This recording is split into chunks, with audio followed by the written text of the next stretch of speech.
Good morning, Ms. Sigaz-Ncube.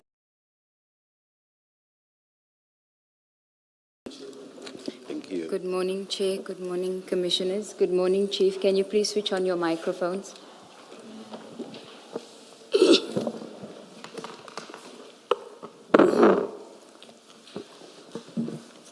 Thank you. Chair, yesterday we dealt with the, starting on page 95 of CJC 274.3, the WhatsApp and screenshots bundle, where we dealt with the Chief's version regarding the name, the reference to DD, and Chair, we had put certain propositions to the witness in response to his version, and Chair then asked that we provide the documentation, the announcement of Cabinet and that. We have now provided it. If I could beg leave for it to be handed up if it hasn't already. It is CJC 276.1, 2 and 3, and I'll just take the witness through it, Chair. CJ. It will be handed to you. It's the loose papers there, CJC 276.1. Somebody will assist you.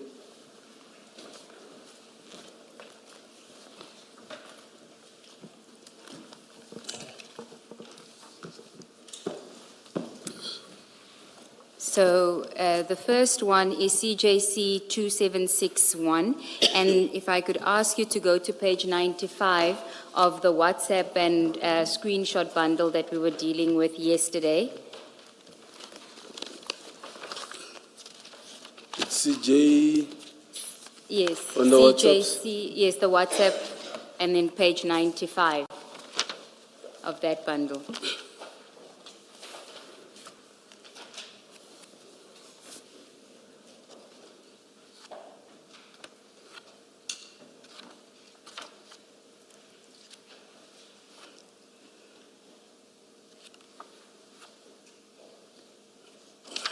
Do you have it? Yes, sir.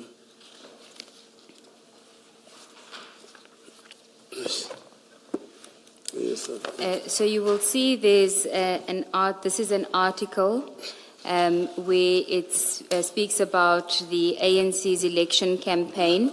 The date of the article, you'll see 5 May 2019, just below the photograph. Do you see that? Below the photo of the president. Do you have the right document? This one here? Yes. So there's a date below the image, 5 May 2019. Yes, I see it. Do you see that? And then if you go to the next page, it refers to the African National Congress will hold its final election rally, Dabsi Angoba rally at the 60,000 seater in Johannesburg on Sunday morning. And then it refers to, on the next, after the YouTube picture, on Saturday, Ramaphosa told crowds at the party's mini rally. Do you see that reference? It's, do you see the reference to the mini rally? Just after the YouTube, on the second page. After the red button with an arrow, do you see the red button and an arrow in the middle of the Yes, page? sure. Yes. And you see it references that the rally on yes. Saturday. Yes, I see. If you then go to your WhatsApp chats on page 95, you see your reference to "you must be happy the rally is over," which is also 5 May 2019. Do you see that? I just wanted to show you what we are suggesting is the rallies that you could have been referring to. It's the election rallies of the ANC. You don't dispute that you were referring to an ANC election rally, correct? In this message that you sent to Mr. Nku. I don't dispute. And then the next one is CJC 276.2. Before you go there, we also mentioned the date of the elections, which was the 8th of May. The 8th of So May. in CJC 276.1, that page that has the YouTube link, you'll see that on that page there's a reference to President Ramaphosa and former Presidents Mbeki and Zuma. And you see that it's in orange color. Do you see the President Zuma's name and President Ramaphosa's name in orange color on the second page?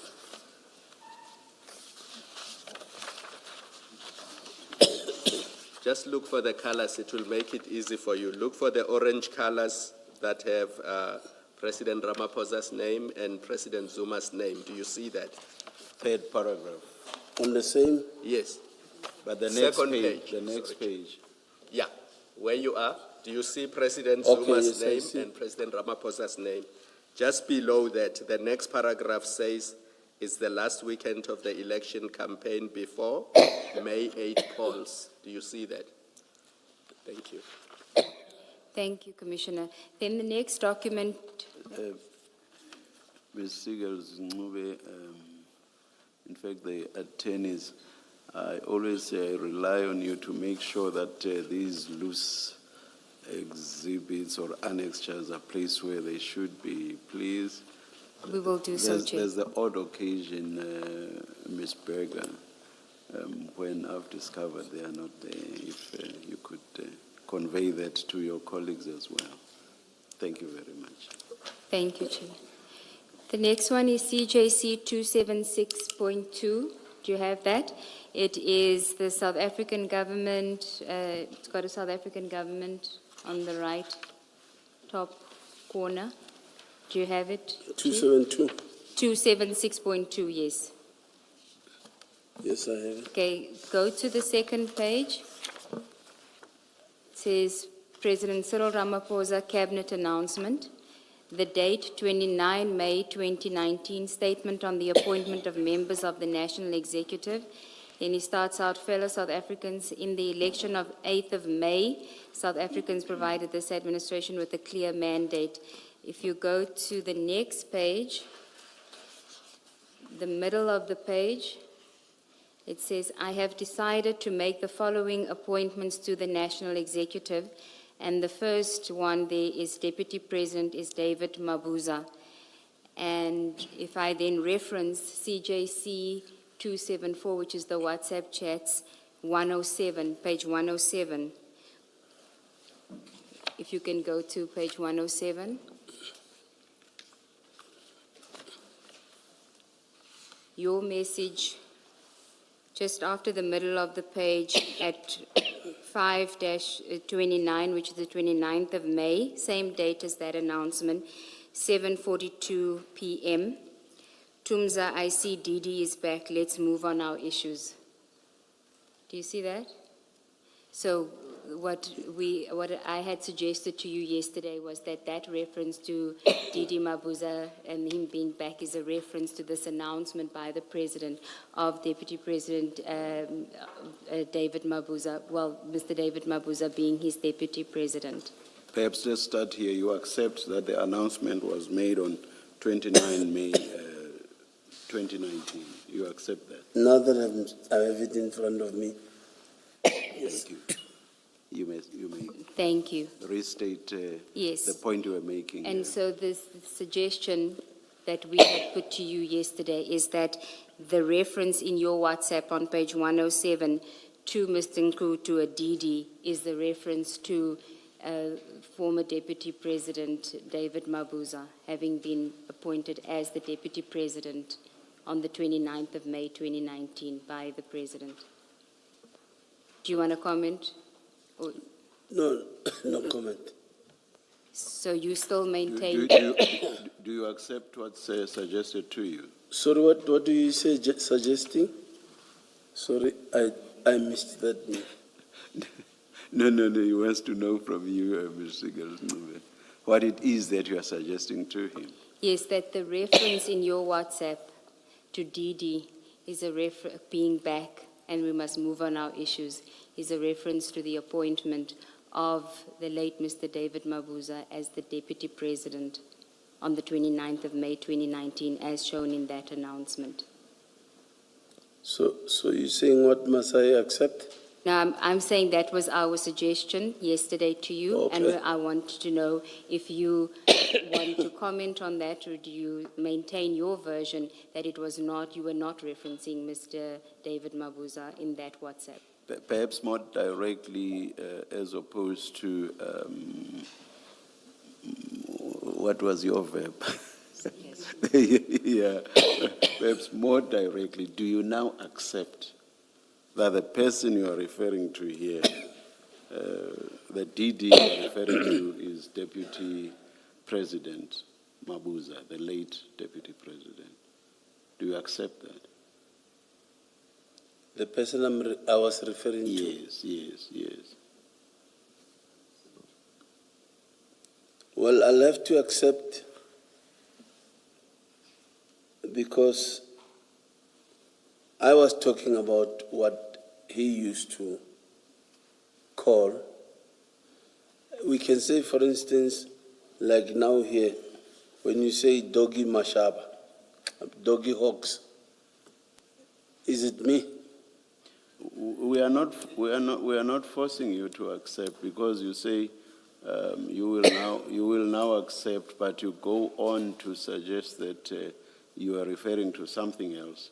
So please answer the way you feel you should answer it. You are Okay. not being pushed or forced to answer it in any particular way.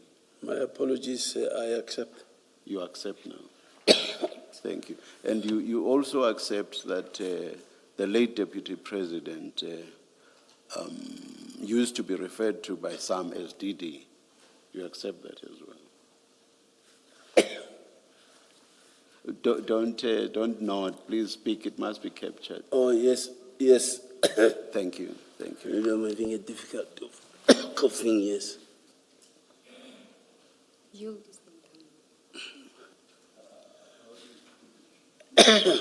How do you feel?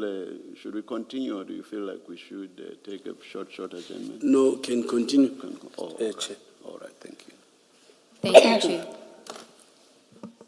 You'll just alert us if you do need to take a break, Chief. Okay?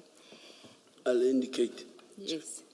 Commissioners, we had stopped at page 107. Unless there are any further questions on that, I'd like to move to the next WhatsApp. Oh, the third one, yes, I would. The third one that I want to refer you to is CJC 276. Through the last loose set of pages there.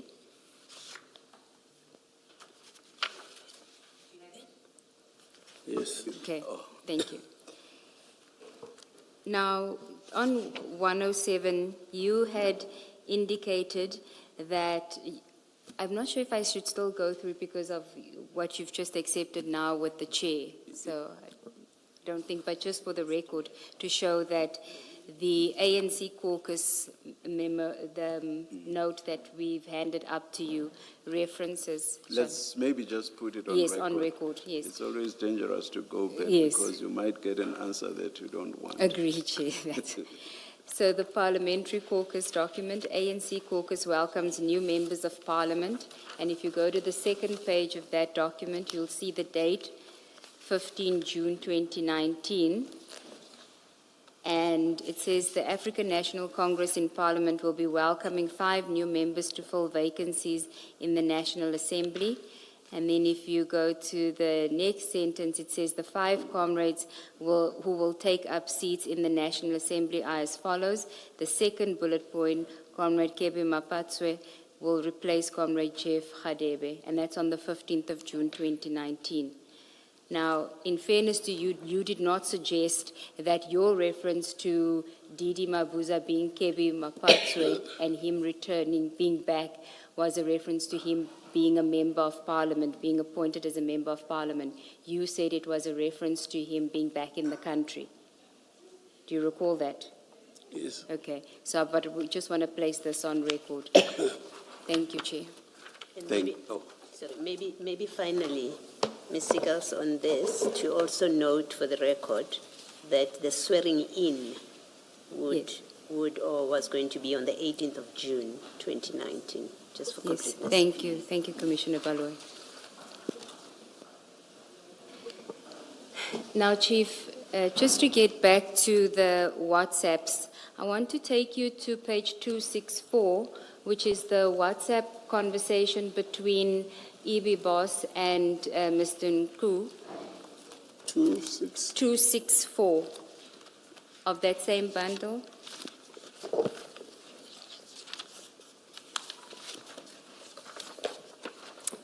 And it's a conversation that occurs on the 7th of April, 2021. And perhaps if we can start on the previous page, 263. Before you go there, do you not want to do what you usually do and refer to page 125 or something similar? The page that identifies the phone numbers and other things.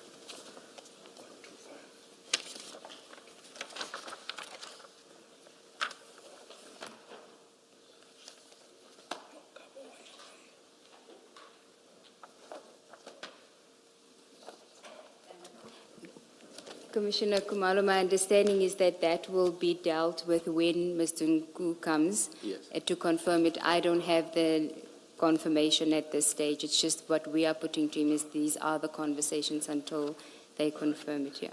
Because he confirmed Nku's phone number and his phone number. Now he's being told that this is a conversation between Nku and Ibi Boss. Yes. That is, remember we dealt with it yesterday when we showed messages that Nku was sending to EB Boss were also being sent to him. So I did previously refer to this and indicate that it was a conversation between EB Boss and Mr. Nku. Whether the number for EB Boss is in who it relates to, that will be Nku will dealt deal with. with Yes, that. yes. Thank you. So if you go to 263, you will see the conversation on the 7th. The first message on the 7th of April is a message sent by Mr. Nku to EB Boss and says, "Salam boss, our guy just called us. He said, those guys said..." You should please always direct us. Oh, where my exactly- apologies, Chair. It's the first one that starts on the 7th of 4/7, 2021. All the others are 6, and the first one is 4/7. Thank you, thank Yes. you. So it's on the... One of the last two, the first one of the last two. Yes, I'm referring to the green box. Green, oh. okay. Salam boss. All right, all right. My apologies, Thank you. Chair. Salam boss, our guy just called us. He said those guys said they will need to give the immigration people their part before the shift starts around 4 p.m. Now, I'm not asking you to comment on what this was because you're not part of the conversation. Then EB Boss says, call me at 10. There's a call. The next page is what I want to show you. Is, you see, at 264, at 7:30 a.m., is EB Boss says, boss, they did not let him on the flight from Amsterdam. Tell everyone he's not coming. Do you see that? I see that, Okay. yes. Then can I take you to page 120 of that same bundle, which is now the conversations between you and Mr. Nku.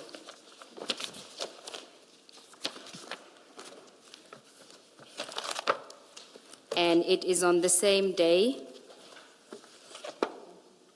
120.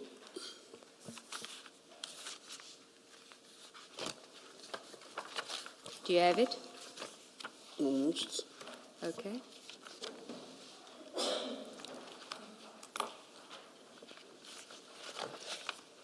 Yes, I have it.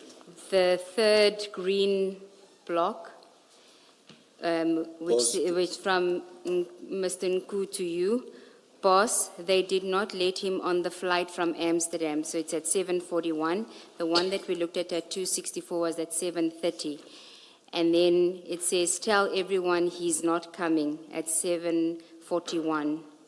And then the next message, Hola, please postpone preps for today. Our guy is still busy with paperwork. Now, you can see that whatever message is being exchanged between Mr. Nku and EB Boss on page 264 on the 7th of April is being sent to you by Mr. Nku in the conversation that you're having. So I want to know what was this in relation to, and it is very specific. They did not let him on the flight from Amsterdam. Can you tell us what this was about?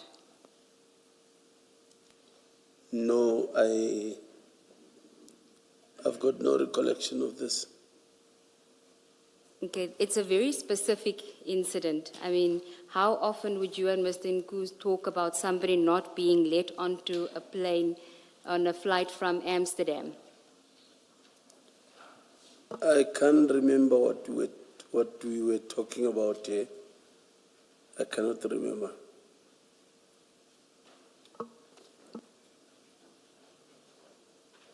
I'm going to suggest to you, Chief, that you do remember what it is about. It is a very specific conversation about somebody that was, they were expecting somebody to come, and the person was not being allowed on the flight from Amsterdam.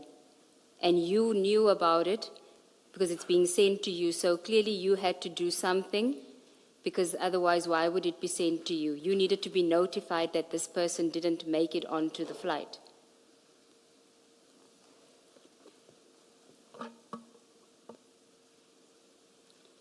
Honestly, I cannot remember this one.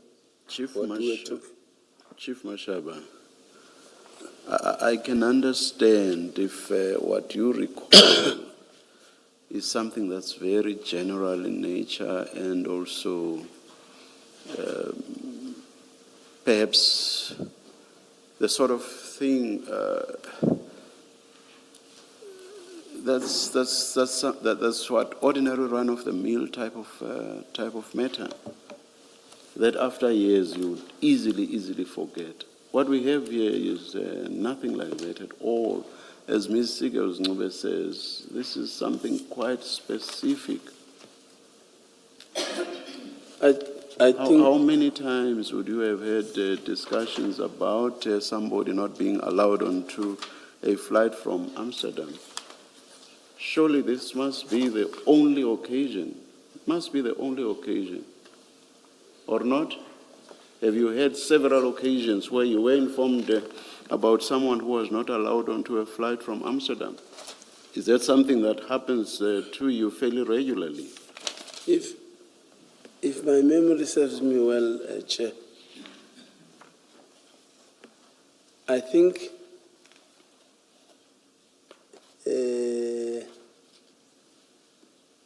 there was a break where myself and Nku, we didn't speak for some time. But here you spoke here, you wrote to each other here, so that's irrelevant.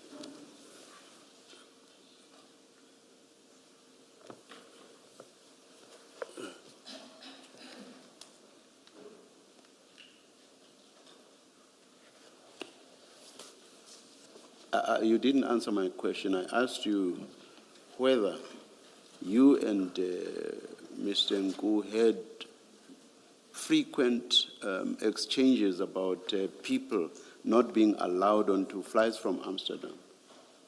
Because if you didn't, and this was the only instance, surely you must remember. So can you please answer the question I posed, which is, did you and Mr. Nku have several exchanges about people who were not allowed onto flights from Amsterdam? No, it didn't have. It didn't happen.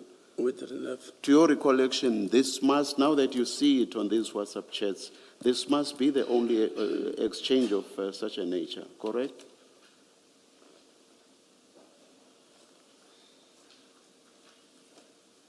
Honestly, No, answer the question. Is this the only exchange? I'm not asking you about whether you recall or not. Now that you see it on these chats, is it the only exchange that you and Mr. Nku ever heard about somebody not having been allowed onto a flight from Amsterdam?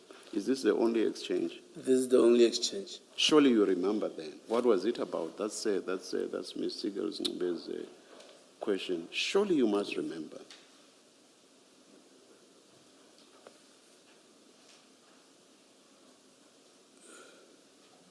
If you say you don't, I do not believe you. What was this about?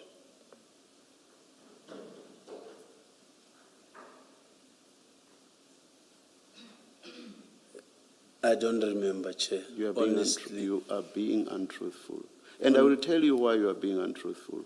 You are untruthful because you see that all these chats between you and Mr. Nku, and this is a point that was made by Commissioner Baloyi yesterday, you see that these countless chats between you and Mr. Nku show a picture that's totally different to what you told us, which is that he was just your informer. That's why you purport not to recall any of these chats or the content of these chats. I suggest to you, what's your comment? That is, you are trying to extricate yourself from the inferences that we may have to draw because of this long existing relationship with all of the exchanges you had. You're trying to avoid the inferences that we may draw, which are that the story about Mr. Nku being your informer may well be, I'm not saying is, because we are yet to make our conclusions at the end, may well be untrue. That's what you are trying to do right from the onset, before we get to a point where we say to you, Mr. Nku was obviously not just your informer. That is what is happening here, and we see right through it. Your comment? No comment, Chair. But you know as you sit there that what I'm saying is actually the true position. Yes, Ms. Sigals, you may comment if you want to. No comment. Yes, Ms. Sigals. Thank you, Chair. Chief, there's one more exchange that I want to ask you about, and Ms. Siegels, are you moving off this? Oh, okay, maybe then let me ask my question. Chief, at that page 120, which is now your communication with Mr. Nku on this same subject, you have those green boxes that you've been referred to. Boss, they did not let him on the flight from Amsterdam.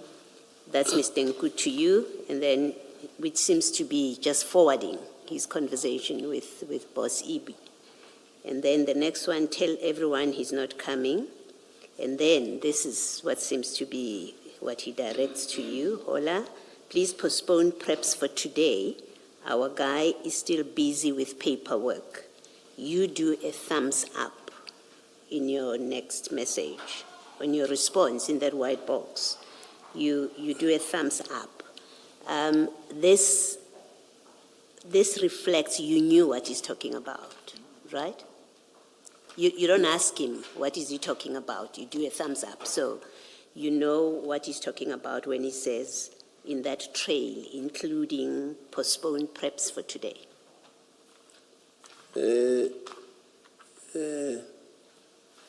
Chair and Commissioners,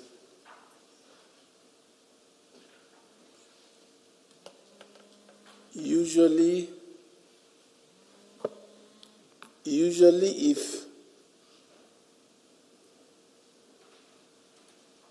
let me say, maybe if Nku gives me an information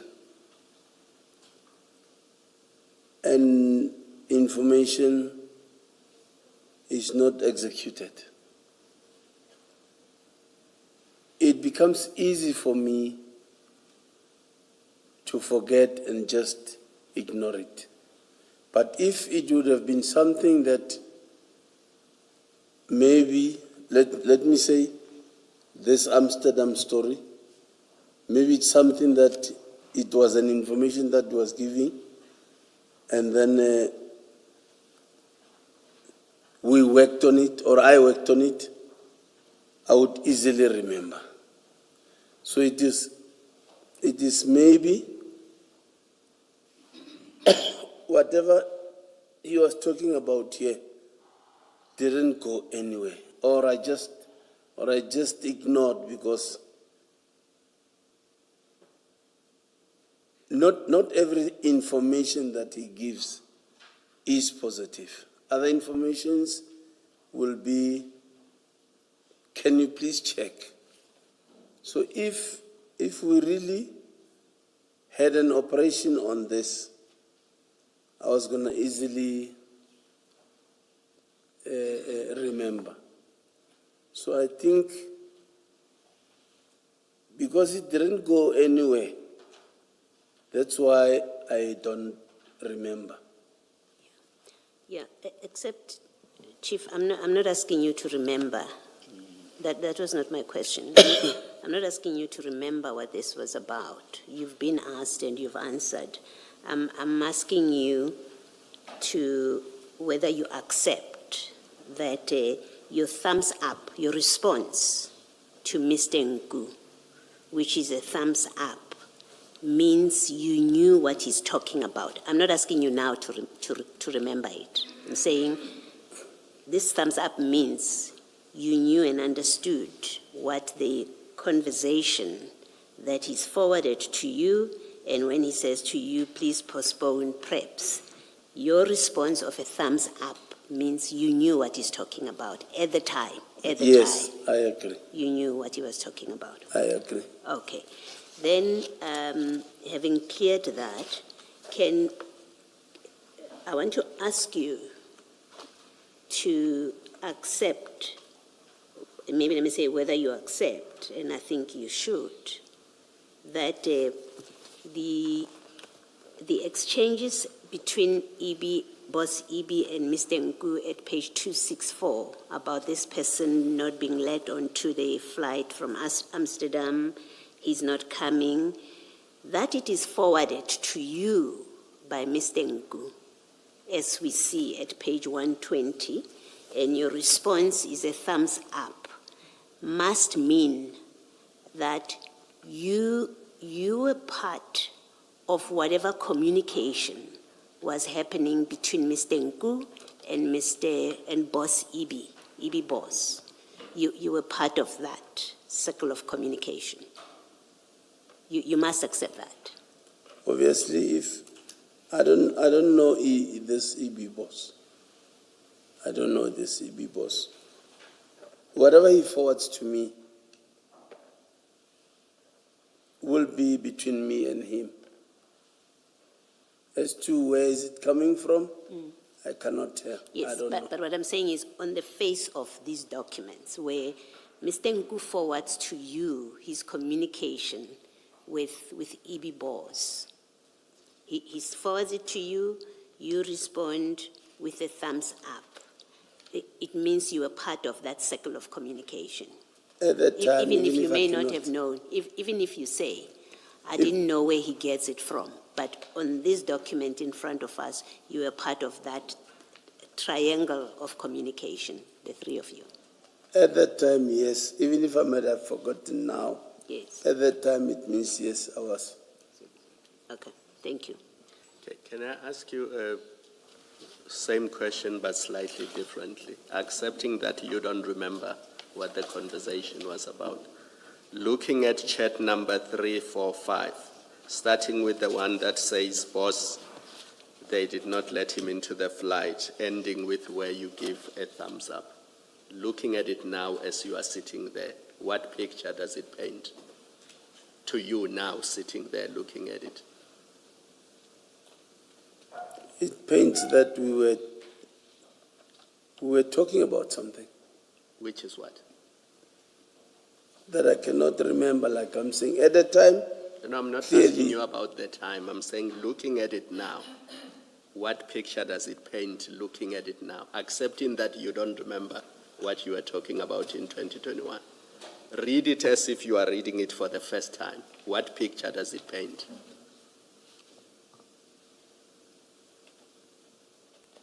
maybe I don't understand the picture part. Does it not paint a picture which, as Commissioner Baloyi suggests, that you are part of the everyone that Nku needed to inform that the guy is not coming from Amsterdam, and that whatever plan you had for that day had to be postponed. Yes, according to this, it says, obviously I'm part of it. Yes. I agree. Looking at it now, you were part of a plan that needed to be postponed. The fact that it was even forwarded to me, Yes. I agree. Thank you. Thank you, Mr. Thank you.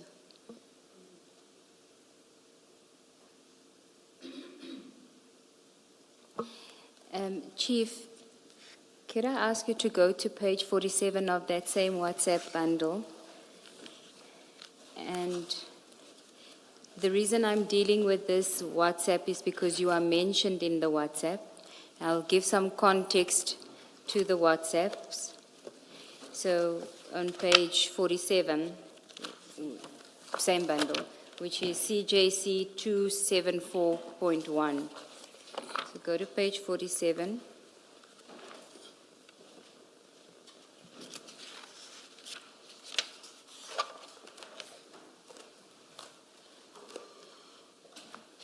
Do you have it? Yes. Okay. So let me just explain what this document is. So the document is a consolidation of the messages either between you and Mr. Nku or Mr. Nku and EB Boss, which the Commission's analysts have been collating. Page 47, you'll see, is a screenshot, in the yellow highlighted portion. It is a screenshot that was found on Mr. Nku's phone of a WhatsApp conversation. The screenshot is dated 29 June 2021, and you'll see next in the column, the third column, it says image. That's the screenshot. The bigger version of that, to make it clearer for you, on page 324 of the same bundle. 324. 4. Thank you. Page 324. Yes.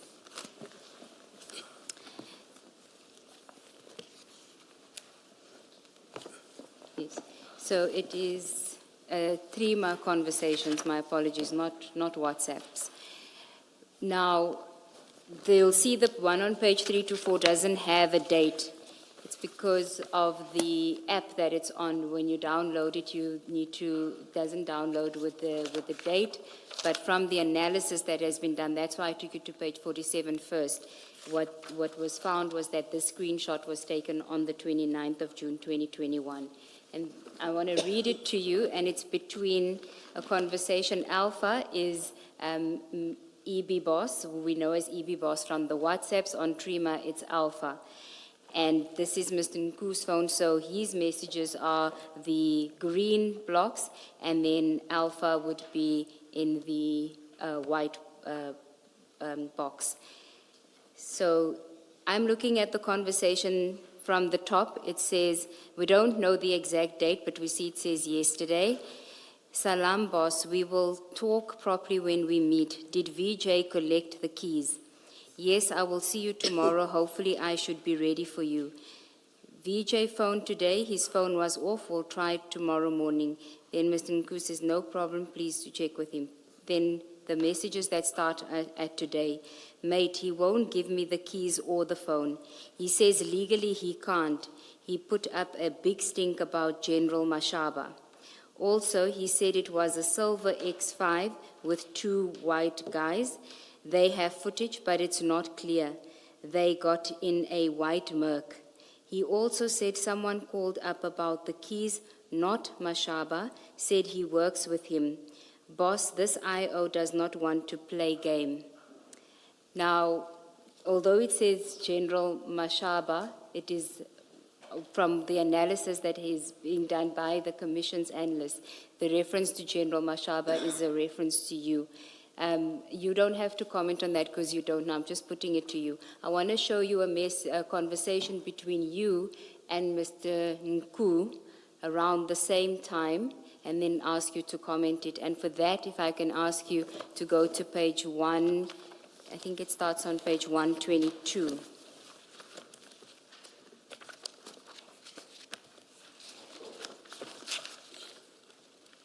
In fact, if we can go to 120 where we were, because at the foot of 120, there is we can't see what was being sent. You sent an image which follows on page 121 on the 25th of June. Now remember that screenshot, the image that we have says that the image was taken on the 29th of June, but we don't know the exact date of the conversation.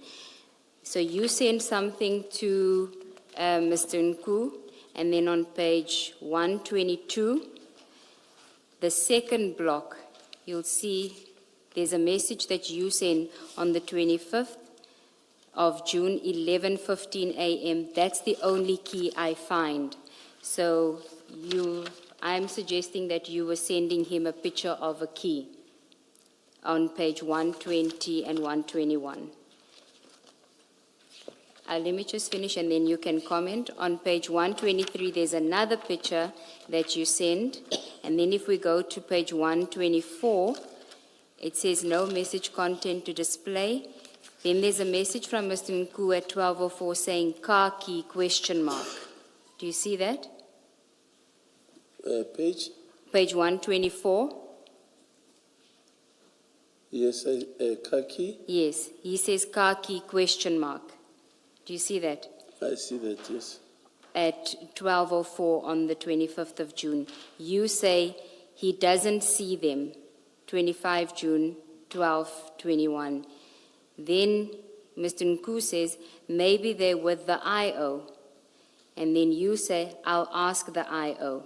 And then you say, yes. You respond, yes. Now, I am suggesting that your conversation with Mr. Nku on the 25th of June has something to do with the conversation that we saw on page 324 between Mr. Nku and EB Boss, because you're referencing a key and there's also suggestion about a vehicle. You'll say, you see on page 324, he says it was a silver X5 with two white guys. They have footage, but it's not clear. They got in a white Merc. And then he says, he also said someone called up about the keys, not Mashaba, said he works with him. And there's a reference to the IO doesn't want to play game. And in your conversation, there's also a reference to the IO. Do you recall what this was about?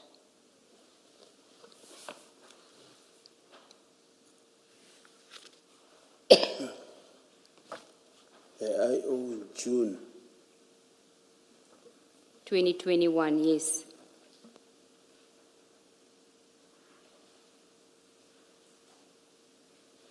Why were you sending him pictures of a car key and speaking about maybe they're with the IO? He doesn't see them. Maybe they're with the IO. I'll ask the IO. You said you'll ask the IO.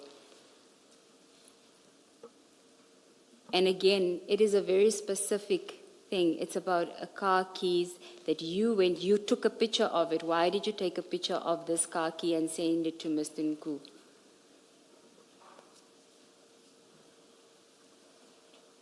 I can't remember. Honestly, I cannot remember.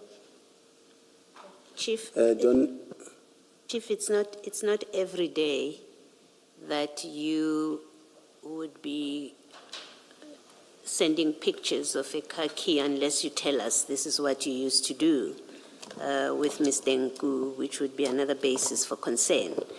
But I'm assuming that it's not every day that you would take pictures of a car key that you send to Mr. Nku and that you would have a conversation with an investigating officer about keys that you're discussing with Mr. Nku. And if I'm correct, that is not something that you would do regularly, then it is something you should remember surely.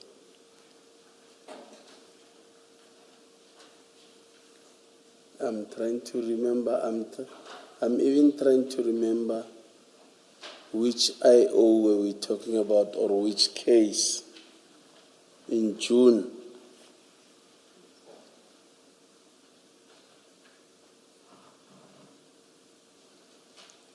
If I may ask, is it the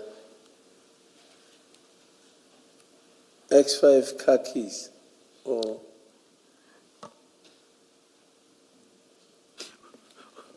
We want to find out from you. You were the person that was communicating. And I must tell you that your "I do not recall" refrain has become tired a long time ago. It's quite a tired refrain by now. You were talking, so you are the one that should know, and therefore you should respond to Commissioner Baloyi's question. honestly, it is also bothering me, Chair, that you even know what will be my answer. I don't recall. Exactly. It's- That yeah. one answer we already know by now. And I think because we're talking the car keys, I don't think there is any danger about the car keys, about the IO.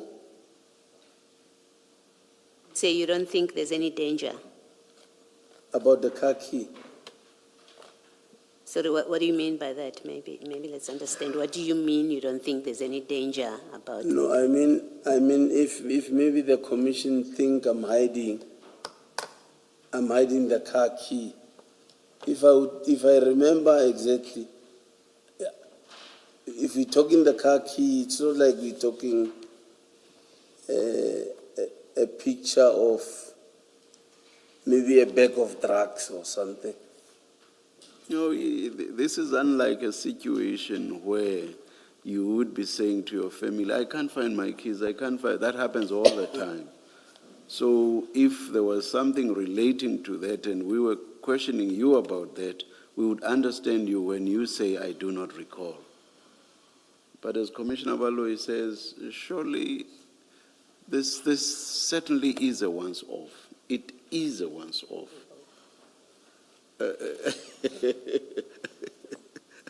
Commissioner Baloyi is whispering, we hope. Sorry, Sesi. You see, Chief, you say there is no danger. Maybe let me say to you this, what it looks like, and I think it's because you have that in mind, that it looks like this, and that's why you won't remember it. So I don't take it that it's accepted when you say there's no danger. It looks like this.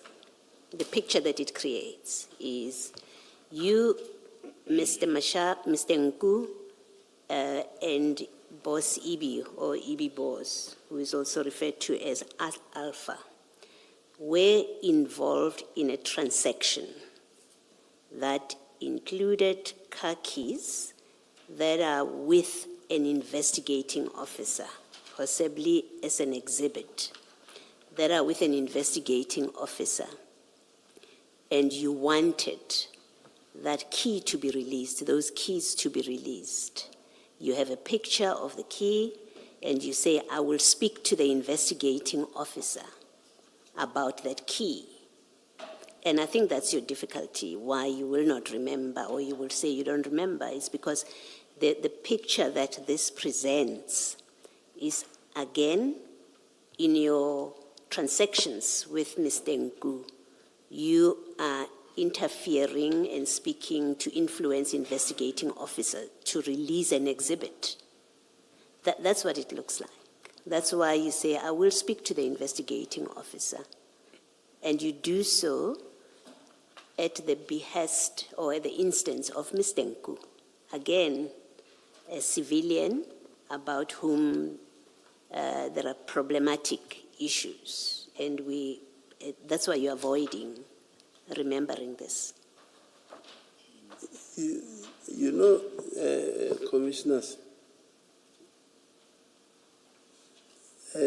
like taking Nku as my brother, if he needs assistance, I would try by all means to assist him, because I know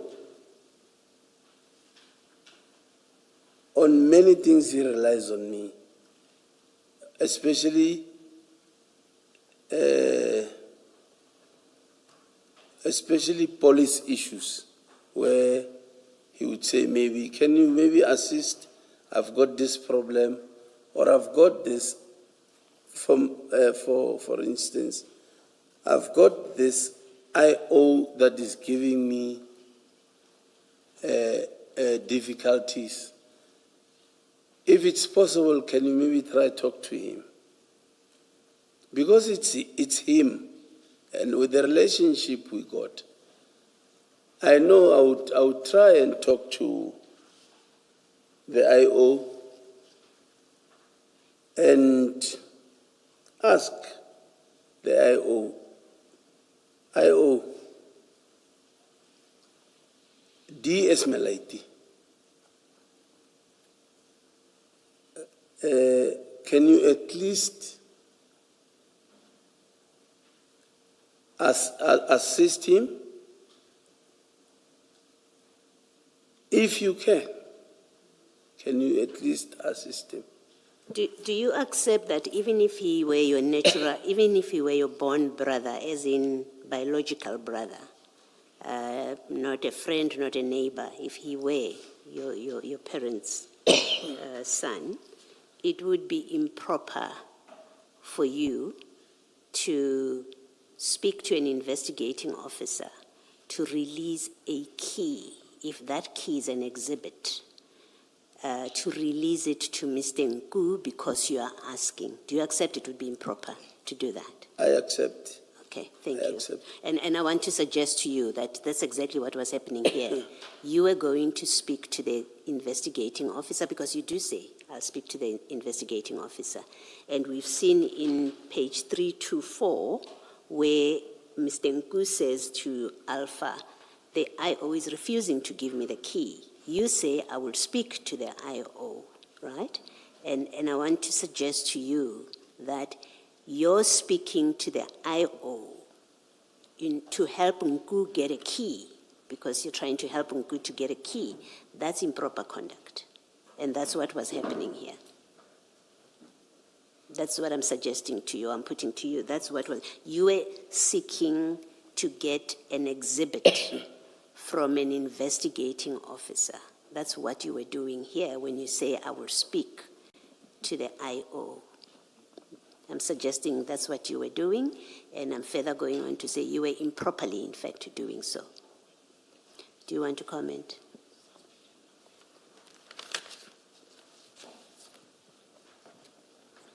If it's an exhibit,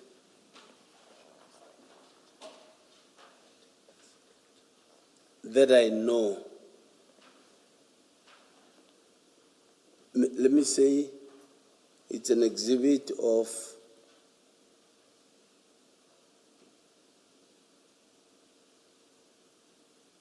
maybe a car that the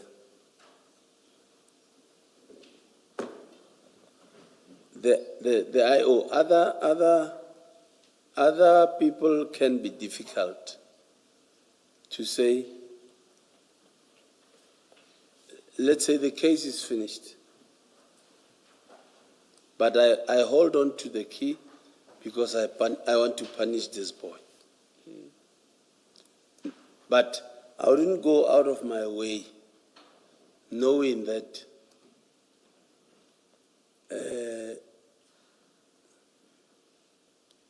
this thing is still on, but I will go and negotiate for something that I know I'll be putting the IO at risk, or for risking his job to do something impossible for me that I wouldn't do. Thank you. Thank you.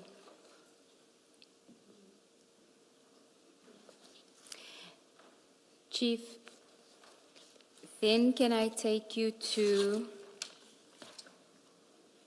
just want to deal again with your version before I take you to the next message. You testified yesterday that On the 7th, the evening of the 7th, Mr. Nku called you and said to you that there is a truck with drugs coming from Durban to Johannesburg. On the 8th. On the 8th, sorry. And you told him that he must confirm it positively, and he did so the morning of the 5th, of the 9th, sorry, the 9th of July. He didn't quite give any information Yes. tending to show that this is positive, just that the truck is here. Correct, Chair, yes. You asked him to confirm positively that it is indeed, the information is correct. You say on the 9th, the morning of the 9th, he calls you, says the truck is here in Joburg. Correct? Yes. Now, I had said to you that he didn't give you any information that would any new information other than the truck had arrived on the 9th of July, the morning of the 9th of July. You remember? He did not? Give you any new information Oh. on the morning of the 9th of July, other than to say the truck is now in Joburg. Correct? He didn't give. You, yes. Remember you asked him on the Thursday evening we must confirm the information positively, because you're not going to waste time on information that's not positive. Correct? That was your version. And then you went to bed, and the next morning he said to you, the truck is in Johannesburg, and that for you was positive confirmation that there were drugs in that vehicle. Correct? In the truck?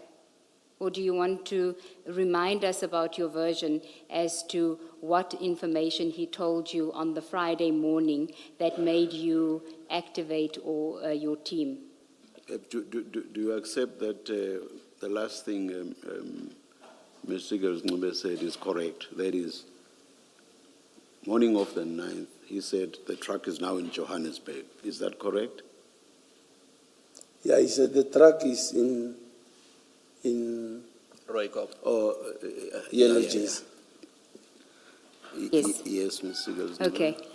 Now, I want to read to you Mr. Nku's statement about what he says. It's on page 1 of his statement. You don't have it in front of you, so I'm just going to read it to you. I'll read it to you. 2.1, source of information. This is what Mr. Nku says. I first became aware of the potential shipment during the last week of April 2021 through confidential sources.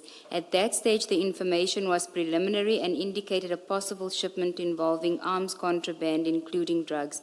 I shared this information with Lieutenant General Sandile Mfazi, whom I was initially introduced to by former Deputy Minister of Defense Commissar Kebi Mapatswe, as he expressed that Lieutenant General Mfazi was his compatriot in exile. Further details were received and shared in late June 2021. All the information was relayed to the Lieutenant General accordingly. By approximately 7 July 2021, certain containers were identified as being prioritized for transportation. One of them was conclusively, positively based on. That's what he says.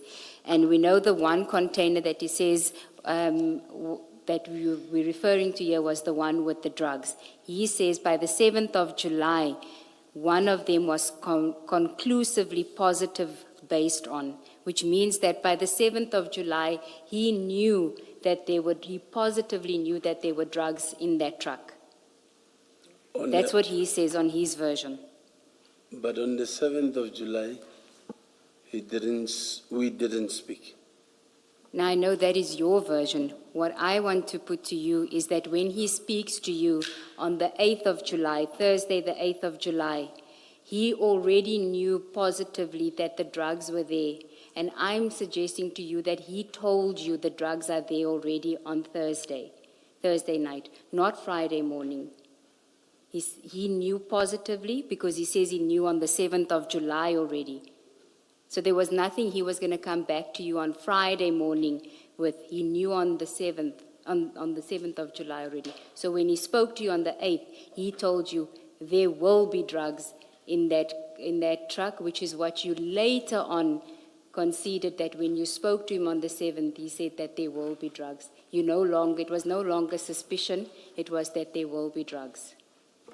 Like I'm saying, we did not speak on the 7th, and that was his information. He said to me on the 8th, I've got this information. If I understand the substance of the question, he knew on the 7th. He spoke to you on the 8th. The substance of the question is this. When he spoke to you on the 8th, already having the knowledge that he had from the 7th, he would have, no.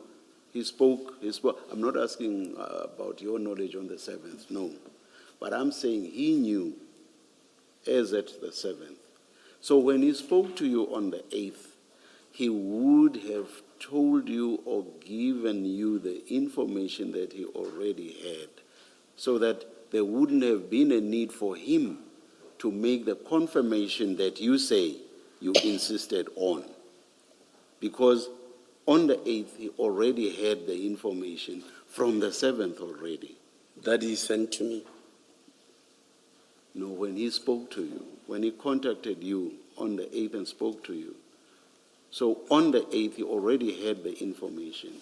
So he would have communicated what he knew when he spoke to you on the 8th. There would therefore be no need for him to make the confirmation that you say you needed. And that had to be given on the 9th. But I remember saying to him on the 8th, please make sure tomorrow confirm the positivity of your information on Friday morning. That's when he called and said, the truck is here. You see, what actually... Maybe I don't understand. What? Chair. Oh. Maybe, I'm sorry, He speaks to you on the 8th. Or maybe let me take one step back. On the 7th, he has the information that there are drugs being shipped. He knows this as at the 7th. He speaks to, you understand me thus far? You understand me thus far? But that I wouldn't know that on the 7th. No, I'm just telling you what he knew. This is not about you. Okay. So this is what he knows as at the 7th. Okay. Then on the 8th, he speaks to you. Okay. And he tells you about this same shipment, about which he has full information. So if I understand it correctly, do you think I do? You do, Chair. Yes. Now he speaks to you on the 8th, and he has this full information about the shipment of drugs. He must surely have told you the full information that he had, which would have obviated the need for him to give any further positive confirmation. Maybe let me cut out the last bit and just say, so on the 8th he speaks to you, correct? Yes, correct. Yes. Correct. Yes. Now remember that he already has the information from the 7th. Still with me? Correct, Chair. Now, the suggestion to you is that he must have told you or must have given you all the information that he had when he spoke to you on the 8th. On that, I know you are going to say that is not the case. Am I correct? You are going to say he didn't give you any full information. He just said there was a shipment of drugs. Correct? No, on Thursday. On your version, when he spoke to you. On Thursday, obviously, I would want to listen to the information. Yeah. That And is I bringing- suggest to you that because you already heard it from the 7th, when he spoke to you on the 8th, he gave you that information. You deny that. You deny that he gave you the full information with regard to the shipment. The information I got, Yes. it's from Thursday. The And confirmation what was the information? that the truck is from Devon Okay. with trucks. Yeah. All I needed on Friday was a confirmation. Now, I want to suggest to you that he gave you all the information and there was no need for any confirmation. And I will say to you, what buttresses that view that you had gotten all the information you needed, what buttresses that view is the fact that on the following day, all that you get told is that the truck is now in Gauteng. And you start moving from your side. And you do not say, but what about the confirmation that I asked for yesterday? You do not ask for that. All you are told is the truck is now in Gauteng. Nothing in that statement, the truck is now in Gauteng, confirms anything. It doesn't change what you had been told the previous day. So the fact that you just get the truck is now in Gauteng and you start moving and mobilizing shows that you actually didn't ask for any confirmation the previous day. No, but if he says to me, the truck has landed and I am here with the truck or looking at the truck, it's confirmation. Did he say he had opened the truck and looked inside and got the confirmation you wanted? He did not. No, he can't. He did not. He couldn't. He did not. He couldn't.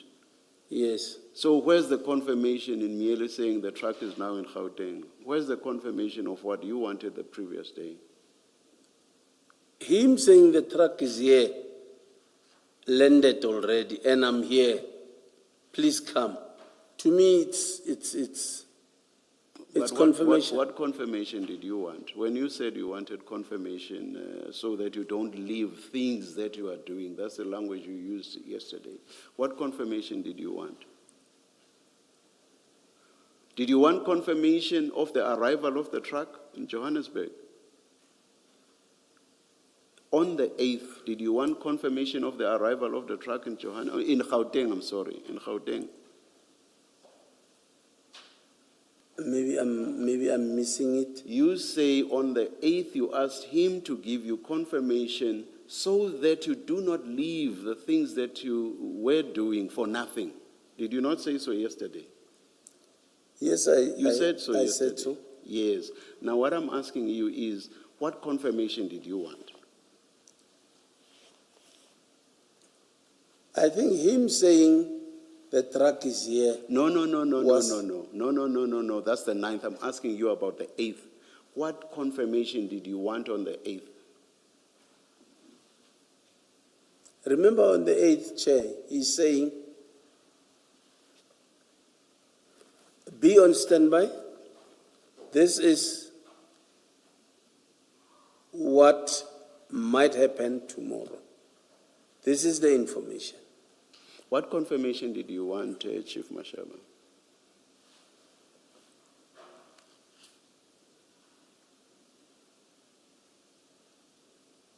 I think maybe I'm missing it, but I'm saying I'll leave it. Thank you, Chair. In fact, remember I read to you yesterday what Mr. Nku said about what happened on the 8th of July, but let me just continue with his version on what he discusses with you and when he discusses it with you. Ms. Nube, sorry to interrupt you. We didn't bring our Nku files, so we've got difficulty that when you read, we don't know where you are reading. Is it possible to put it up on our screens? Okay, we'll just flight the page Subject, to- of course, to whatever needs to be redacted, must be redacted. It has been, Chair. Okay.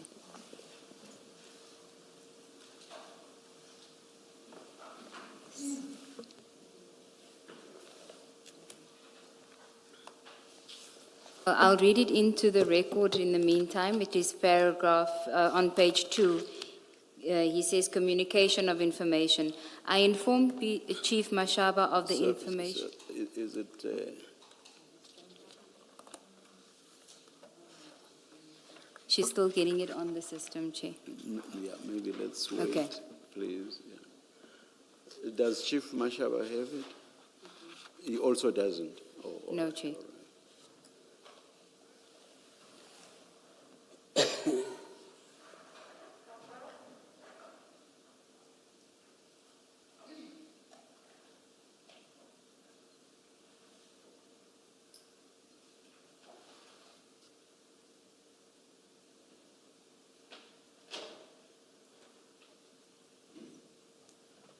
So, page 2, the first paragraph.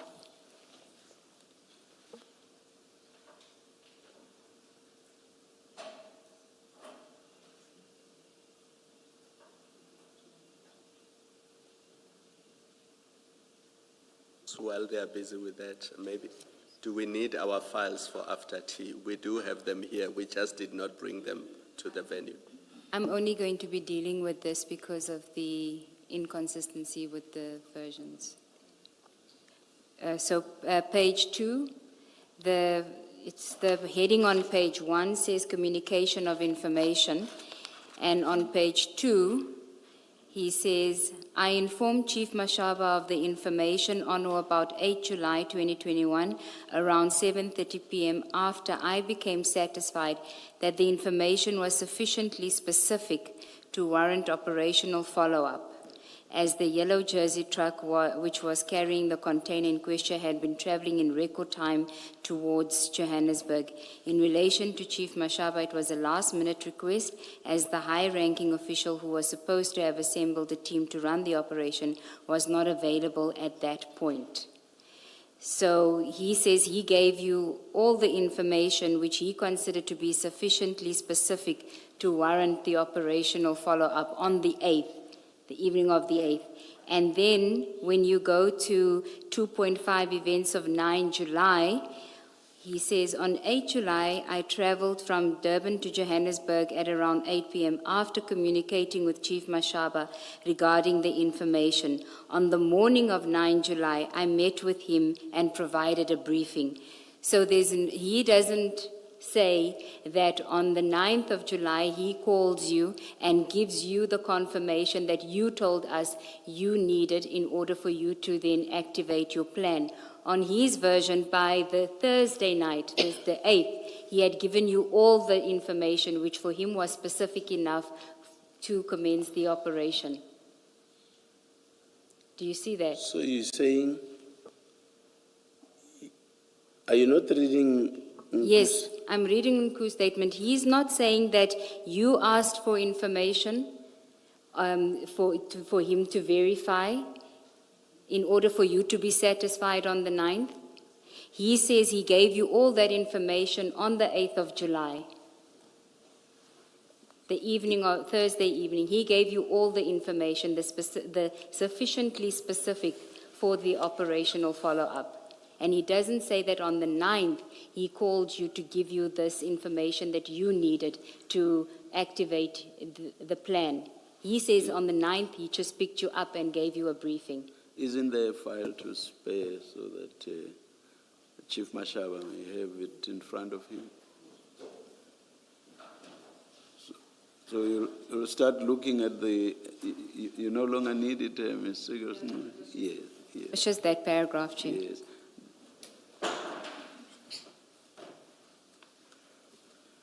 You'll see there's a paragraph at the top, I informed. Yes. And then you skip to 2.4, and you don't read the whole of 2.5. Yes. Read up to which line? Yeah. And then you read the first and second sentences. Yeah. Of 2.5. 2.5. On 8 July 2021, I traveled from Durban to Johannesburg around 8 p.m. after communicating with Chief Mashaba regarding the information.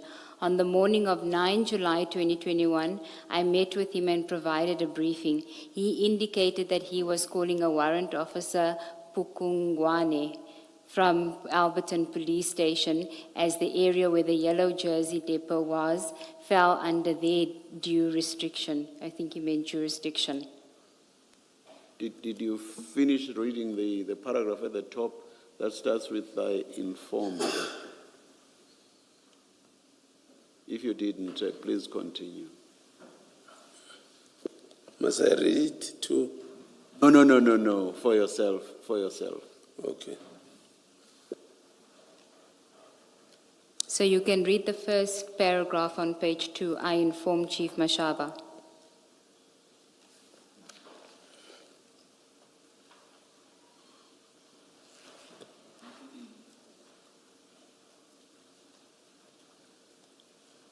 Yes, I read it.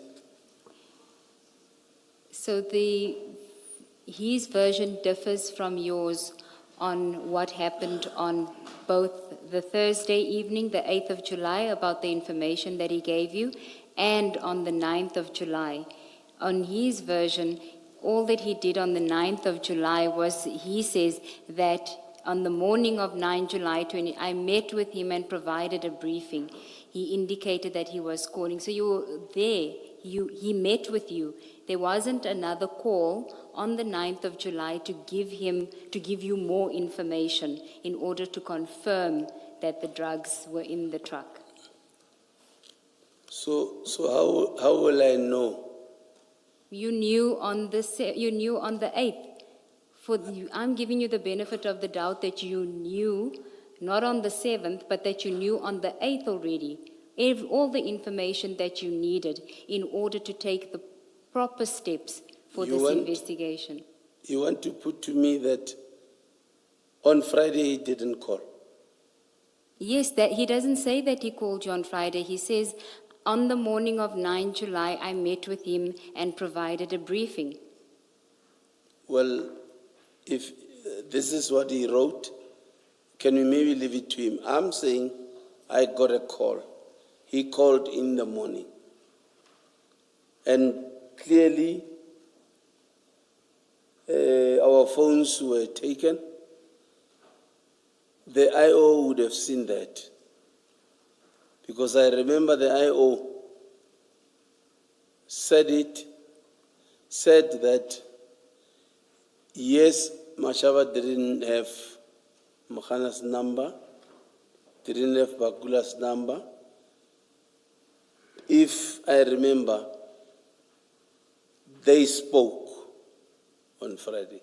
And then I'm saying, how will I then know where he was on Friday if he didn't call? Because he told you Thursday night, let's meet on Friday morning. Let's meet at Yellow Jersey. He says that I met with him and provided a briefing, yes. No,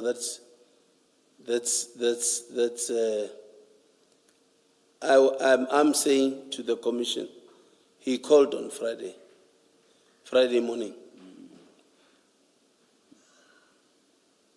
Okay, so everything didn't end on the 8th.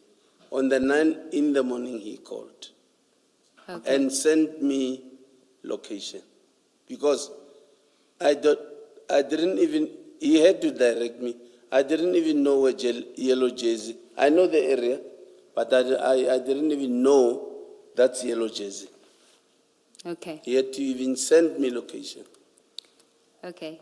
Then, still on this topic, if you go to page 50 of the WhatsApp and screenshots bundle.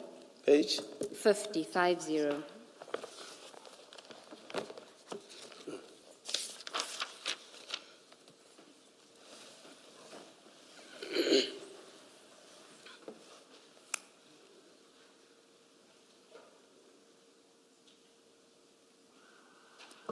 Do you have page 50? 50, yes. Yes. Now, this is again an image that was obtained from Mr. Nku's phone, and the timestamp on that image, 7 July 2021, 21:54:35 seconds. And you see that it is photographs of bags, it's bags covered in tape. Do you see that? I see, yes. And on page 51, the first image, Yes. and the second image. That looks like the bags in the container. Yes, I see it. And he had these images on his phone on the 7th of July 2021 already. The image 7 July 2021 image, that is the timestamp of the image that was found on his phone. Yes. This is in his phone. Yes. Okay. Okay. Now, we of course don't know until he comes and gives this evidence that these were in fact images of the drugs that were found at Ayrton. But if we're going to suggest that it likely is, if you go to the stain exhibit file, Chair, which you should have, CJC 204, if somebody can just assist the witness. Page 4.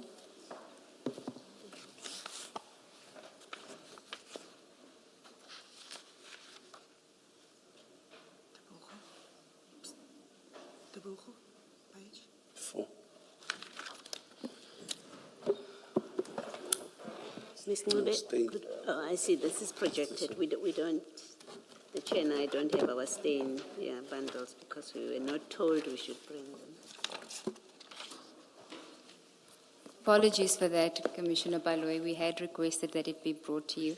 So if you look at, these are page 4 of the stain exhibit bundle, photos of the bags that were seized at Ayrton. You would remember them because you saw those bags, right? On the 9th of July, you saw those bags. Yes. Okay. And so that's the image on the 9th of July. And then if you go to back to page 50 and 51 of the exhibit bundle, does that look like the bags that you saw on the 9th? Page? Page 50 and 51, the images of the bags that I showed you, since you saw the bags on the 9th of July, does it look like it was the same bags?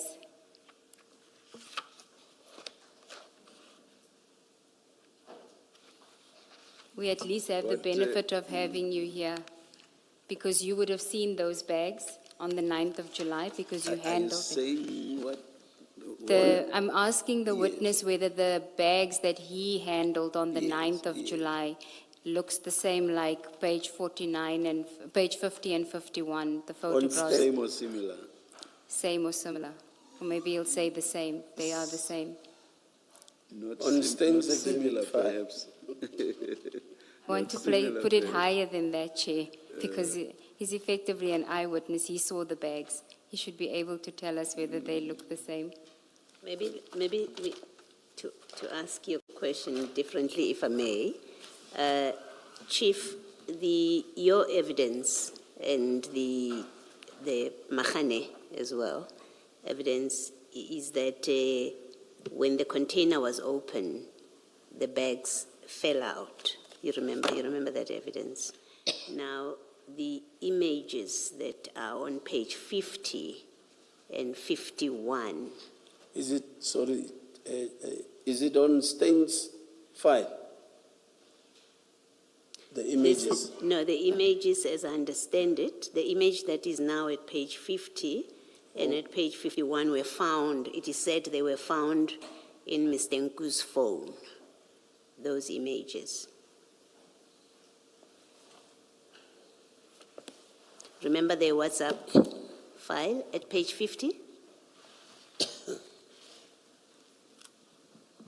So what Ms. Siegels says the evidence will be in due course, and what she's putting to you is that according to the analyst, these pictures that you see, these images that you see at page 50 and 51 were taken from Mr. Nku's phone, and they look like they were taken from inside the container.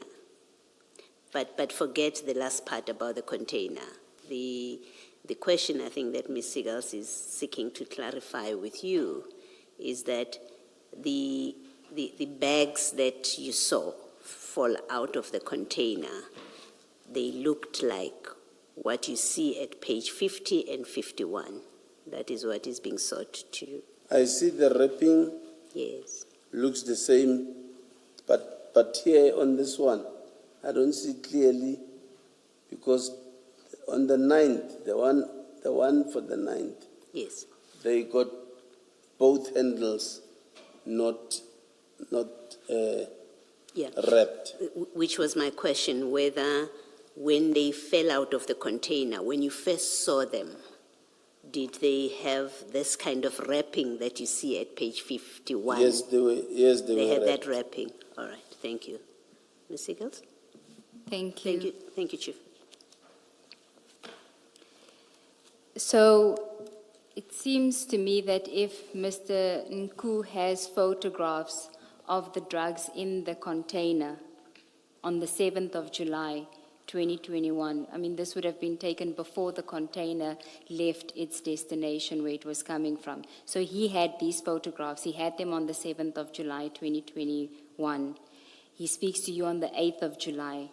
So I am saying to you that it is implausible that knowing what he knew on the 7th of July, that he wouldn't have confirmed with you positively that the drugs will be there, and I am saying to you that by this, when he speaks to you on the 8th of July, you had all the information that you needed to contact the necessary and the relevant authorities to deal with this matter on the 8th of July already. When we say I had all the information, do you mean I had the details of the truck? I had these pictures? Or all information, what do you? Yes, I'm saying that Mr. Nku had the pictures. I'm saying that he had the details of the truck. He says that he had given you sufficient information in order to do the operation follow-up. What else would you have needed? If he did, in fact, if he comes here and says that he gave you the details of the truck and he told you that the drugs were in the truck on the 8th of July, if that is his evidence that he comes and gives, what more would you have needed from him in order to take the necessary steps to seize these drugs in a lawful manner? I want to answer you correctly. Sorry, please repeat. Okay. If Mr. Nku gives evidence before the commission that when he spoke to you on the 8th of July, he gave you the details of the truck, including where the truck was going, and he gave you the license plate of the truck, and he told you that he's seen photographs of the drugs in the container, which is also in the truck. If he gave you that information, what more, and he gave you that on the 8th of July, what more did you need from him on the 9th of July in order for you to take the necessary steps for this to be a lawful police operation for the seizure of the drugs? He is saying to me, it's Durban to Johannesburg. He might have, that's his information. What he's got in his information, like these things, I don't know. I didn't see. Now, I'm saying to you, if he did tell you all of this, everything that he knew, if he told you everything that he knew on the Thursday night, what more did you need on the Friday? Did you need anything more? Yes, I needed, because he's saying to me, it's coming to Joburg. What will I do about it if it's still in Durban? If he's saying it's in Joburg, I think I needed that, and I needed the details of the truck. But I'm telling you that if he comes and he says he gave you the details of the truck. He gave me on Thursday. Yes, I'm not saying that that is what happened because you have a different version. I'm saying if he did, what more would you need? I know he didn't. I know All that, Chief. I'm saying if. So forget about your version. If he told you, this is the truck, here's the license plate, I even have the coordinates, I'm going to send it to you of where the truck is, and there are drugs. I saw photos, there are drugs in that truck. What more did you need from him? That the truck has landed. That the And truck... if it has landed, give me the number plate, the details of the truck. That's all I needed from him. No, he would have already given you the details. No, Okay. he didn't. Okay. Chief, if you, on your version, if you were concerned that you don't end up wasting your time in conducting an operation that in fact is a negative, I think that's the language that you've used, is a negative, surely you would have requested more than the registration number of the truck. You would have wanted confirmation from him that there are drugs in that container. Otherwise, your earlier statement that you did not want to waste your time would not make sense. It only makes sense if you say, yes, I did ask for confirmation that there are drugs in that vehicle, in that container. Surely, you would have asked him to confirm there are drugs in there. But Chair and Commissioners, here is the information. Mashab, there is a truck from Devon. The truck is loaded with drugs. Yes. He wouldn't just say such an information. I don't know how he confirms that. I don't know. It's the information he is now giving to me. Here is there's a truck coming from Devon to Joburg, Yeah. transporting drugs. Yes. I said, okay. It's possibility that be on standby for this thing tomorrow. Then I said to him, no problem. If you say so, please confirm that it is positive. Positive as in there are drugs in the container or the truck is coming up? The truck is coming up. Remember, I'm waiting for the confirmation to say it will land Yes. on Friday. Okay. So if he says, sharp, no problem. Then on Friday he calls in the morning and say, the truck has landed, please come. To me, it's enough. That's all I know. The truck he was talking about yesterday is drugs. You know that it has drugs in it because that's what he told According- you at yes. that point. Okay. So it has landed, please come. Okay. I said, Sharp, where are you? I'm in Yellow Jersey. Konje, where is Yellow Jersey? No, let me send you location. Okay. I get the location.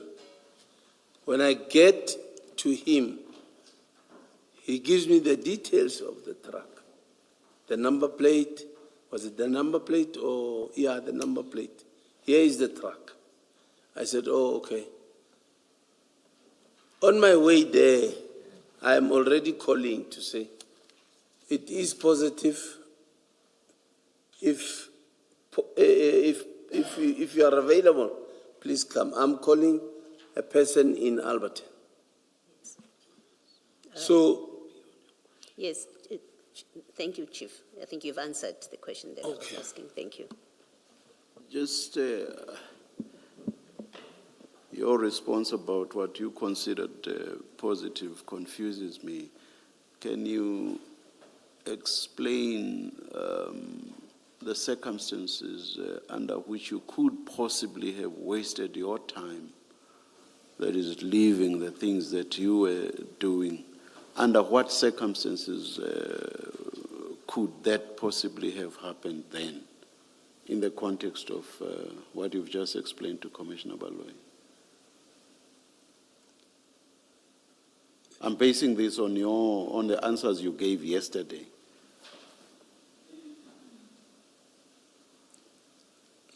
what is the exact question, Chair? Sorry. Confirm that this is positive, because I do not want to leave the things that I'm doing and therefore waste my time. Now, I want to have an idea of the possible circumstances under which you could have wasted your time for you to insist on a positive confirmation. Well, what did you have in mind? How could that have arisen?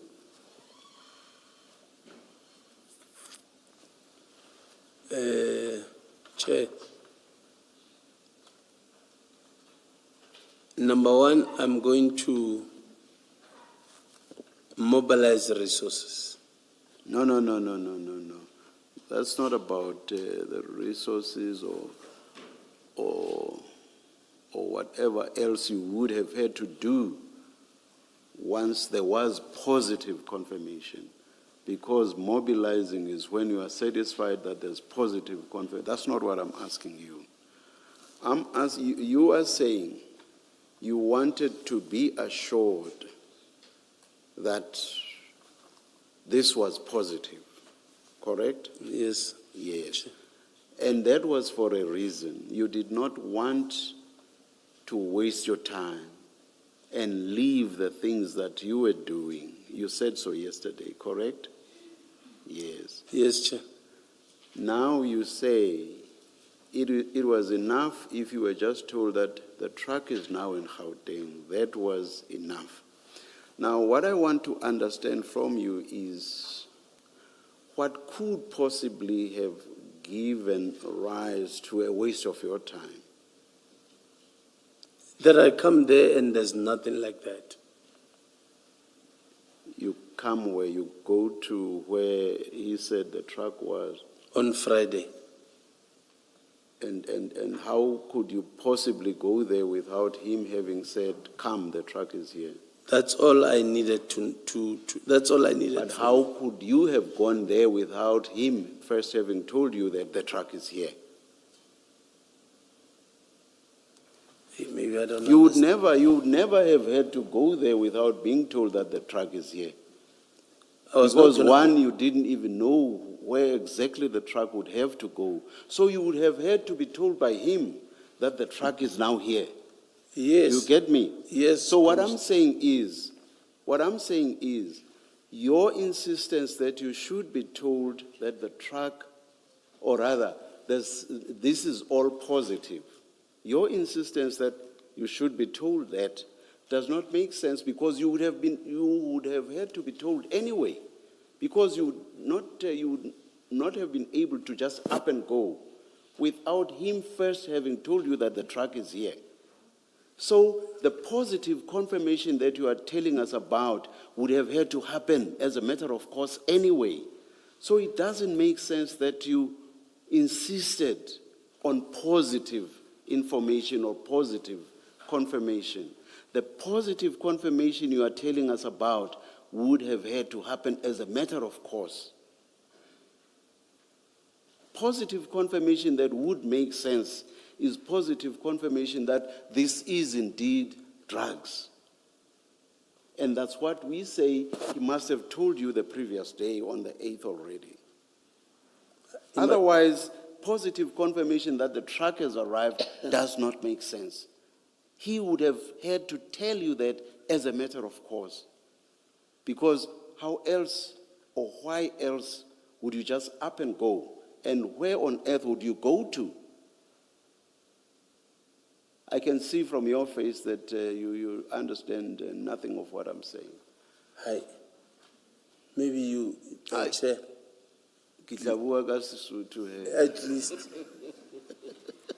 I'm getting lost. No, I will leave it at that. Shall we take the tea, Chairman Chair? Let's.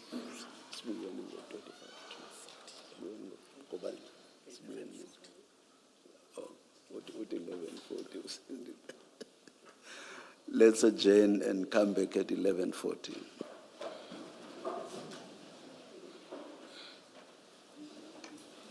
You, Chair.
Good morning again. We are ready to resume.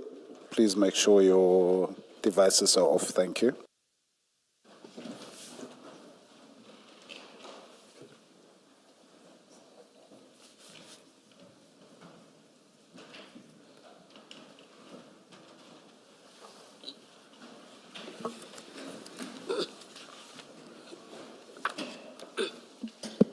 Yes, Mr. Gelsinube. Thank you, Chair.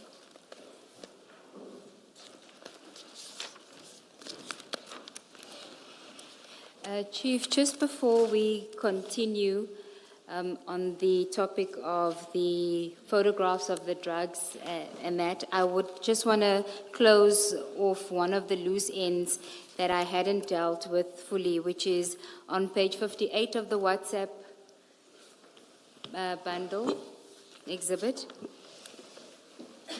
It's a conversation between you and Mr. Nku. In fact, if we can start on 57.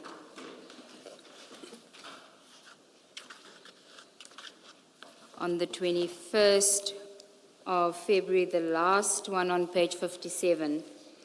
It's a message from Mr. Nku. Do you have it? Yes.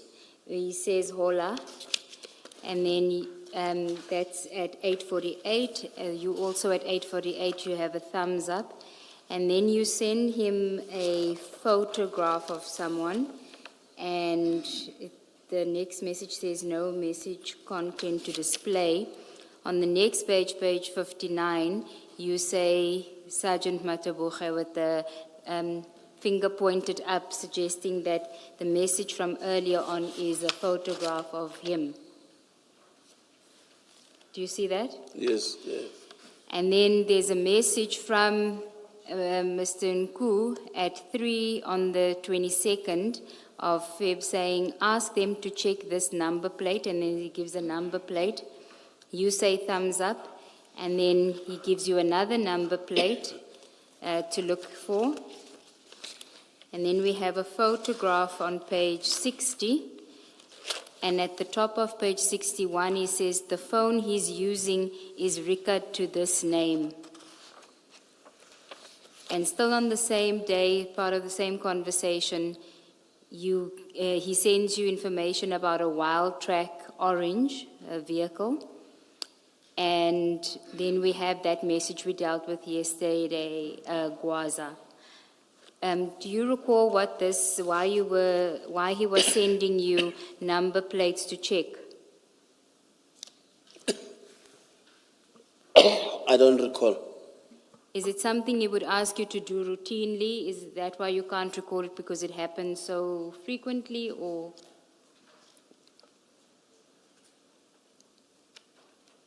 Sorry, what's the question? Is it the reason why you can't recall because you did it often for him, so you can't recall this specific instance where he gave you these number plates to check, you don't know why? Or is it that you've now taken your usual stance of not remembering for the sake of convenience? I know that I can check number plates. So this I don't recall. No, Why? what do you mean you know you can check number plates? What do you mean by that? I see here on ask them to check this number plate. Oh. If you say here they saying, or he is saying, here is the number plate that needs to not to be checked, but here's the number plate. Hey, I don't understand. I don't recall Sorry, what's Chief, happening. you were asked, what do you mean you can check number plates? Not reading from the chat what you said. No, I thought. Does it mean you have a gadget or a device as part of your duties that when I give you a number plate, you are able to check using that device who the car belongs to? I'm able to check. Yes. Okay. Now, this is something that you do in your official capacity, to check number plates. Yes. Okay. So there would have had to be a basis for you to do it in your official capacity and lawfully. You can't just randomly, for whatever reason, even or specifically for personal reasons, just check a number plate of any person. Yes. There must be a basis for it, surely. Yes. A lawful basis. There? A lawful basis. You must have formed the view that it's a lawful request that's being made by a citizen to you. You can't just decide that, you can't just offer to check people's number plates because a civilian requests that you check them. Can you? No, I can't just. Yes. Me, I can, let's say the car is parked next to my yard. Even if I'm off, I can take the number plate and check. Yes, I know you have the power to do so, but that power is not an unfettered power. You must have there must be a basis for you to do it. It seems to me that a friend can't just say to you, please can you check this number plate of this person, I want to see who it belongs to. Why would you be entitled to do that? Yes, there will be a reason why. Yes, a lawful reason. There will be a reason. Yes. There will be a reason why. And in this instance, he's just saying check this number plate, so why are you just checking it? He must have told you the reason that you must check it, and you must have thought that it was a proper reason for you to exercise your power to do so. This I cannot remember. What was this for? But whatever it was for, it could not have been for the exercise of your duties, lawful duties as a traffic officer. It couldn't be. It comes from Mr. Nku. You are checking for Mr. Nku, not in the discharge of your functions as a traffic officer. What's the question, The question is, Commissioner? the question is, you're checking number plates at the request of Mr. Nku could not have happened in the course of you discharging your normal duties as a traffic officer when you look up numbers for Mr. Nku, registration numbers for Mr. Nku. That's not you exercising your functions as a police officer. I don't understand. Maybe rephrase the question, maybe. Yeah, I'm going to rephrase it. When Mr. Nku, as we have seen with the airport cases of looking for gold, as you tell us, of looking for lost currency, as you told us, for Mr. Nku, you agreed yesterday, that was, you called it a side hustle, right? It's not official police duty.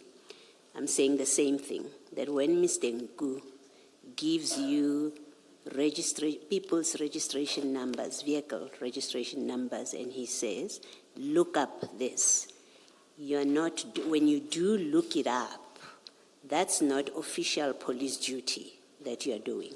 It's not official police work that you're doing. Depending on the reason why is he saying, check this number plate. Why would you look up? You see, the context about Mr. Nku is, remember, you're doing other transactions with him, and he's your funder. We have established that. When he gives you details of motor vehicles, unless you can explain it to us and say the reason he gave you these motor vehicles to look at is A, B, C, D, and from that, we are able to determine that this was legitimate police business that is given to you, Chief, by a member of the public, because he has an explanation that you are giving to us. In the absence of that, it's reasonable to conclude this is yet one of those schemes where he asks you to do things in your side hustle with him, or in what you call side hustle with him. It's reasonable to conclude that in the absence of an explanation. And we don't have an explanation because you say you don't remember. Yes, I don't remember, Yes. Commissioners. Don't focus on the I don't remember. Focus on my saying it is reasonable to conclude that this is one of the side hustles that you were doing with Mr. Nku in 2019. It's reasonable to conclude that. Absent an explanation from you of what this was about. Well, I wouldn't agree because I'm saying I don't remember. I wouldn't agree it's one of my side hustles. I'm saying it's reasonable to conclude that it is one of the side hustles because we don't have any other explanation from you. Is it reasonable, Commissioner, to me? I'm saying, well, it's reasonable for me to conclude. Oh, okay. I'm happy to bring it to me. Well, It's reasonable for me to conclude. I'm suggesting to you, it's reasonable for me to conclude in the absence of an explanation why Mr. Nku is giving you registration numbers to check that this is yet another case of your side hustle with him. well, I don't have control over that, Commissioner. Over what? Over your conclusion. I'm asking you it's reasonable. I'm not asking you whether you have control over my conclusion. I'm asking you to apply your thought process that look at these facts. Fact, he sends you people's registration numbers, including in some case a vehicle model. He gives you that information. we ask you, you get asked, why do you have this? Why is he sending you this stuff? You say, I don't remember. And I'm saying to you, it is a reasonable conclusion to draw in the absence of an explanation for that activity, that this is one of the things that you are doing as a side hustle with Mr. Nku. I'm saying to you, it's reasonable. You can say you don't have a comment, and I'll accept that, but you've heard what I say, that it is a reasonable conclusion. No comment. Okay. Commissioner. Why were you giving him, Mr. Mataboge here, Sergeant Mataboge, is he someone that you know personally and that you have a relationship with? I don't even remember. I don't know Mataboge. No, I don't accept or I don't believe you that you do not remember, because you actually had a meeting with him. You tell Mr. Nku, let me find that page. Yes, at page 56 of that same bundle. So what you do is you send a picture on the 22nd of February, but before you send that picture, on the 18th at page 56, you say, "Good morning, S. We met very late yesterday with Captain Mataboge. He is talking to his colleagues today, and we expect a positive answer." This is you writing to Mr. Nku.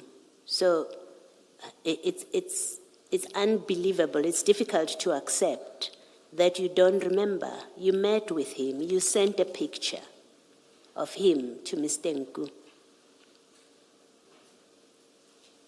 It's simply not true that you don't remember who he is and what it was about.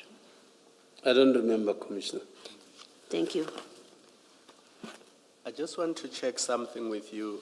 In the build-up to the Ayrton incident, my question may be asked, same question but for different reasons.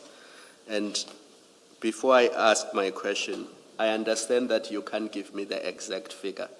You can't even get close.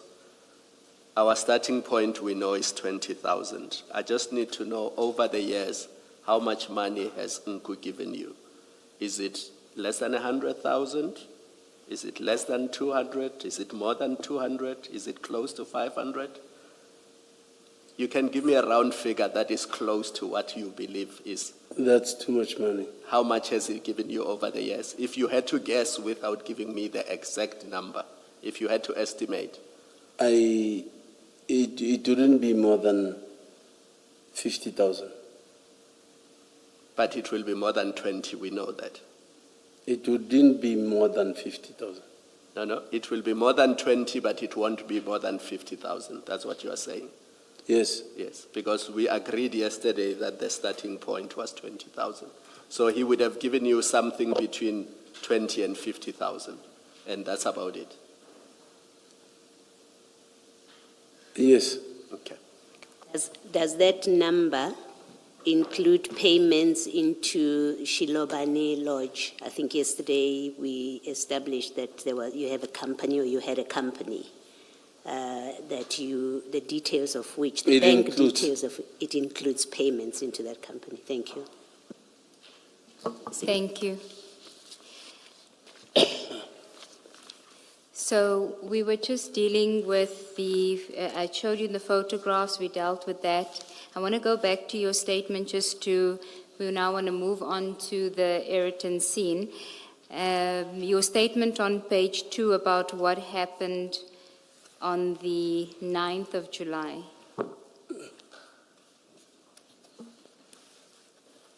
Yes. Paragraph 5. Yes. You say, on the following morning, Friday, 9 July, at about 5 a.m., I received a call from Mr. Nku, who confirmed that the information was positive and that I should come meet him at a certain place in Alberton. I left my house to the agreed location, and then you say I was driving a silver grey State VW Golf 7. What was the agreed location where you were going to meet him in Alberton? Yellow Jersey. Yellow Jersey. Did he give you the name of the place? Did he send you a location? Location. He sent you a location. He sent you a pin location. Yes, yes. Okay. Did he send you the pin location before or after you spoke to him at 5 a.m.? When I'm leaving the house after his call. Yes. So he calls you. Does he then send the location, or does he first send you the location and then call you? Then I can't remember, but I think I left, then he sent me location. That's what I can't remember, he sent location first or he called me first, but I think he called. On my way to him, he sent the pin. Okay. Then just at 6, I'm going to just read parts of it and then we can deal with it. 6, I met Mr. Nku and he gave me a briefing on his information and the truck in question. After the briefing, I decided to engage the process of intercepting the truck and to have it searched. So this would have happened after 5 o'clock, 5 a.m., because you meet him after 5 a.m. After 5 o'clock, yes. Yes. Do you recall more or less what time you met with him? Between 5 and 6. And do you recall what time you would have contacted Warrant Officer Pokungwane to assist? On my way to him. So after 5 as well? After 5 years. Okay. After his call. And did he send you the pin location on Telegram? The app Telegram? I can't remember, was it WhatsApp or Telegram? Okay. So you were using Telegram at the time? At some stage, there was Telegram and WhatsApp. Okay. I just want to, Chair, there's a file that would have been given to you. It's called Boyson 98/07/2021. It has a presentation there. We've only provided the witness with the pages that are relevant for his purposes, for sensitivity reasons. We just want to disclose the relevant aspects for him.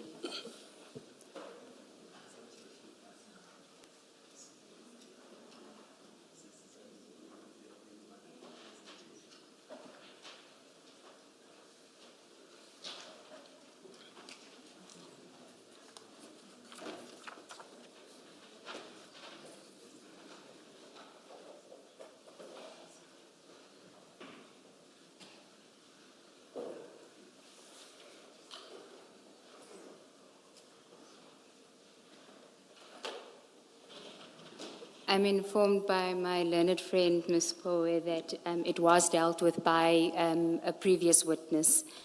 But we are only giving this witness access to the pages that are relevant to him and that I want to engage him on.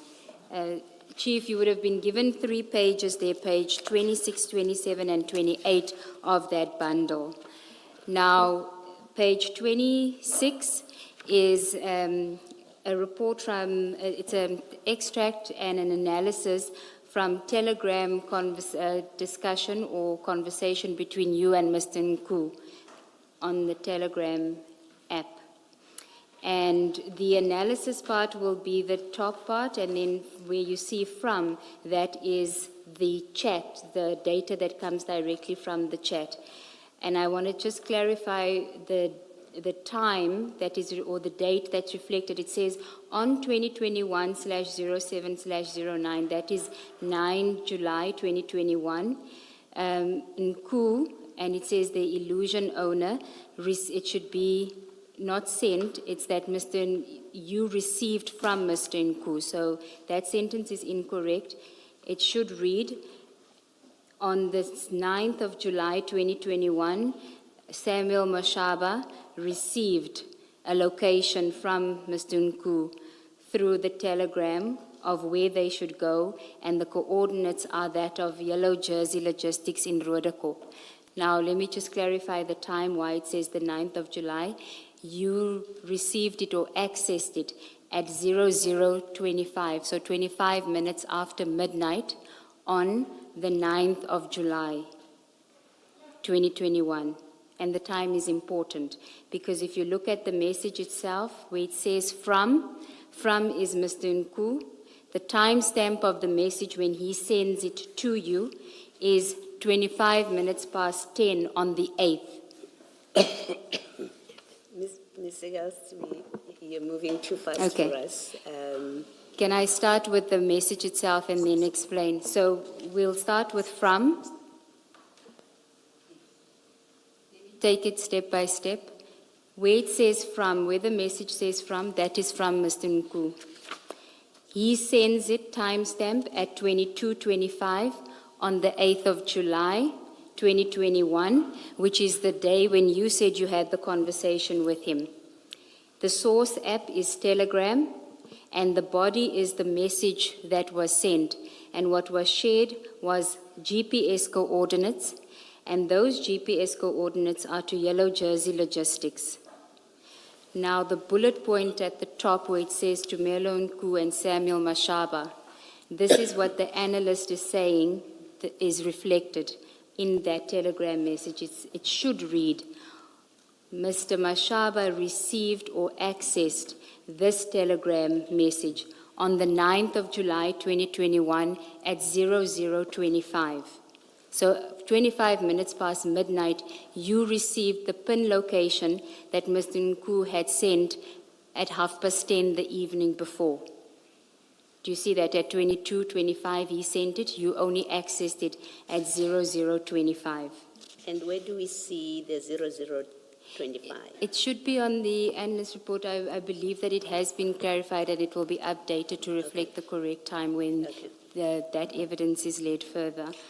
So that is and I'm going to give you an opportunity to comment about whether you recall receiving the location after midnight or accessing the location coordinates after midnight on the 9th of July. Do you recall? Midnight. Yes, shortly after midnight. You said he sent you the coordinates? Remember, you said he sent you the PIN location. Yes.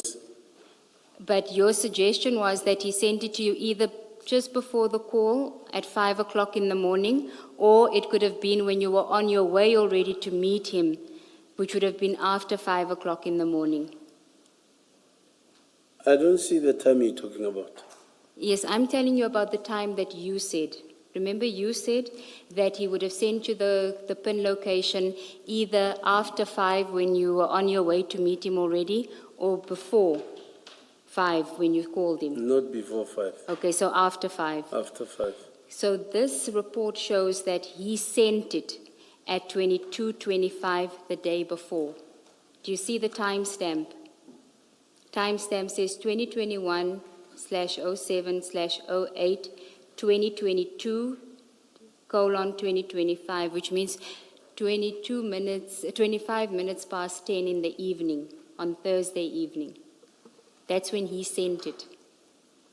That's what? No. You dispute that? He sent me in the morning, after 5. The simple point that is being made is that you and Nku were communicating via Telegram, and according to this report, he sent you the location at 25 minutes past 10 on the 8th.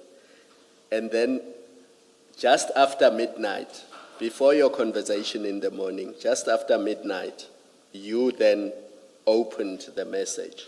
At 25 minutes past midnight, you opened the message, which was before this call that you say took place at 5 o'clock in the morning. That's the simple point that is being made. That before the call in the morning, you had already accessed the location just after midnight on the 9th. I don't remember that. I remember saying to him, please send location of that yellow jersey in the morning after waking up. Okay. And then the next message, you'll see the messages are divided by, there's a dotted line there. The next message is also from Mr. Nku. The timestamp is 22:25:37, so a few seconds after he sends the location, that same Thursday evening. And then it's also from Telegram. The body says, that's the message that was in the message, we need to go there. So that he sends to you 22:25 on the Thursday. We need to go there. Here, we need to go. So we need to go here, my apologies. We need to go here, meaning we need to go here where I've sent you that pin location, that's where we need to go. I'm not like him. Where is my response to this? Okay. If maybe you would say, I communicated or I saw. I'm just telling you what he said. Remember, I didn't say to you when you access this message, when you've read it. I'm just telling you when he sent you the information. So he told you already that he sent you the coordinates on the 8th already, the evening of the 8th, and he told you on the 8th, the evening of the 8th, we need to go here. And then the next message is at 22:28 from him to you again saying before 6:30, meaning we need to go here to Yellow Jersey Logistics before 6:30. Do you want to comment? I would have communicated, I would have responded to this if I saw it. Okay. I was sleeping on the 8th. Can I just find out why were you suddenly using Telegram with Mr. Nku? What was the reason for moving to the Telegram app?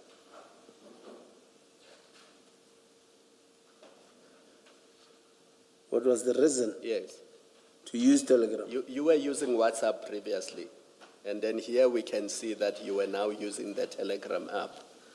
What was the reason for that? One of you must have suggested that let's stop using WhatsApp, let's start using Telegram.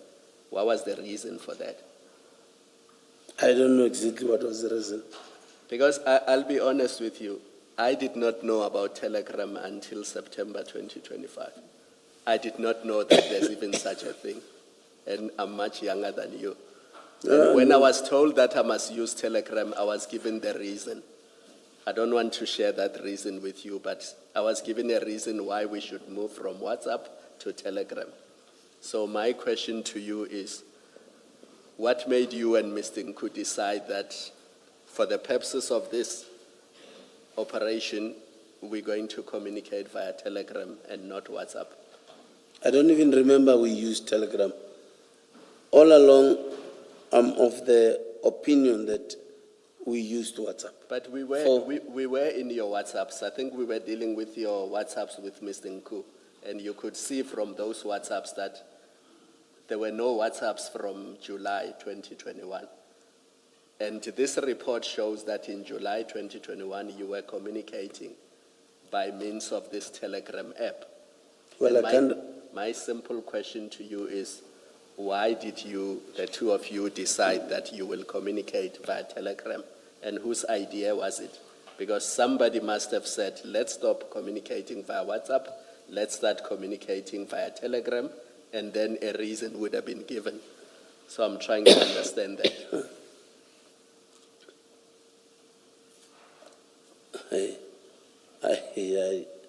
I don't know exactly. I think even Chair did not know about Telegram.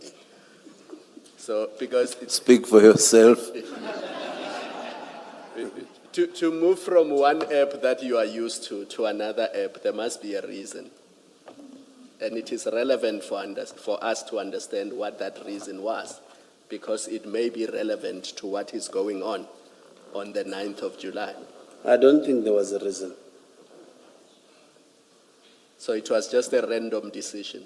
I don't think, yes. I And don't think you there was a didn't reason. ask any questions. You didn't say, Nku, why are we now moving from I WhatsApp don't to even- this app? I don't even remember that we used Telegram. Hence, I don't remember the reason why we switched to Telegram. Because you have to download it. It's not something that, is automatically there and you can just switch from this to that. There's I a know. process where you have to download Telegram. I know I've got Telegram. And there's a reason why you would use Telegram instead of WhatsApp if you are used to using WhatsApp. And I don't understand why you're not prepared to tell us what that reason is. And I'm not suggesting anything to you because you are the one who made the decision to move from WhatsApp to Telegram. So I'm asking for your reason.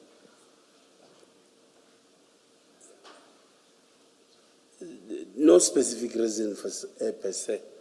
If I'm in WhatsApp and say, let's switch, it would mean we're giving maybe WhatsApp a break. Let's go to Telegram. Or maybe because you know that it's not easy to access WhatsApp. If a third party wanted to access the communication in WhatsApp, it would not be easy to do so. It's not. It's I more know, secure. Let me put it in technical language. Telegram is more secure, and a third party cannot easily access your communication with Nku if it is on Telegram. but here is it accessed. How will I? Do you accept that Telegram is more secure? I mean, Commissioner Khumalo is putting that to you as a fact. Do you accept that? I don't know how secured it is. I don't know. Yeah. Why would you, in particular, have downloaded the Telegram app? You have WhatsApp. You conduct official police business. I'm assuming on WhatsApp when you get information, law enforcement, you have no problem doing that on WhatsApp. I assume you have no problem, like most of us, to talk about your personal and family matters on WhatsApp. We've also seen you discussing your transactions with Mr. Nku on WhatsApp. Maybe The a preference. question is, why would you have chosen to go onto Telegram at all, to have that app at all as a basis for communication? No specific reason, Chair. Maybe preference. Okay. Thank you, Commissioners. Then if we go to page 27,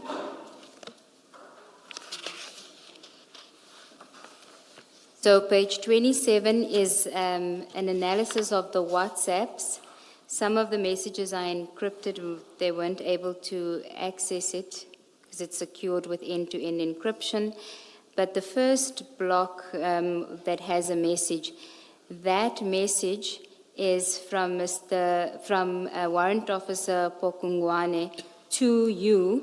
And if you look at the timestamp, which is the last column on the right, you'll see 2021-07-09-0341. So 20 to 4 in the morning. He sends you the number. If you look at the body, the column that says body, he sent you Warrant Officer Makhane's number. And we know from your evidence that Warrant Officer Pokongwane couldn't assist you, and he then he referred you to Warrant Officer Makhane. But according to this, that happened at 20 to 4 in the morning already.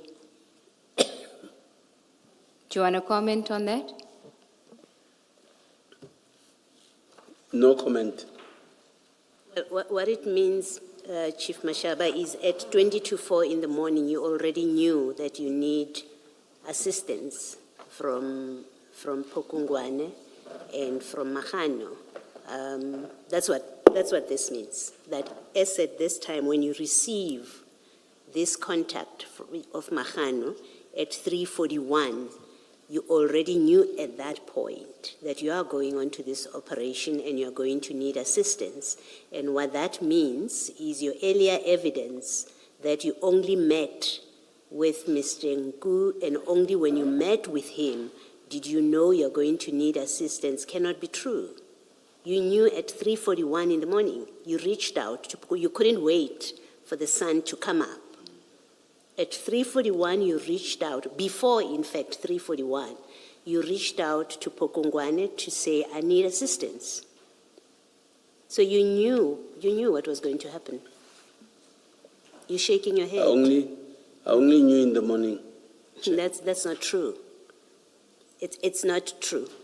It is false to say you only knew later than 3:41 when we have evidence here that at 3:41 already you had called Pukungwane to say, I need assistance. This document proves itself. It doesn't come from my mouth. This document says it is false. Your evidence is false that you only knew in the morning after speaking to Mr. Nku on the 9th. That's what the document says. Chair, it's totally unfair that something will be pushed through my throat, even if the authenticity of this thing needs to be investigated. I must just be told, this is what happened. Just given a paper like this, I'm saying in the morning, just because I don't agree to this, it's a lie. I don't think it's fair. All right, let me reformulate. I'm happy to reformulate what I'm going to say and still put the same proposition that I'm making. Assuming this document is a true reflection of what it purports to be, that it's not doctored, it's not a false document, it's not a created document. Let's assume, for purposes of my proposition, right? From that premise, assuming that this information that says at 3:41 in the morning, Pukungwane sent you Mokgane's contact details, assuming there's no question about the reliability of this document, and we accept on its face what it says. What it says, the 3:41 contact from Pukungwane would mean, maybe let me also choose my words carefully, would mean that your earlier evidence that you only got to know the details of this operation when you met with Mr. Nku, and it is only after he had given you those details on the 9th in the morning that you started mobilizing resources. It would mean that evidence is false. If what is contained in this document, if what is contained in this document is the truth, the timestamp. Do you understand the proposition I'm making to you?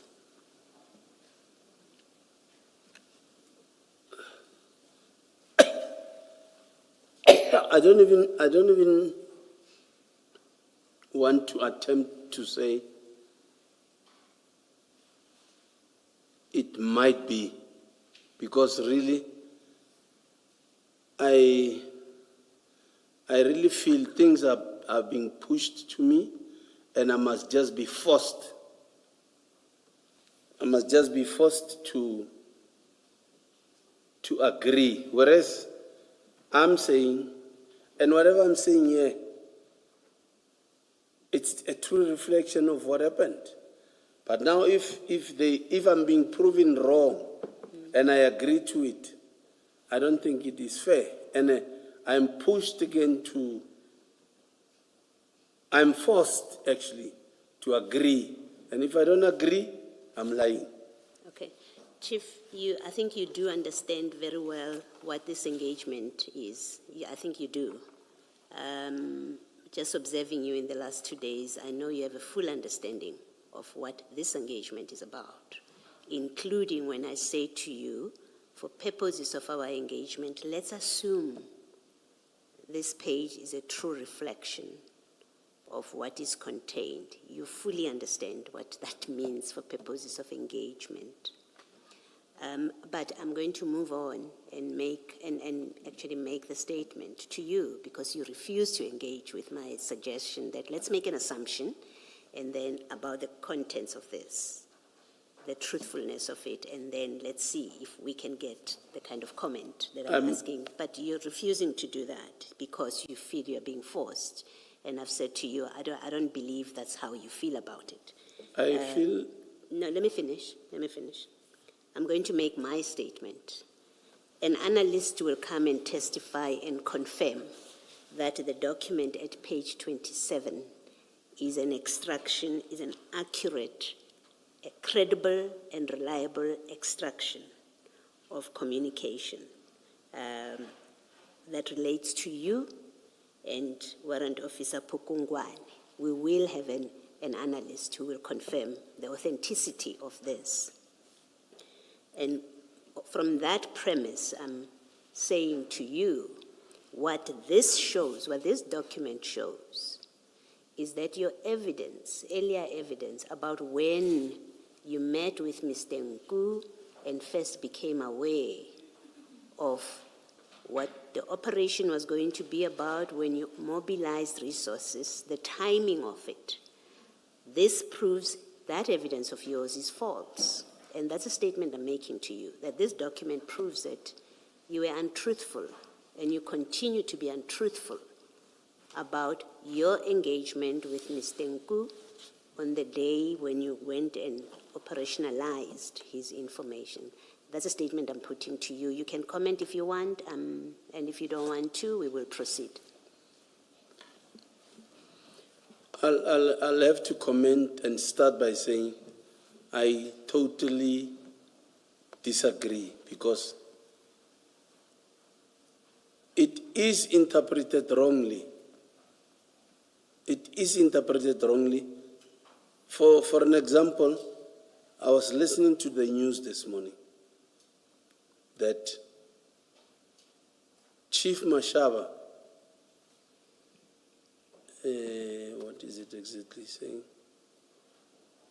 Chief Mashaba agreed that he's been funded by a civilian. But still, on the clip, Commissioner Baloyi says Mashaba is going to be charged because of criminally charged or prosecuted. But still, I am heard saying no comment. Okay. So at no stage did I say yes. Okay.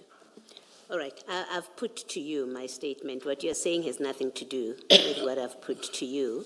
I'm going to move on. Thanks, Ms. Sickles. Thank you. I just want to clarify one issue.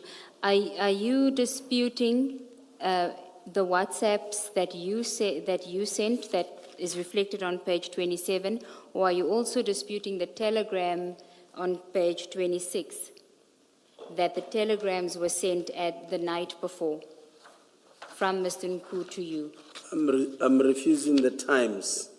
Even the telegram times I'm on refusing. page 26? Yes. Okay. Because the authenticity of this also needs to be verified. Again, even the analysts, I know there must be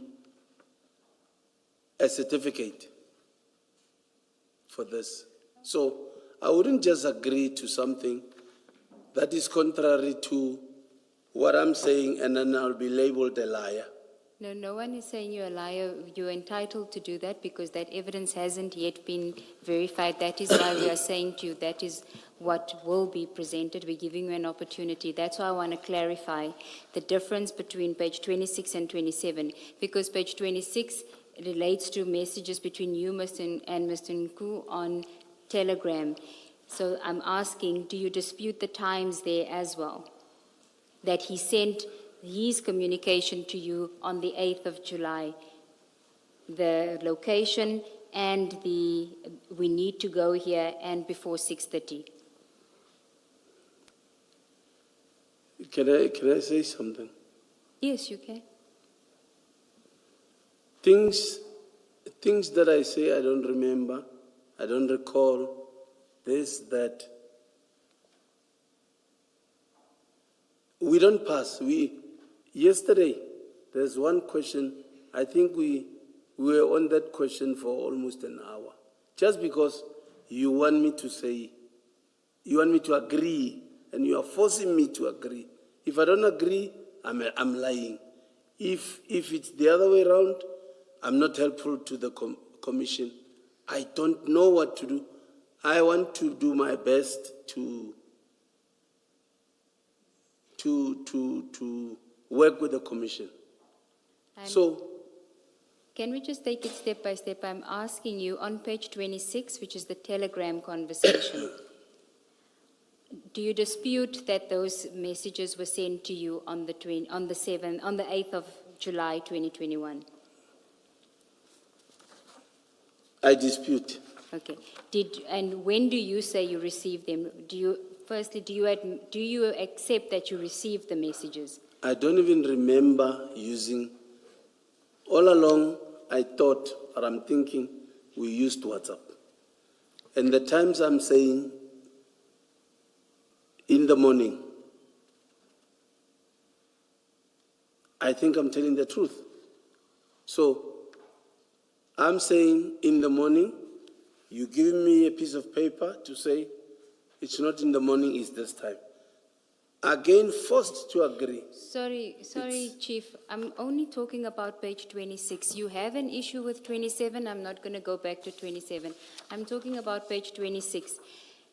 Insofar as the page 26, that Mr. Nku sent you the location at 10:25 the evening of the 8th of July. Are you disputing that he sent it to you via telegram at that time? I'm saying I got location. Okay. How did you get it? Did you get it?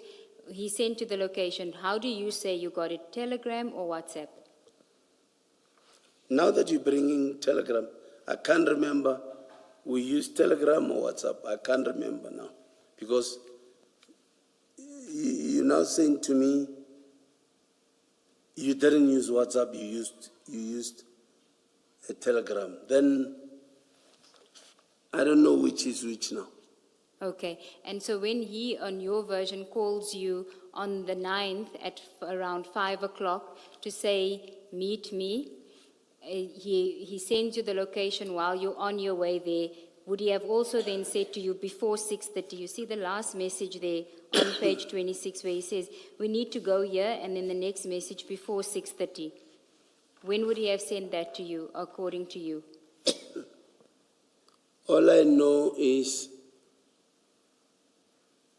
the location I got in the morning on the 9th. That's the only one you're willing to say that you received, but Yes. only on the 9th. These other messages where he says we need to go here, you didn't receive them. No, And before 6:30, you didn't receive those. I didn't. Okay, let's move on then. Now, Sorry, did you deal with 28? Maybe I missed it, so it may be I was thinking that Commissioner Khumalo, because he is disputing it and we 27. have, yeah, Then there's it's no the need to same, deal with 28 is the 28. same, yeah. Okay. We'll rather just leave it until we get the verification. Can we go to the WhatsApp bundle again? Just want to deal with one more WhatsApp before we go to your statement. Sorry, Advocate Siggles, you've been overruled by the commissioners, so you must deal with page 28.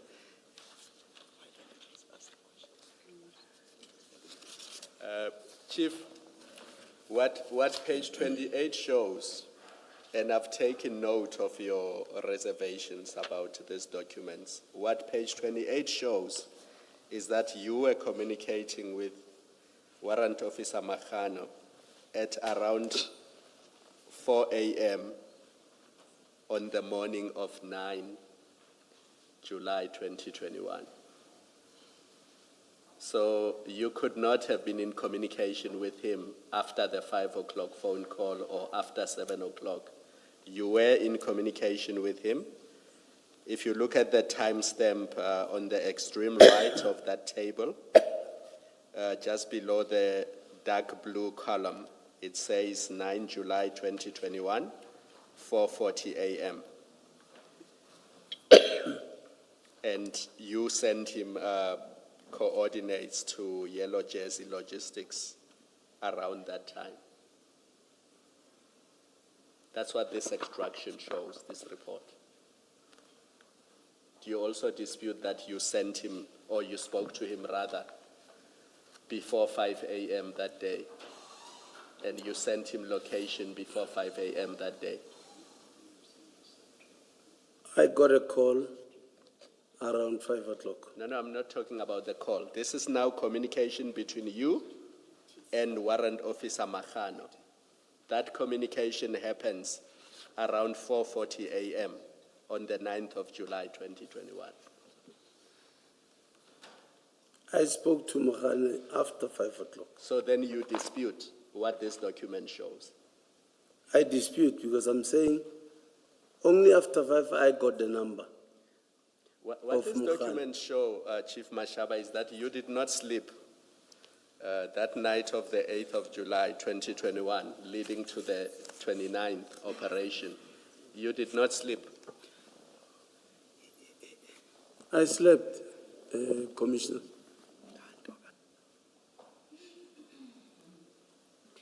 Ms. Ngube, what does the UTC mean there in terms of time? Yes. I know with the previous witness, and it was a different set of messages, we had to do the subtracting and the adding of Yes. 2 hours and so.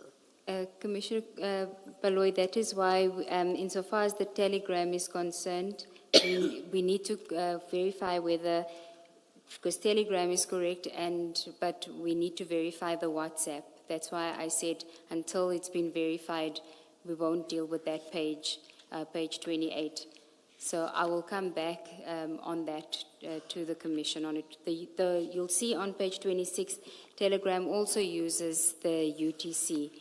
And it's the same on WhatsApp, but we're not sure whether with the WhatsApp if there's a difference between the 2 times. So that's what we need to just clarify, in fairness to the witness. That's why I didn't want to deal with page 28 as well, until we've clarified. The point applies to 27 as well.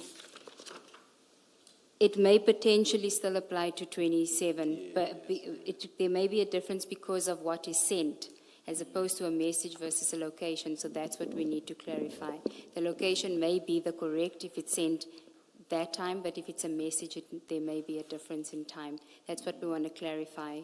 That's why I didn't want to deal with page 28 yet with the witness, because that has 2 messages. Chief Mashaba, just in case you did not understand the engagement between the evidence leaders and the commissioners, the question I asked you about page 28 and the times, for now it's fair to withdraw it, and your answer to it, to withdraw it in its entirety, because that time that you see on page 28 must still be verified. It may be that what you see as 4:40 a.m. is in fact 6:40 a.m. So that must still be verified.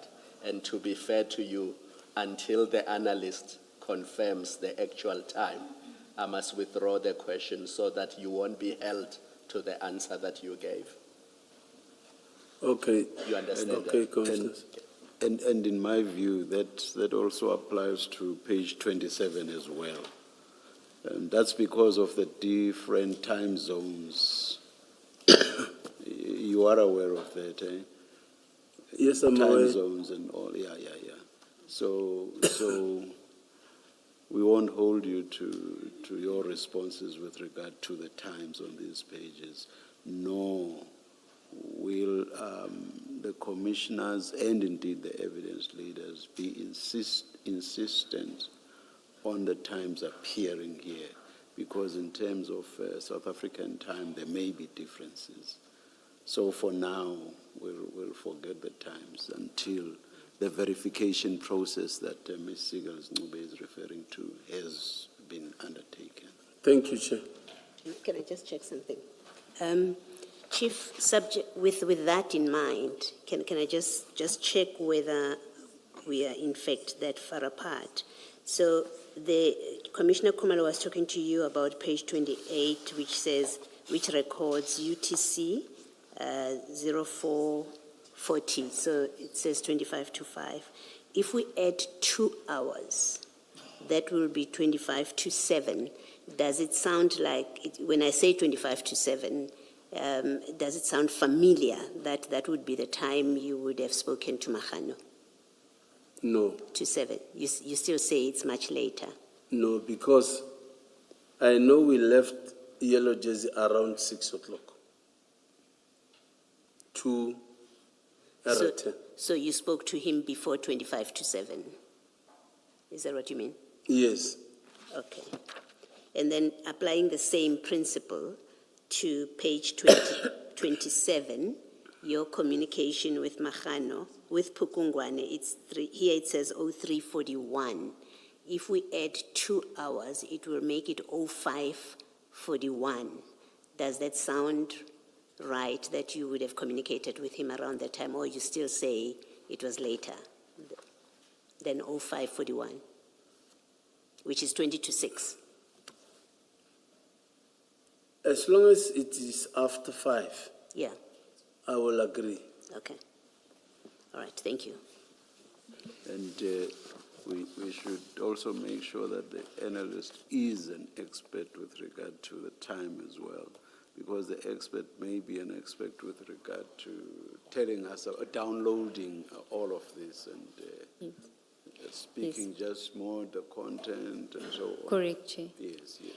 But of course, this qualification doesn't apply to page 26, which is the telegram conversation, insofar as that UTC may very well be correct, but even if it isn't, it is still inconsistent with the time. It's still at night. It's still at night. Either night or very early hours. Correct, Chair.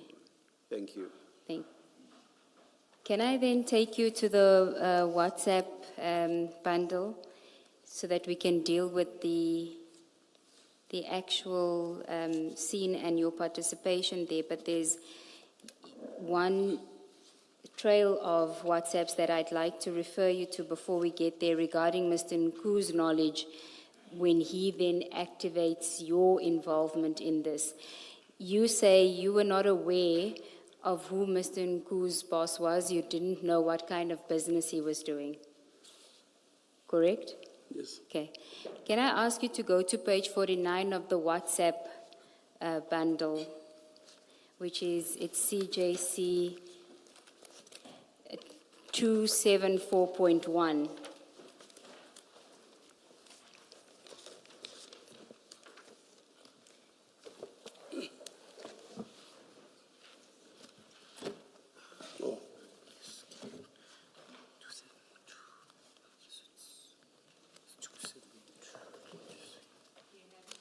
Do you have it?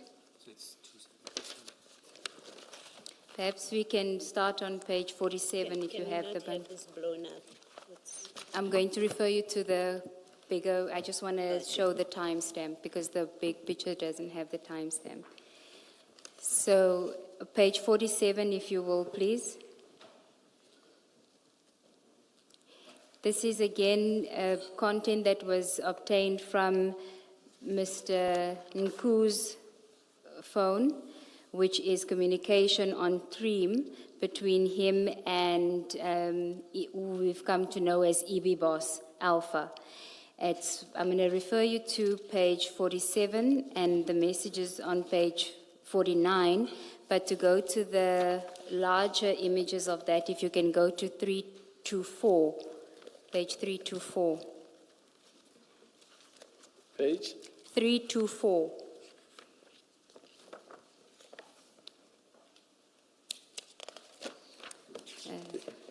Sorry, it's page 326. My apologies.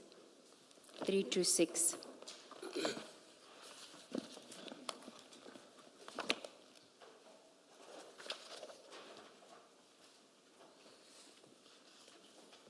Let me know when you have it. Do we keep our finger at 47, Yes. is it? 49, Chair. 40, oh, 49. Do you have it? 326. Yes. Yes, I'm on 326. So on page 326, it's the same image that you see on page 49. And page 49 is just beneficial because it gives us the date of the data from Mr. Nku's phone. It's 1 July 2021 at 1924. So this is before the Ayrton incident on 1 July 2021. So on 326, this is the messages between him and Alpha. His will be in the green and Alpha is the white. Alpha says, I only got to know now. Then he says, but what is that container carrying? That's Mr. Nku. Alpha says, no idea, behind door.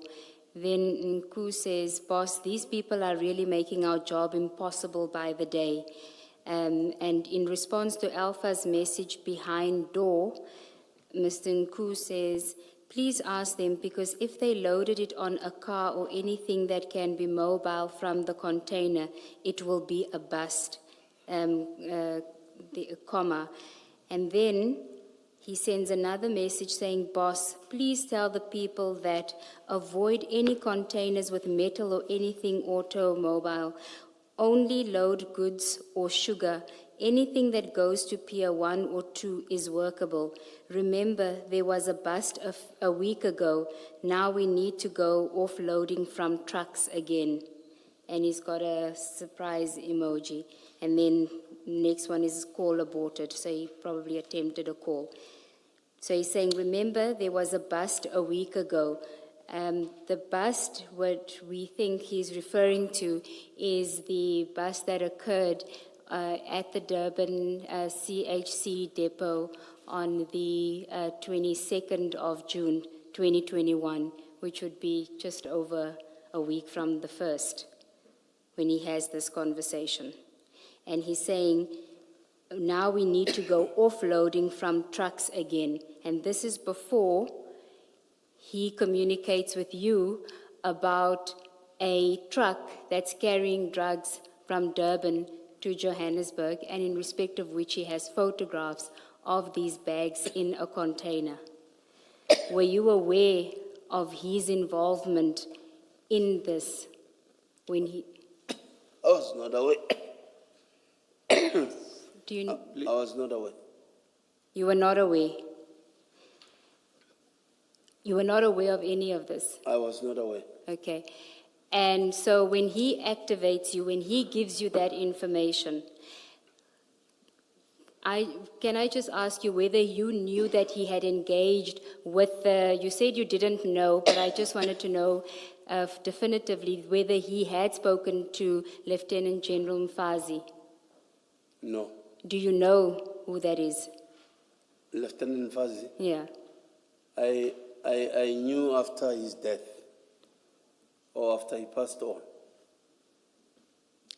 That he was the did Mr. Nku tell you that he had engaged with him before? No. Okay, you didn't know about that. I didn't know.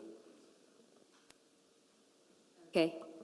So you can see that the person that is giving you information about drugs in a truck that's coming from Durban to Johannesburg, in fact, is involved in this from the outset. He knows on 1 July 21 already that there's drugs that are going to come through. I wouldn't speak for you. Yes, I'm just trying to show you the person that you were dealing with at the Okay. time. He was not an informant that was trying to assist you with a lawful drug bust. Do you want to comment on that? To me, it was lawful. But here, hence I'm saying I cannot speak for him. But what he gave me was lawful. And I didn't even know it started somewhere. Why would you think that this time it would be lawful when every other time that he engaged you, it was for unlawful side hustle activities?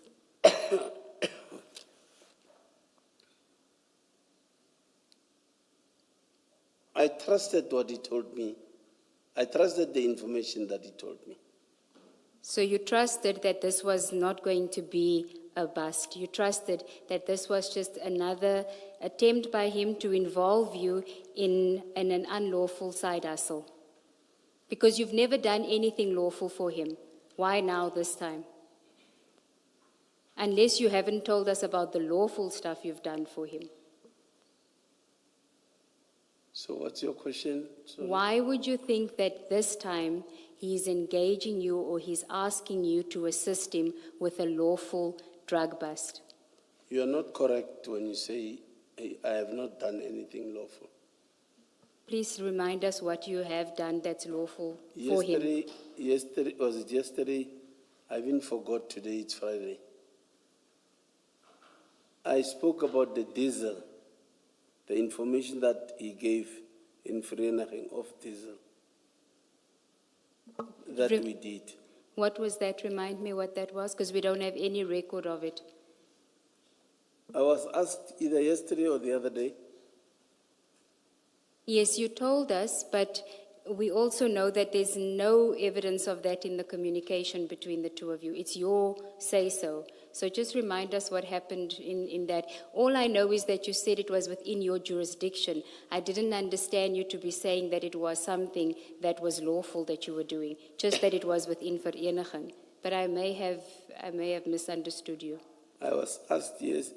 I was asked, did Ngu give you information before? I said, yes, other information was out of my jurisdiction. I couldn't do anything about it. He gave me the other one of diesel in Vereniging. Okay, give us the details of that so we can follow up on that. What was it? Diesel and fake diesel or something. When was this?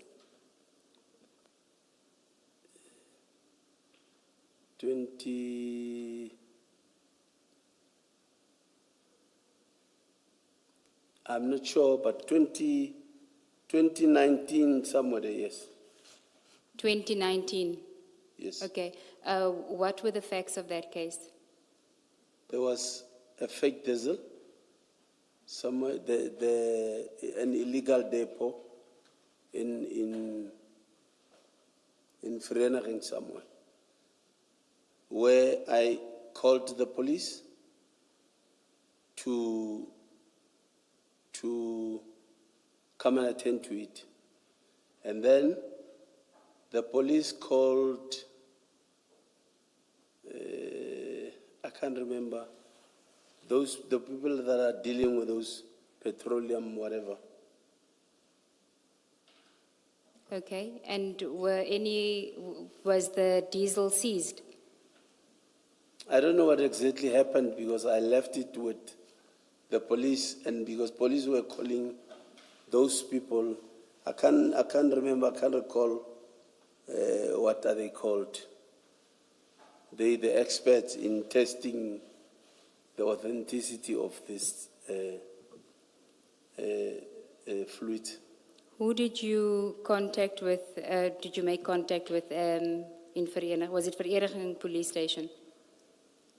Who did you refer the matter to? I think, I can't remember who did I call. But I know that I left it with the police because police even said they also don't know how to deal with these diesel things. They'll have to call other people. Just, do you know if an inquiry was opened at Vereniging Police Station? Honestly, I don't know what happened to their case. I don't know. So it will be a waste of our time to go to Vereniging Police Station and try to make inquiries. I think so, because Even myself didn't even follow up. Okay, so this was not one of those instances where you decide to go and do the seizure yourself, outside of your powers to do so.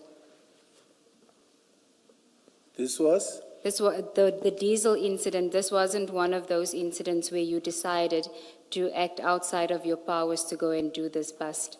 Here, you knew to refer to the police and not to have any further involvement. I've always called the police if something is out of my scope or my area of responsibility. I will refer it to the relevant people. That is the police. Unless it's a side hustle. We know from the evidence, and I ask this just to clarify, from the yesterday's evidence, which involved Gauza and them at the airport, that's a side hustle. You don't call the police for something like that. I'm just clarifying. That's all. Can I please not comment on that? Why can't you comment? You say you always call the police. That's what you say, remember? Yeah, just a second ago, you said I always call the police when it is out of my jurisdiction. That's what you said. And I'm saying, but that's not always the case. You have operations such as the airport operation, which you did, which we discussed yesterday, which is outside of your jurisdiction. You did not call the police. So your answer saying I always call the police must be qualified. That's really the point I'm saying. You still don't want to comment? Can I please not comment? Okay, thank you.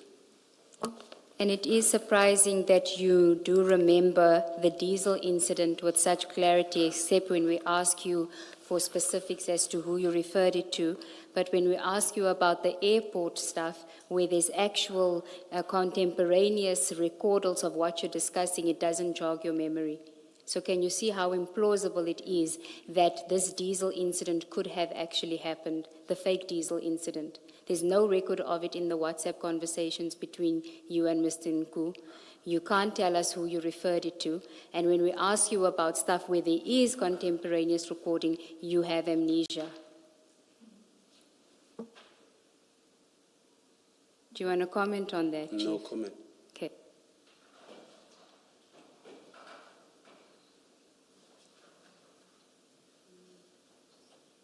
Sorry, are you moving away from...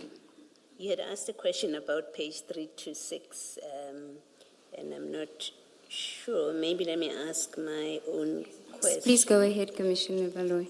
Which is really more, I think it's more a formulation of what you asked to see if we can get a better answer. Chief, you were referred to that WhatsApp exchanges, is it WhatsApp? No, 3MA exchanges at page 326.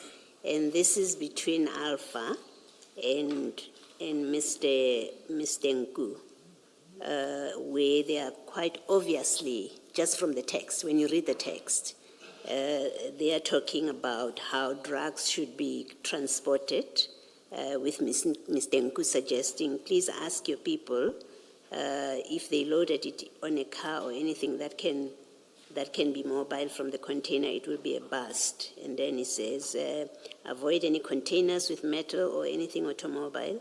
Only load goods or sugar. Anything that goes to Pier 1 or 2 is workable. That text, and I think Ms. Sigars has indicated that this is supposed to have been on the 1st of July, 2021. What I'm wanting to check with you, and I think this is what she was trying to get you to comment on, that according to this page 326, it conveys, you may not have known it, and for purposes of my question, I'm not saying you knew this, which I'm going to ask, that according to this page 326, it is clear, or it conveys, that Mr. Nku was engaging or arranging in the trafficking or the movement of drugs from wherever, and they land at the port, and they are going to come out of the port. Pier 1, Pier 2 is preferable. That's what this conveys. I know you said you can't speak for him. I'm not asking you to speak for him. I'm saying this page conveys that he was in fact part of the trafficking of whatever drugs he's talking about here. Do you accept that's what this conveys? You may not have known it, but now as you're sitting there and you're looking at this page, I'm asking you to whether you agree that's what it conveys.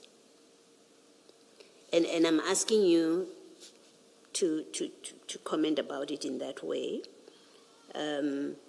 because I want to suggest that you may well, subject to what Mr. Nku says, he may well have been using you to participate in his drug trafficking without your knowledge, even with that operation on the 9th of July. That's what I want to conclude with. When I say, when you look at this, it seems to be clear that he was part of a scheme of trafficking drugs into the country. And it's very benevolent of Commissioner Baloyi to say this was without your knowledge. But please respond. even with the may have been, please respond to the question.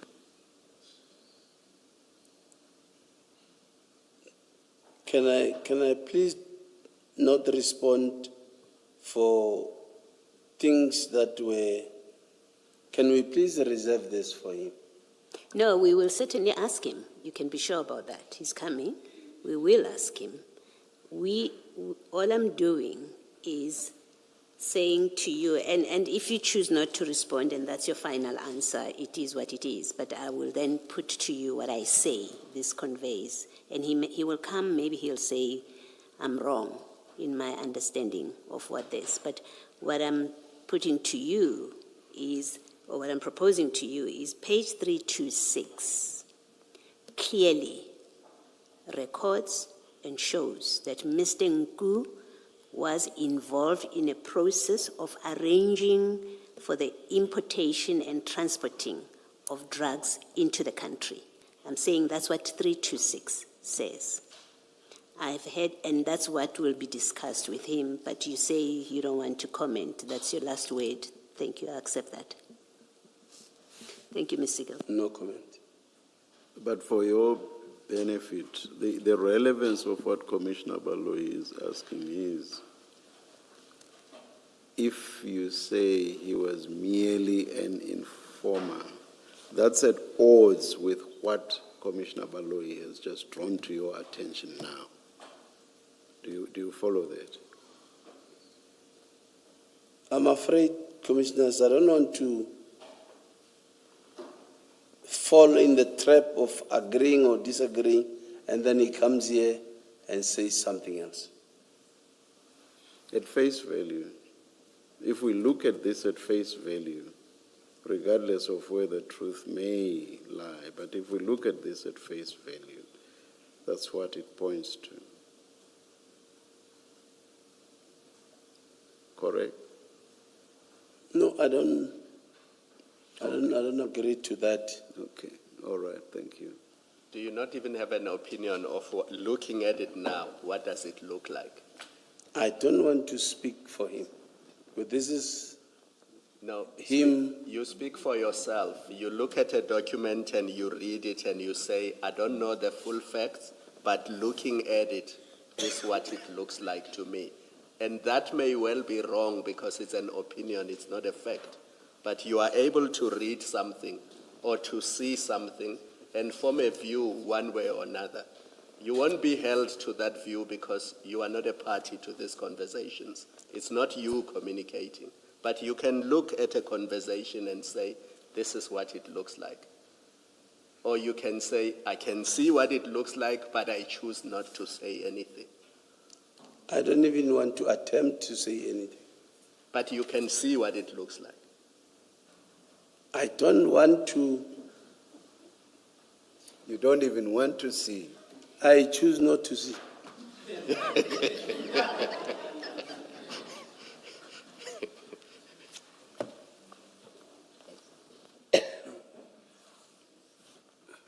Let's adjourn and resume at 2 p.m.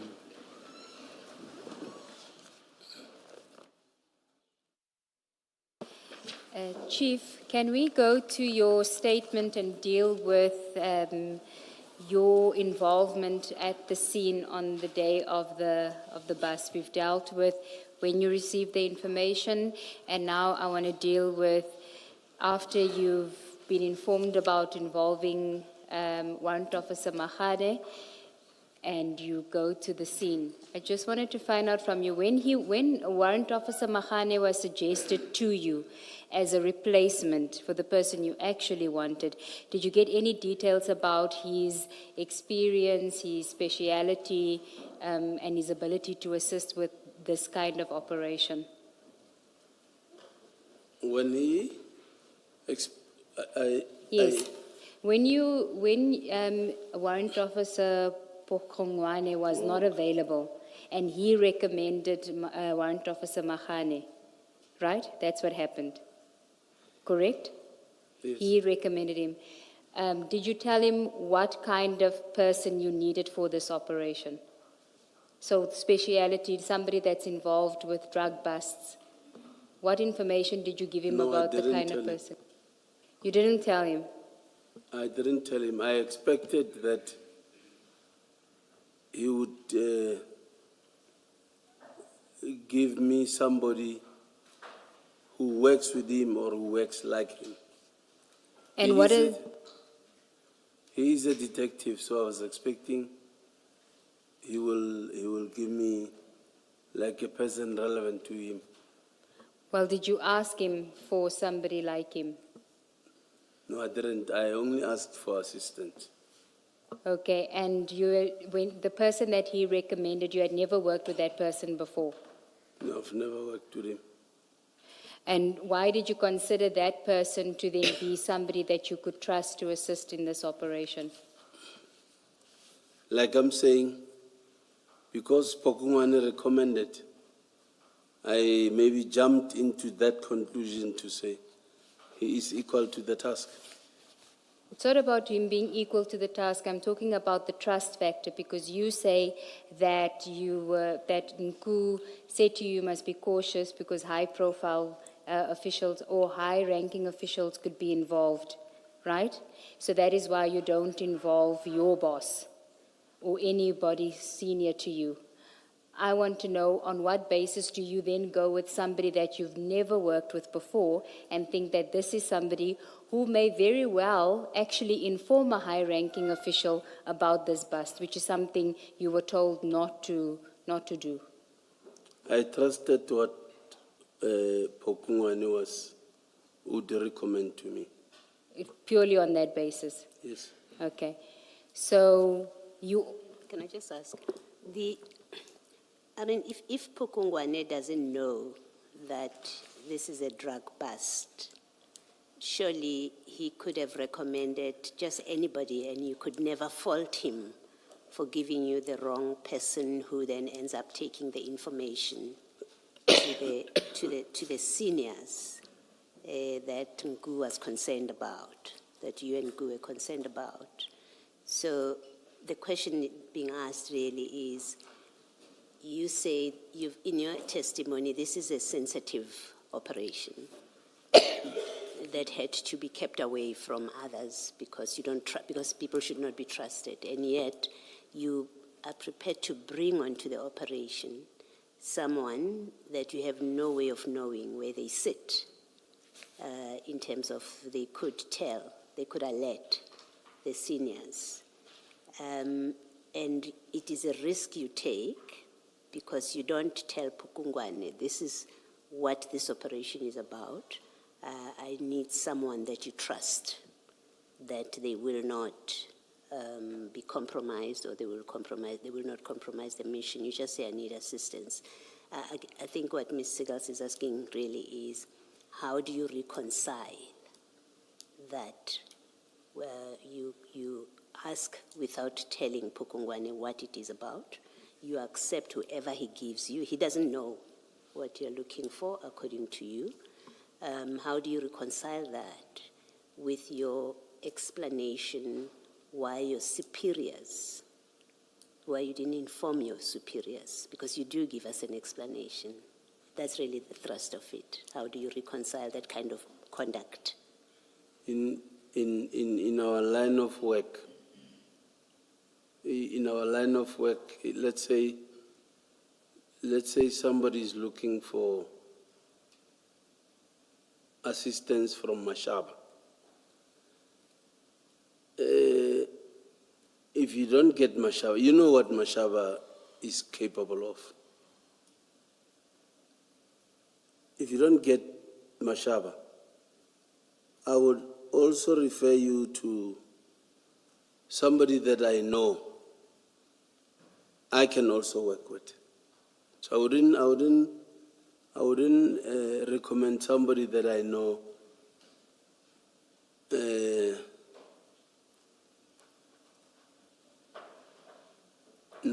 not trustworthy, but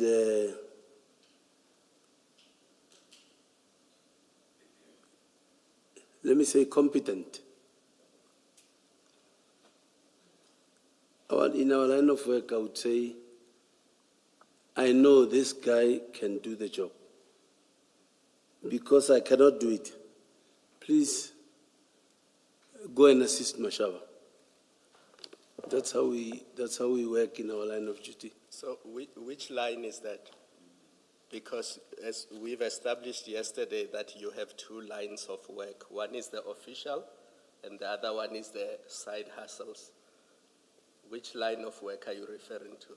The line of work of side hustles or the line of work of official channels? We are official, Commissioner. Yes. Can I ask about procedure?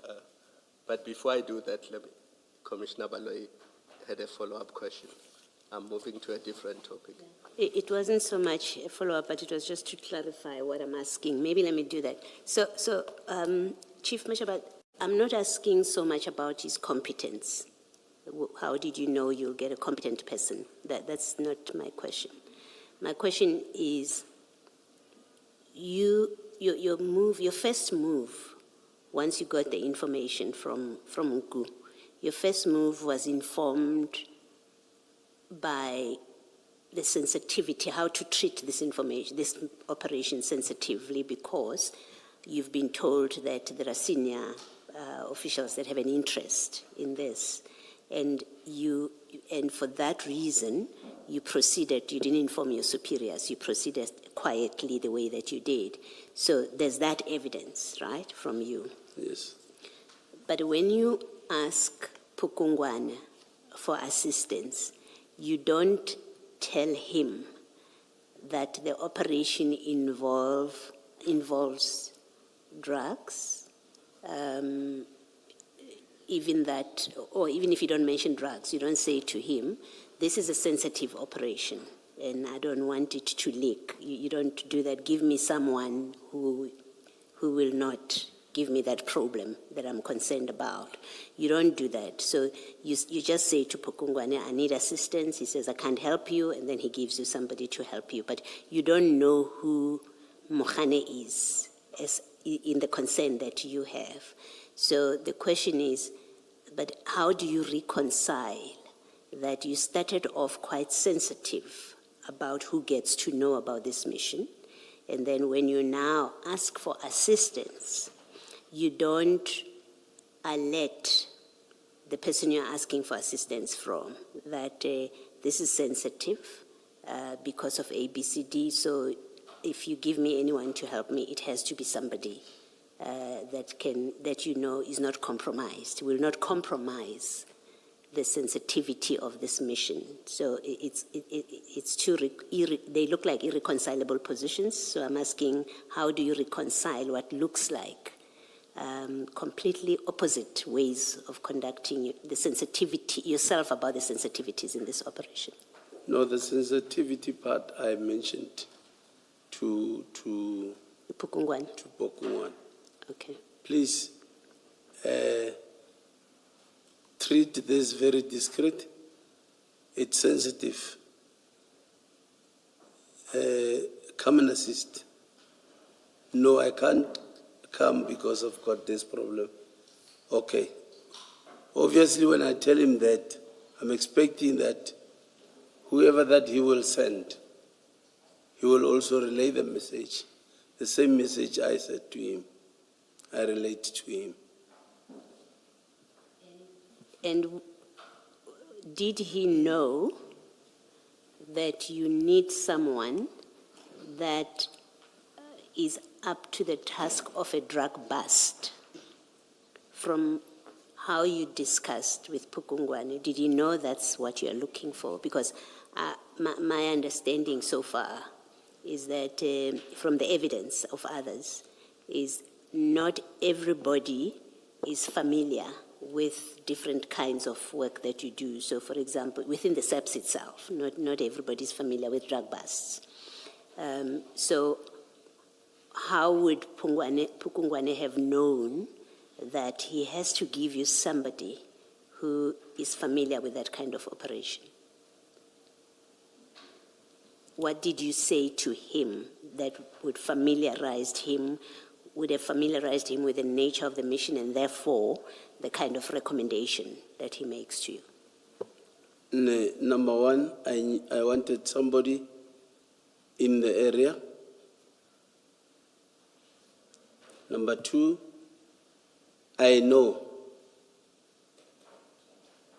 even if Pokungwani knows he can't do, I know he will know somebody that can do. So he would come, look at the situation, like I did, come and look at the situation and say, no, this one, maybe, I need so and so. That's how we operate. Thank you, Commissioner. Just a sequence and procedure. When Advocate Ngube asked you, why did you not alert other authorities? You said the information was verified in the morning. So let's focus on the period after the information is verified. Don't tell us where you live, but am I correct that the suburb where you live is in the Albertine area, so not far from the Albertine police station? It's not far, yes. Yes. And when you say in your statement that you decided to engage in a process of intercepting the truck and to have it searched, you say that in paragraph 5 of your statement. So intercepting a truck and searching it, that's a normal police operation, correct? Yes. Yes. And what was your reason for not going to the Albertine police station and to say to them, look, I will be conducting a search operation in your area of jurisdiction. I cannot give you the details because it's sensitive. I don't want people who may compromise the operation to compromise it. Just so that it's recorded in the books of the police. And at the very least, there's an entry or an inquiry dealing with the operation that you were about to carry out that day. Maybe looking at the time, Commissioner, it wouldn't allow me to go to the police station and come back. I might go there and it leaves. So. No, but Nku is there. He's telling you that I'm here, the truck is there. So if it leaves, he will tell you that the truck is leaving. You told us that Nku was already there, and he told you that this is the location, the truck is here. You are in Albertine, your suburb. From your suburb to the Albertine police station, I don't think it's even 2 kilometers. Again, I'm being careful also as to who do I involve. So you did not want Albertine police station to know that you were engaging in this operation? Not necessarily that I didn't want to know. You know, if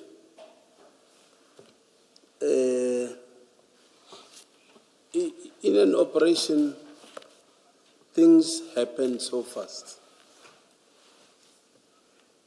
It happens so fast that you think of the operation, you think of the safety, you think of the agency, you think of a lot of things. Chief, the operation has not started. You are at your house in the Albertine area. that suburb where it is and where the Alberton police station is can't be 5 kilometers. It's a short distance. Nothing stops you in 5 minutes to go to the Alberton police station and to say, I'm a traffic officer, I'm not a policeman, I'm a traffic officer. I will be conducting a search and seizure in your area of jurisdiction.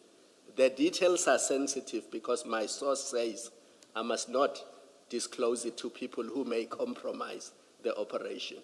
Just so that the station commander is aware that there's a traffic officer who is in his jurisdiction conducting what is essentially police work. The police, the station commander is also senior. So he might be one of the people that I might not make away. So even if you don't give him the details and you just say, I'm conducting an operation due to its sensitive nature, I cannot disclose the detail. But so that you know there's a traffic officer in your area of jurisdiction who's conducting a search and seizure operation. Are you saying you couldn't even do that? How commanders work, even myself, I know I would want to know. It is sensitive? What is it? Remember, you are expecting my station's assistance. As you should. Yes. Because this is So- not a traffic police operation. Let me ask you one last question. Are you familiar with the Roads and Road Traffic Provincial Act of Gauteng, Act 10 of 1997? Are you familiar with it? Which act? Gauteng Provincial Road Traffic Act 10 of 1997. It's here. Sorry.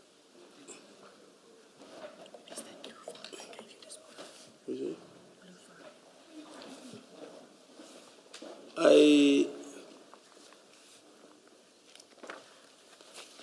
Sorry.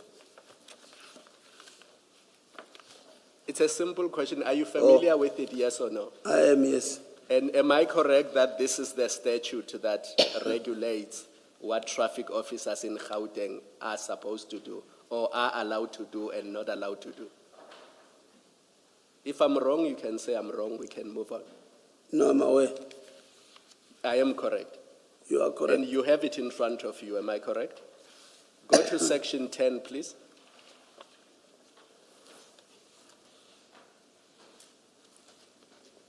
Yes. Do you see that the heading to section 10 says powers and duties of a traffic officer? Yes. And since you are familiar with this, is there anywhere there where it says you can go? Is there anywhere in section 10 where it says traffic officers can go to a private facility such as a warehouse and conduct search and seizure operations?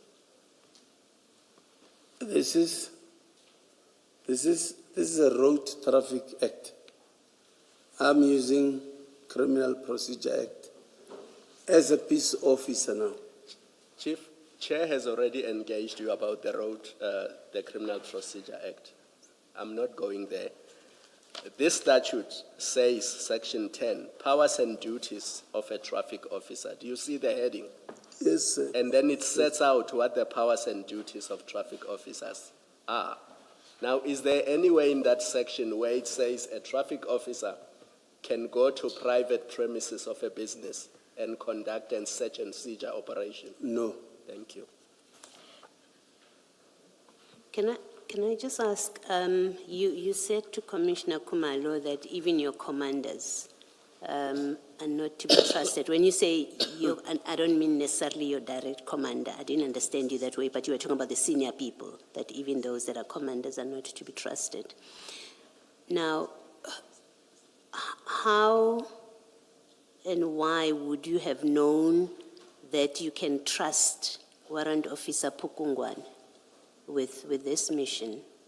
Because now your evidence is you did tell him it's a sensitive operation, so he understood that it's something that he must keep to himself. How did you know that you could trust him with that? Well, Pokungani, I can say he also stays in my neighborhood. Yes. We also form part of neighborhood watch or neighborhood patrol. So I know him more than others. And I have worked with him officially also. You've done other operations with him? Yes. Okay.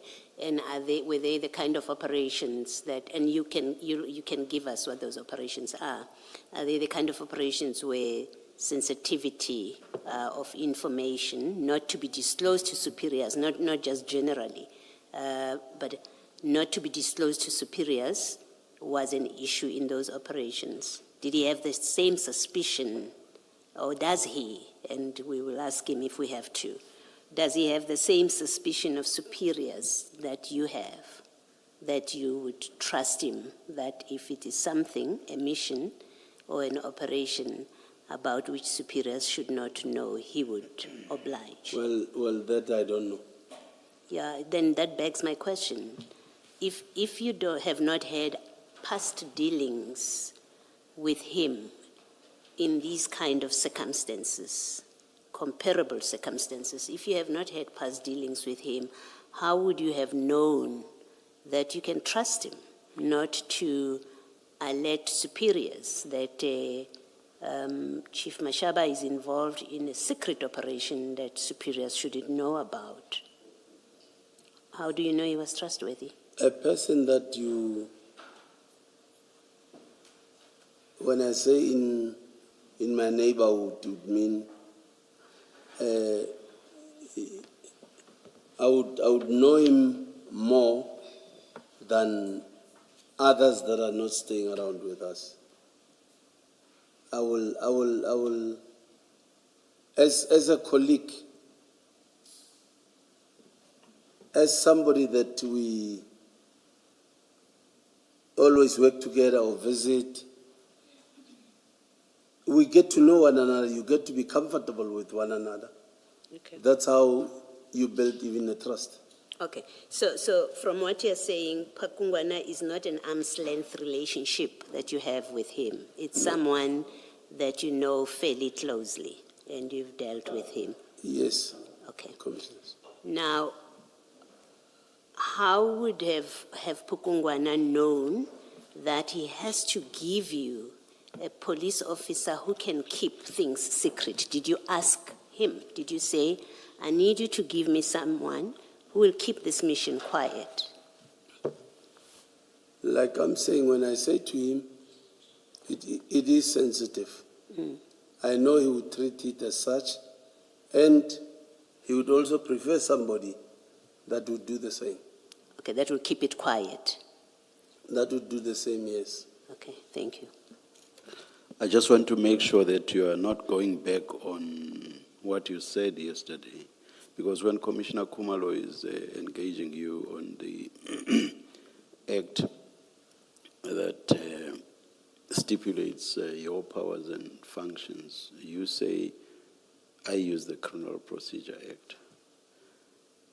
Maybe I should ask you this. What exactly in the Criminal Procedure Act do you use? Well,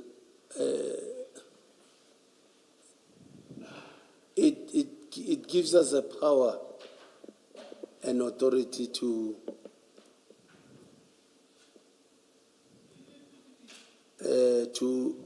let me say, almost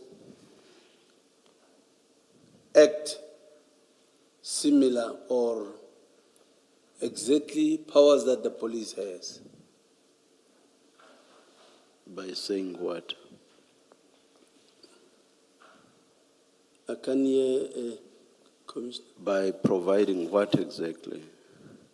By giving you powers, you can. Okay, relate that to what you did in this instance.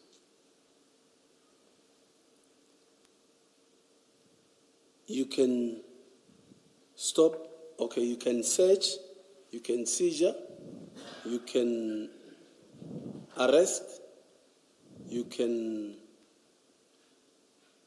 But is that not within the powers that you have? You have specified powers which Commissioner Khumalo referred you to, and you agreed that those are indeed the powers that you have in terms of that act. So I would imagine that in certain instances, but in relation to those powers, you may have to arrest, you may have to search and seize, but in relation to those powers. Because if you can now search and seize in respect of matters you have no powers over, it makes nonsense. That would make nonsense of the powers that are stipulated as being the powers that you have. It would basically mean that you have any powers that you believe you have.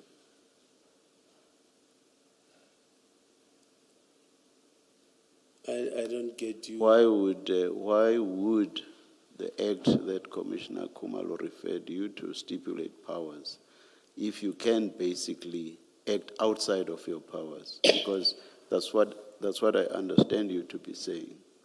You are basically saying just because the Criminal Procedure Act provides for searches and seizures, you can then search and seize even in respect of matters you have no powers over. Okay, let me talk about giving you powers now. Or let me ask the question this way. Are you by referring to the Criminal Procedure Act, are you suggesting that the Criminal Procedure Act gives you the power to search and seize in respect of offenses that fall outside of the powers, your powers stipulated in the act that Commissioner Khumalo referred to? Yes, that's what I correct. So you are saying the Criminal Procedure Act adds to the powers that are stipulated in the act. Because these ones limit me as a law enforcement official. I will suggest to you that all that the Criminal Procedure Act does is to say, this is how you arrest. It is under ABCD circumstances that you are able to search and seize. But that must be read within the powers that you otherwise have. You cannot go outside of those powers. But if you must arrest, then you may arrest according to the Criminal Procedure Act. But arresting in respect of offenses that you have powers over, in accordance with the Act, you then use the Criminal Procedure Act. Also, you search and seize, but in respect of the offenses specified in the Act. That is how you should read the Criminal Procedure Act. You cannot suddenly, just because there's a Criminal Procedure Act, move outside of the powers that you have. It cannot be, because it would then make nonsense of the powers that have specifically been provided for. I hope you won't again say you don't understand me. Well, when we're talking law, I take the cue from you. Do you accept what I'm Chairperson. saying? Do you accept what I'm saying? You know it better. You are an expert compared to. Do you accept what I'm saying? I accept. Thank you. Thank you, Chair. Chief, can I just understand what was your concern about being cautious about involving high-ranking officials in this operation? What was the concern if you involved them? The concern most of the time from seniors is interferences most of the time.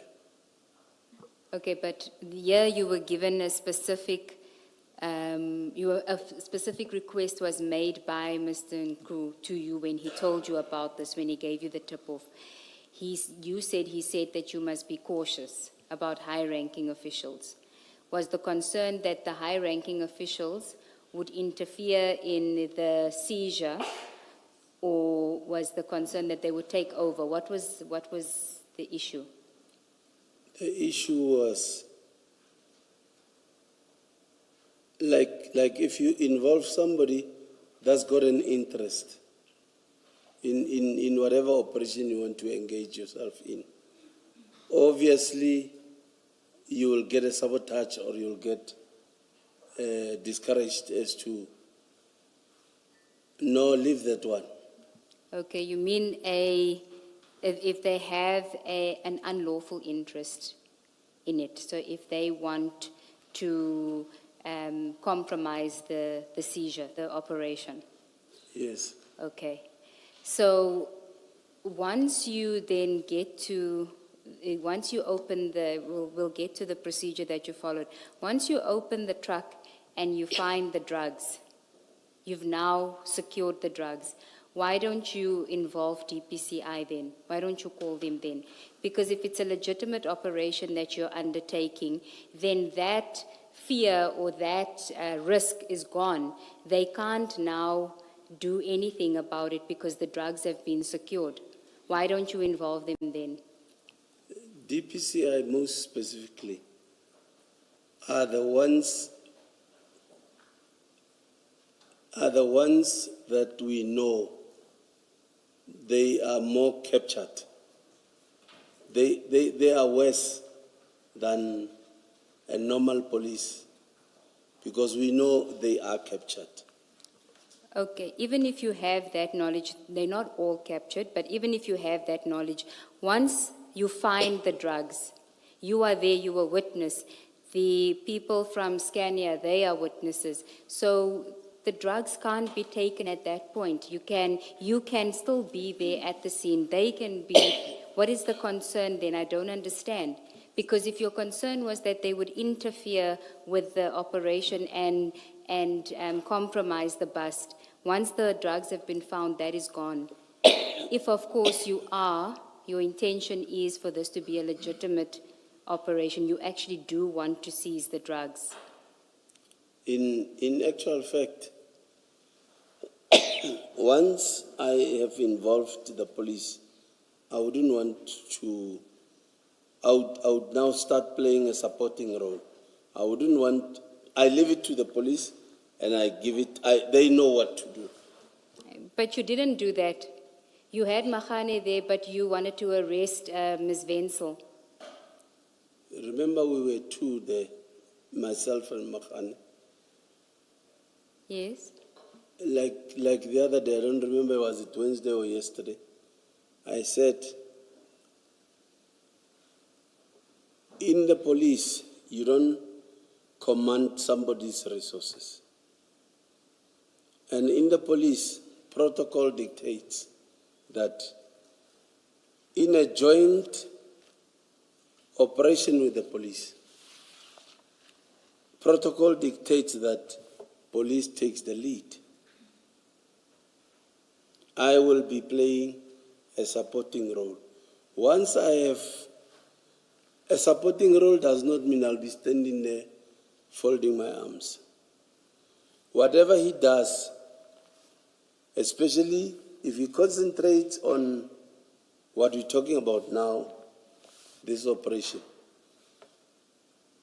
I become busy with the suspects.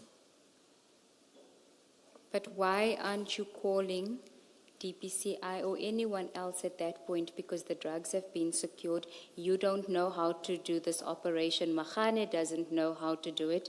So it would have been at that point, even if we were to accept that you had legitimate fears about interference, once you're on the scene and you've seen the drugs, then you could have engaged them. But that is only if it was your true intention to actually seize these drugs in order for it to be taken to the police station, for it to be processed. If, however, it was part of your side hustle, then would it explain why you wouldn't want to get anyone else involved, and why it was only you and Mahane, because you thought because Mahane is being recommended by Pokonyane, who was your original person, that he would also be in on the deal.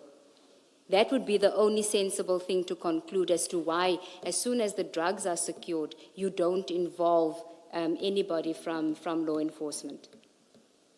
Like I'm saying, once I involve the police, I might have maybe a big mouth standing there, but I leave everything to the police. They know who to call, what to do.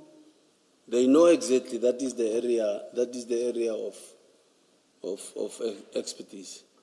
You're saying it was for Mahane to do all of those things. It's now his operation, because when you open the container, it's just the two of you. Are you saying at that point he's in charge of this operation? He is in charge, yes. And what does being in charge mean at a scene? Because I imagine it doesn't mean every law enforcement official who's there can choose and decide what to do. Otherwise, there's no in charge, if all of us can decide what to do. So maybe just unpack for us what is to be in charge at a scene like this when there's the two of you at that point. You take accountability, you take control of the scene. How does it take accountability of your decision to arrest a person if that person should not have been arrested, is what I'm trying to understand, that he doesn't seem to direct you. You say, I'm at the scene, I also get to do stuff. So if you do something wrong, how does he take accountability for it if he's not in charge? You are both in charge, it seems, on your account. No, I cannot be. Like I'm saying, in the police, you don't command somebody's resources. Yes. And when we are jointly working in an operation, they take the lead. Yes. I'm being guided by them. But he didn't guide you in the decision who to arrest.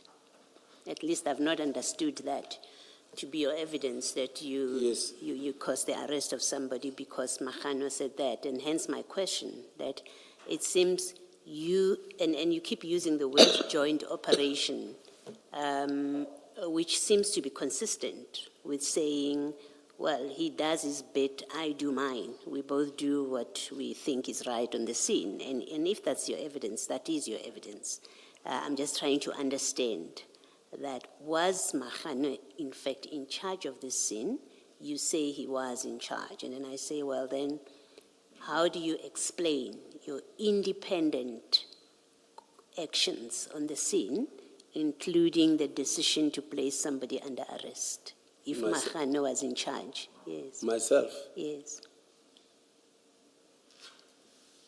If he is in charge, it's not like I am divorcing him for him to do everything while I'm there. Mm. Arresting, I don't need his permission, I can still do. If there's that reasonable suspicion. Even though you're not acting under his direction, you say a traffic officer like you has the authority on that scene to effect an arrest. That I can do. Acting independently without it being directed by the SAPS. Yes. Okay. Thank you. Can I just, your response to Advocate Ngube that because DPCI is captured, you made the decision that you don't want to involve them.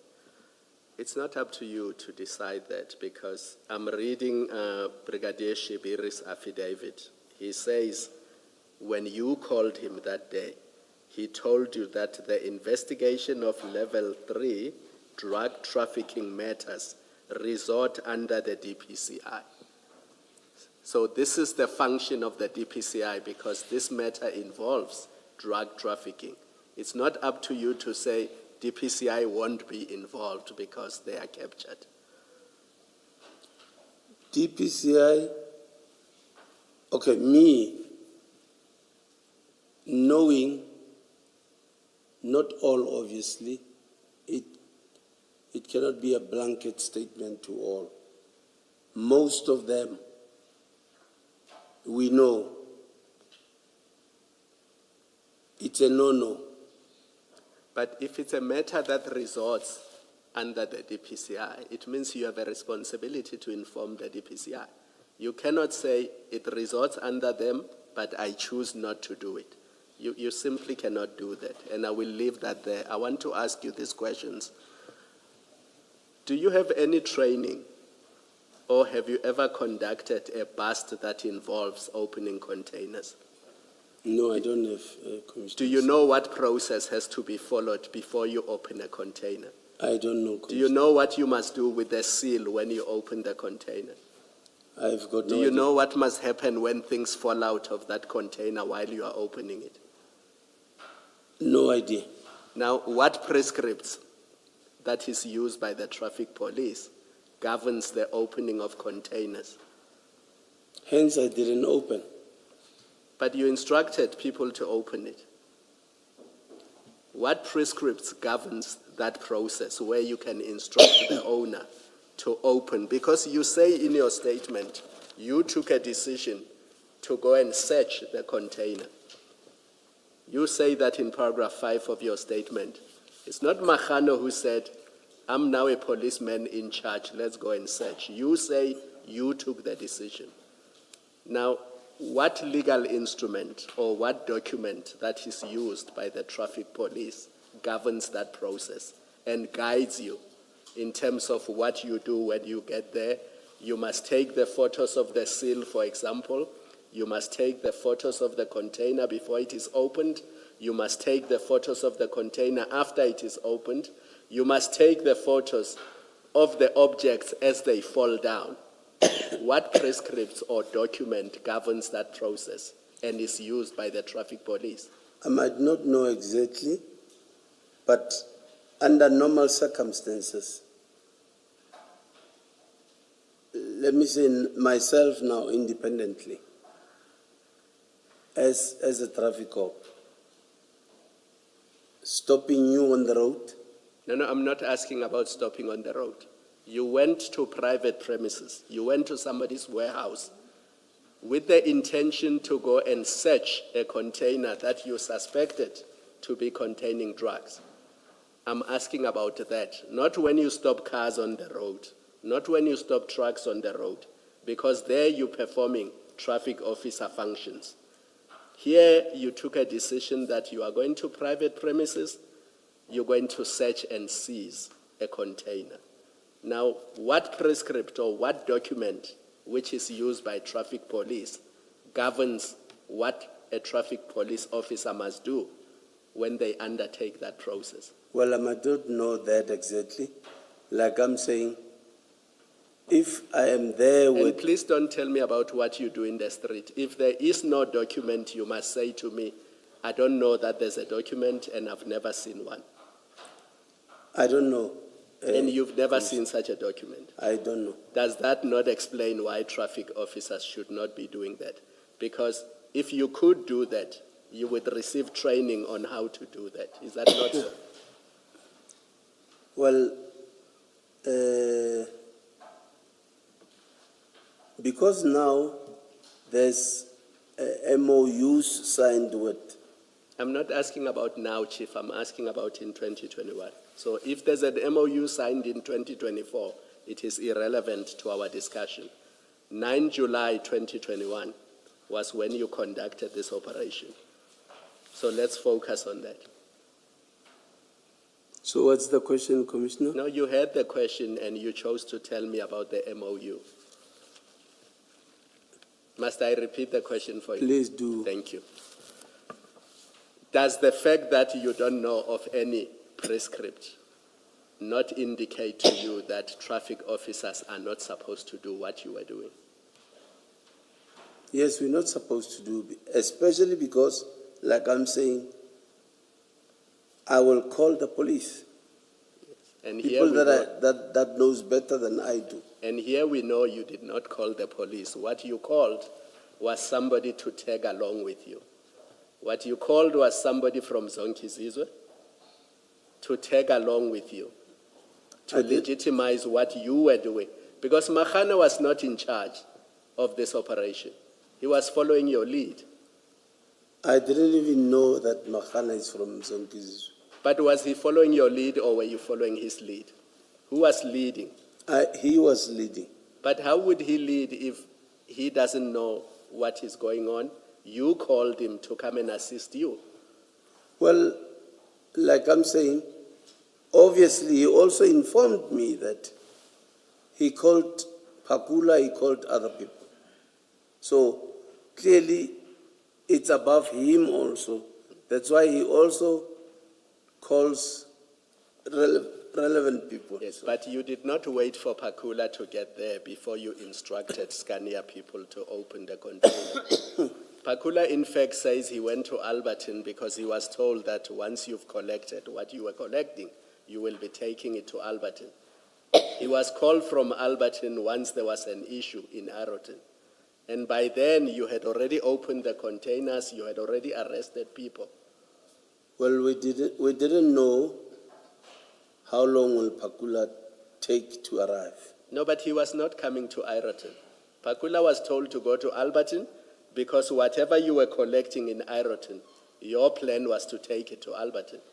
We were under the impression that because everything started in Alberton, Yes. not that it's a plan, Yes. because everything started in Alberton, it will end in Alberton. So you were going to take the bags and take them to Alberton with you. We were going to end everything in Alberton. You were going to take the bags and take them to Alberton with you.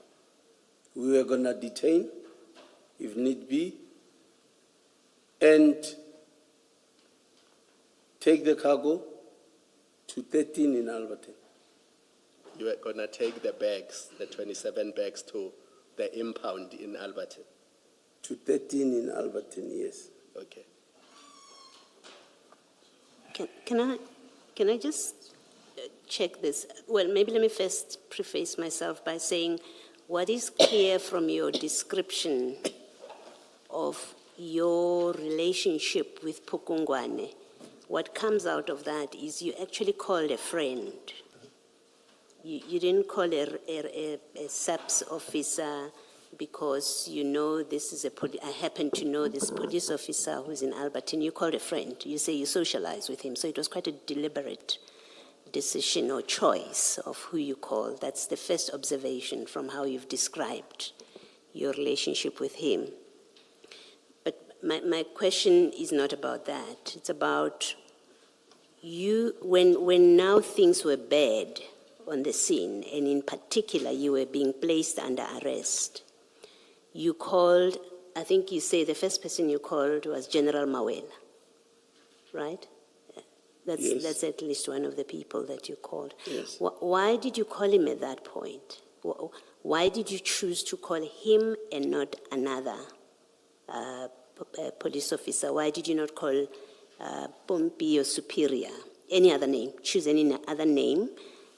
Could have been any other name, but I'm asking specifically, why did you call General Mawela in particular? Because of the harassment and the bullying of Khan, General Khan. But remember, you don't trust all these senior officers. You say they have an interest in this. So I'm interested in your choice of General Mawela because you don't trust all the seniors. Why did you think he won't have an interest in this? Well, because now already the operation is in progress. There is nothing that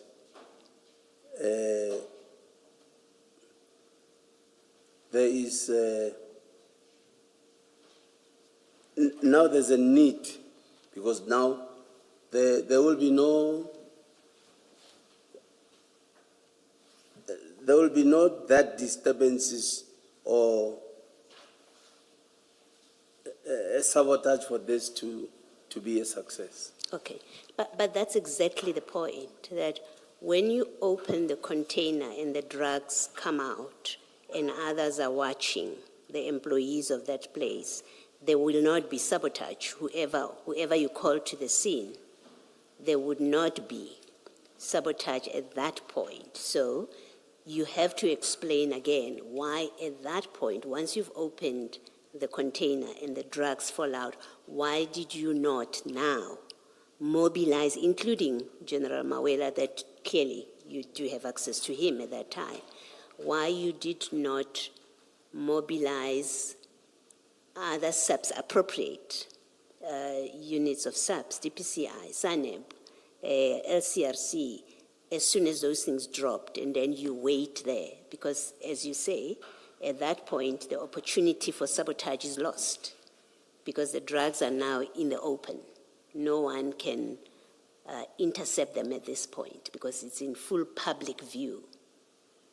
Explain why at that point you do not then mobilize the appropriate SAPS people.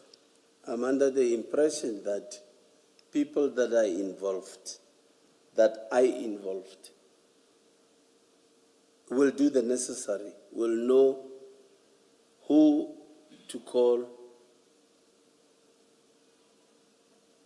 Yes, they'll know who to call and know who to mobilize. No, but you see, you're the one that called Pukungwane, you're the one that calls Mawela, and so we know you do have access to people that you can mobilize to come to the scene. So my question to you is, and it really flows from an earlier question that you were asked, that you are now at the operation. You're no longer concerned about the drugs being intercepted before they land somewhere.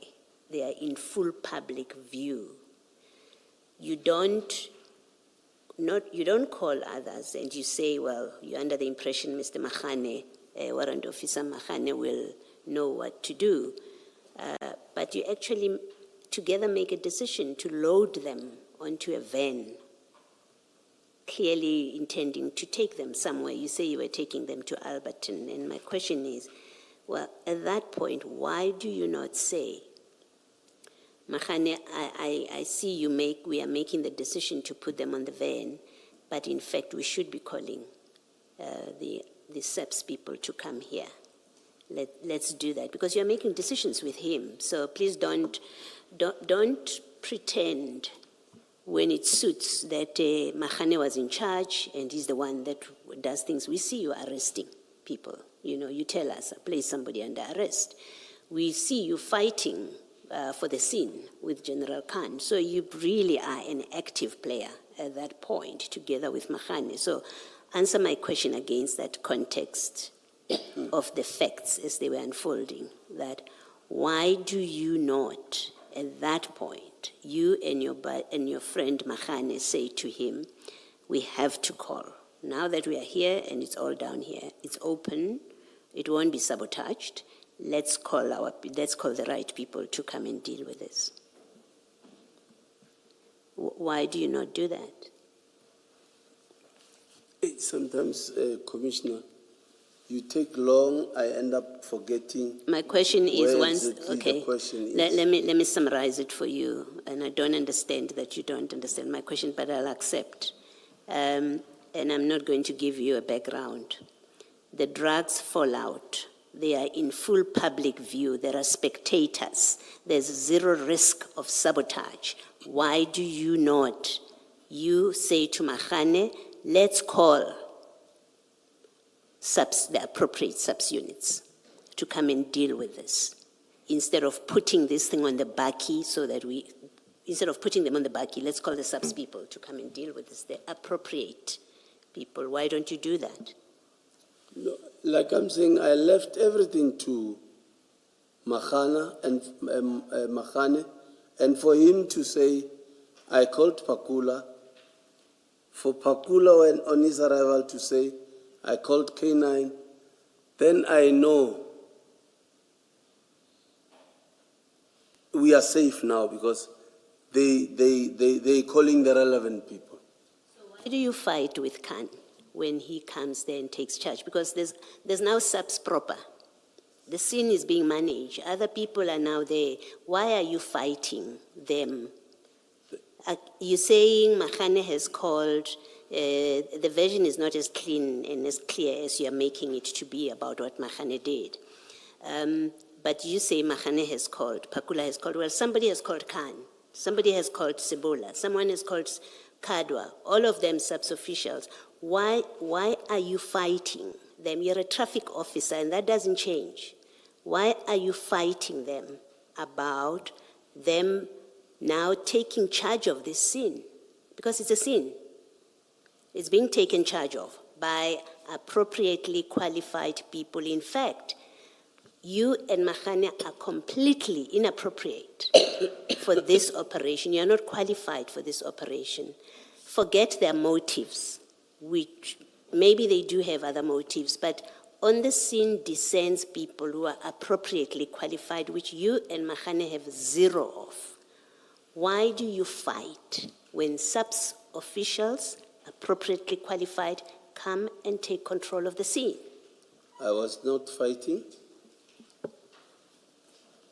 Khan was fighting us.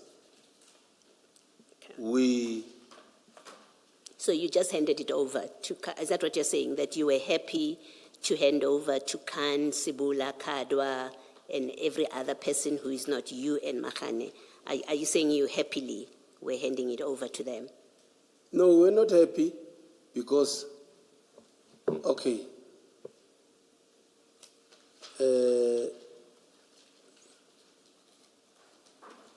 we are at work. Number one, regardless of your rank, there has to be, we respect one another. So, Khan came, bullied us. Number one, every policeman that comes on the scene, you go straight to the first responders on the scene. That did not happen. Instead, he went to, I can say, Scania people. And we all are looking at that. We're saying, I didn't even know him. I knew the name. So, when he does that, only when he comes nearer to us, I hear and see people saluting. Yes, General, yes, General, yes, General. Then I started maybe becoming I don't know what's the right word. When he started saying to Mokhana, who are you, where are you from, who's the driver of the buggy, sit in your car. Then that's when I went to him and said, I said to him, but why do you, it looks like it's an arrest to Mokhana. Why do you do that? He said, no. Who are you? I said, Wena, who are you? He said, no, I'm General Khan. I said, okay, I'm Chief Marshal, Gauteng Traffic. Then, I think it all started there because I wanted to, because this is bullying now, this is abuse of power. I wanted to take Mahane out of the buggy.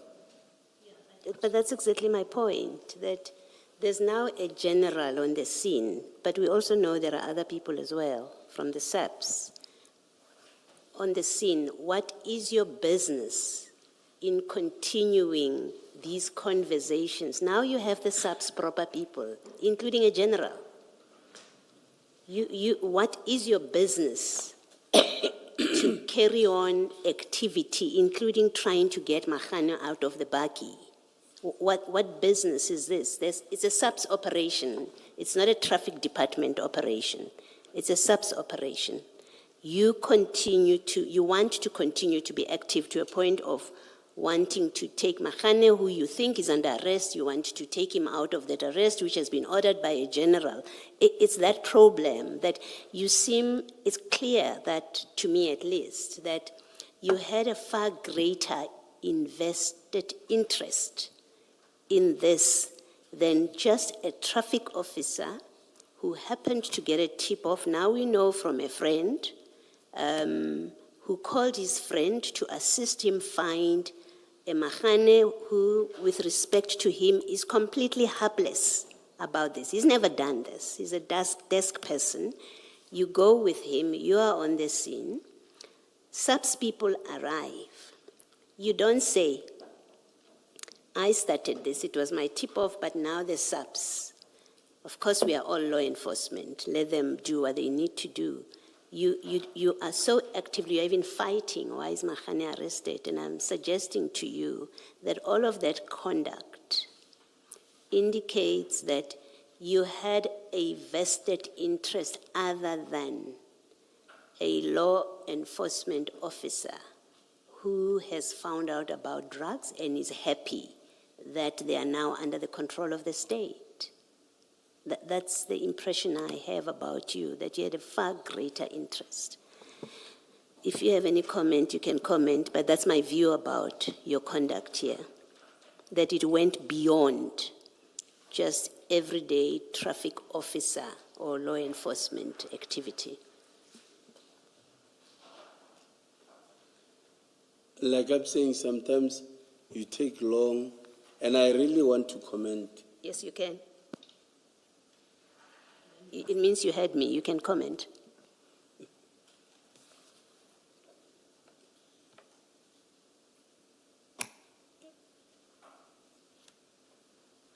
Number one, like I said, regardless of your rank, we respect one another. Can I please stop you? And I don't mean to be disrespectful. Please do not repeat what you have said. It's on record, and I remember it clearly, and we will read it. So do not repeat it, but please comment freely. I've heard you. You said when the police arrive, regardless of rank, you ask who is in charge, who is who, people introduce themselves. We've heard all of that. Please do not repeat it. You can comment if you have anything else to say.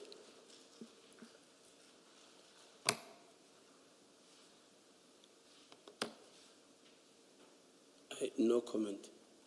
Thank you. Ms. Siggles? Thank you, Commissioner. Chief, why was Mr. Nku at the scene? Why was he going with you from Yellow Jersey to Ayrton? Well, Mr. Nku asked me that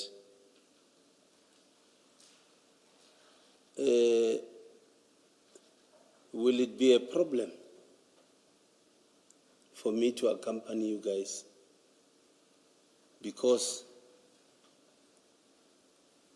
other informations that I gave to other people, I get to be told they were unsuccessful, or I get to be told stories or excuses. Can I come with you guys? I said, I don't see this as a problem because I know I have worked with a lot of police that comes with their informers. The only thing I said to him, please make sure you sit in your car and you don't participate. So I think by me saying that, I think I did the right thing, or I contained him, and because he did exactly that. Does it mean he did not trust you?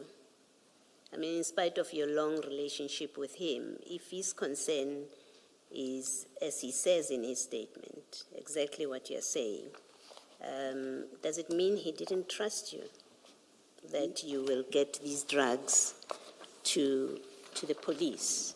SAP 13.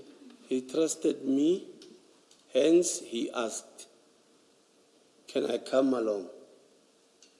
I said, no problem, provided you sit in your car and not participate. If he trusted you in the way you say, then that behavior doesn't make sense. If he trusted you, if he didn't suspect that the drugs may disappear once you've got them, because remember, it's just the two of you at that time, you and Sergeant Warrant Officer Mahane. If he didn't trust that they will not disappear, because you say his concern was drugs disappear on his tip-offs, then it doesn't make sense if he trusted you that he would want to be present in your bust. Doesn't make sense. In fact, it indicates one of two things. He didn't trust you, which would be a surprise because you have this long history of transactions that you are doing together. Or the alternative is he was there not for the reason that you are telling us, but for a different reason, which you are not disclosing.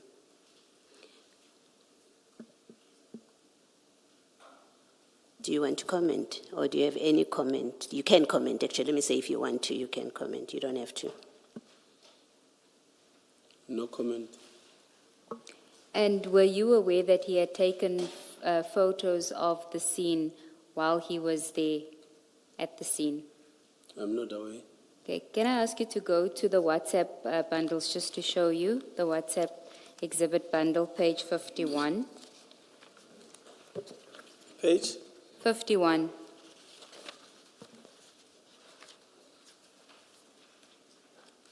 We may just have to zoom in on the last photo. You can't really see it. Do you see the third photo, the last one on page 51? Do you have it, page 51?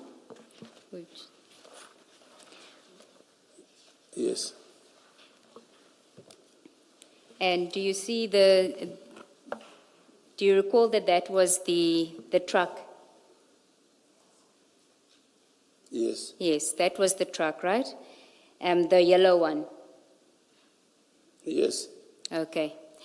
And if you look at the date, 9 July 2021, and it's at 8:43. Yes. He was taking photos of the scene. And then if you go to page 52, if you zoom in on the first image, it's taken at 9 o'clock on the same day, and you can actually see a police van next to the yellow truck. You see Yes. that? Yes, I see it, Commissioners. And the second photograph as well, the next one. And you can see he's sitting in a vehicle because you can see the mirror where he's taking that photograph. Oh. Yes, I can see. Okay. When you arrive at Yellow Jersey Logistics, they won't allow you access to the container, to the truck, because you don't have the necessary paperwork, is what you're told, correct? Told by who? By Yellow Jersey Logistics.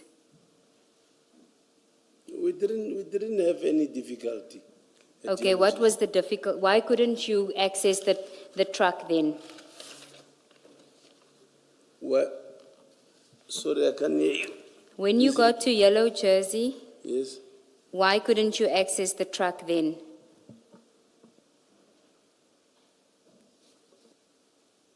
What was the reason given to you by the people in Roykop for you not to open the container? No, they said what if you open here and then we get in trouble with the client? Rather, preferably, go and open it at the client. Yes, but the reason why they wouldn't is because you didn't have the paperwork, so they couldn't open it then. It wasn't about necessarily the client. You needed to have a search and seizure warrant at the very least, right? It says that you didn't have the necessary paperwork in the statements. Well, they didn't tell us that. Oh, they didn't tell you that? No. So they told you, we are refusing police officers, because Mahane was a police officer, we're refusing a police officer from searching a truck where they suspect drugs in there because the owners, we're going to get in trouble with the owner. That's what they tell you. They didn't refuse. So why didn't you just access it then? Because according to you, time is of the essence, this is a drug bust, you don't want any interference. Why not seize it at the first opportunity? They advised. We also advised because we could see in their eyes that we don't look genuine in their eyes.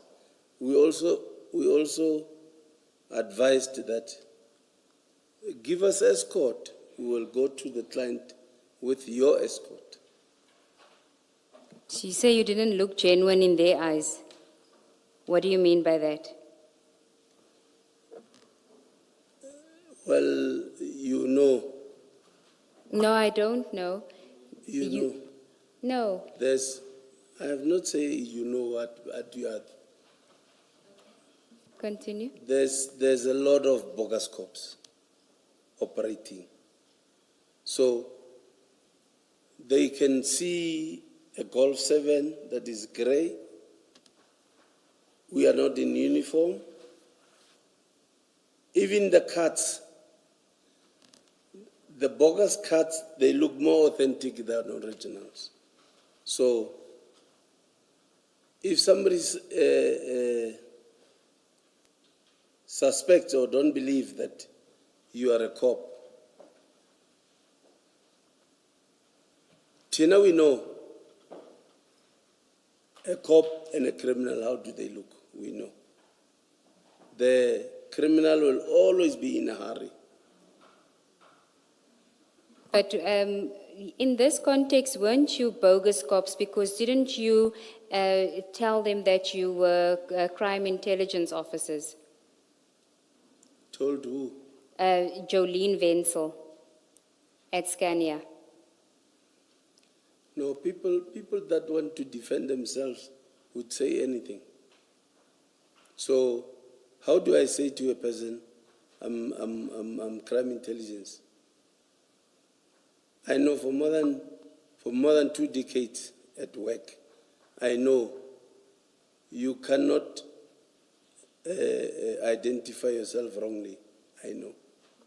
Well, you would do it if what you were busy with was not official police business and you didn't want to be identified, which seems to be a consistent theme from all the other witnesses who did statements, that there was either a reluctance to properly identify yourself, or when you did identify yourself, you said that it was crime intelligence. If you go to the docket exhibit bundle, I just want to show you the statement of Jolene Wenzel, because her statement is prepared on the day at 1 o'clock in the afternoon. So if you can go to the docket exhibit bundle, page, I think it's 267. Somebody can just assist him. The docket exhibit bundle, is that Page? Page 267. It's the one that says can disciplinary.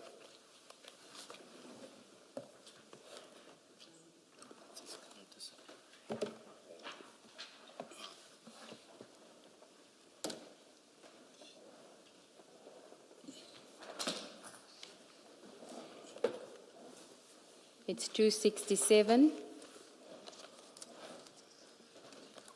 Ms. Nube, while they are looking at it, can you please deal with 145 as well? Canberra.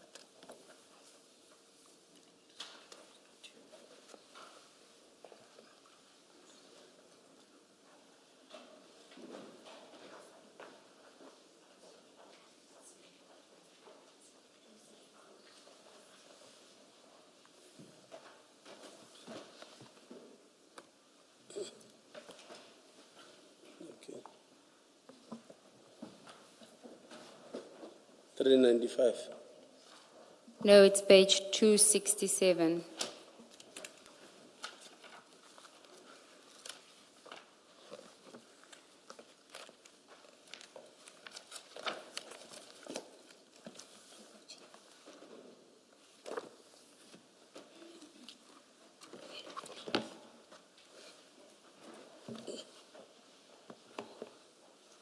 If you just go to page 271, you will see that this statement was deposed to on the 9th of July 2021, so the day of the incident at Ayrton at 13:20, so the same day. And then if you go to page 267, I'll read from paragraph 2. She says, on Friday, the 9th of July 2021, at 7 o'clock, I reported on duty at my workplace on the above address. At about 8 o'clock, I received a phone call on my cell phone from Clinton, who is a manager at Yellow Jersey Logistics. They transport containers for us. Clinton informed me that his driver arrived at his yard with container number, and she mentions it, and the seal number. 3, he was with 2 males who were driving in a grey VW Golf, that's your vehicle, and they have introduced themselves as police officers from crime intelligence. He said this gentleman introduced cards and he asked them if they have the SAPS container stop form, because this is normally the procedure followed when the container, when stopping a container. Then at the next page, 268, she says, they told him that they don't have the paperwork. Clinton then told me that he told them to escort the container to the client in Ayrton, and that's where it will be opened. I said, it's okay, I will wait for them. Few minutes later, Clinton phoned again, informing me that his driver called him and notified him that a BMW black in color and a black Nissan Bucky is also following the truck also. And then if we can go to the next paragraph. I then phoned Cornelius Viljoen, who is the workshop manager, to inform him of this incident. At that time, he was not on the premises. He was at Scania at 8 O'Connor Road, Ayrton. I panicked from what Clinton told me, and I decided to also phone 10111 from the office landline. And then, just skip a few paragraphs, at paragraph 9 on page 270, the tall police officer further said that myself and Cornelius, including the driver, that we were under arrest. That's consistent with your evidence that you told them they were under arrest.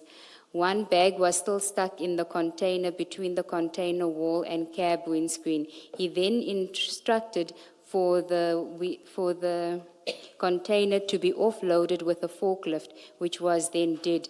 At this point, the Boysons Police and Scania HSE manager arrived on scene. The tall police officer asked very aggressively, who called the police, because now they are here to interfere with his investigations. Do you see that? Yes, I see. So the indication was that you and Warrant Officer Mahane introduced yourselves as crime intelligence. Do you see that? And you dispute that you did that. I can't do that. Why would she say that? And remember, this is a contemporaneous statement. It's made that day at 1:20 in the morning and in the afternoon. Why would she say that if it's not in fact what you had said to her? I don't know why she said that. That is what was communicated to her, and you were aggressive. You arrested them. You had no basis to arrest them, correct? I had no. Basis to arrest them for possession. Remember, I place you under arrest until we confirm the cargo. Hence, K9 was on its way. Okay, so then you shouldn't have taken issue with General Khan placing you under arrest, because you were also then in possession of the drugs when he arrived on the scene. I was in possession. Yes. You had given instructions for the drugs to be taken and put onto the bakkie. It's securing exhibit. Yes, but how does he know that you don't have the paperwork when you arrive on the scene? You're not authorized to even conduct this operation. So you are, at that point, there is suspicion.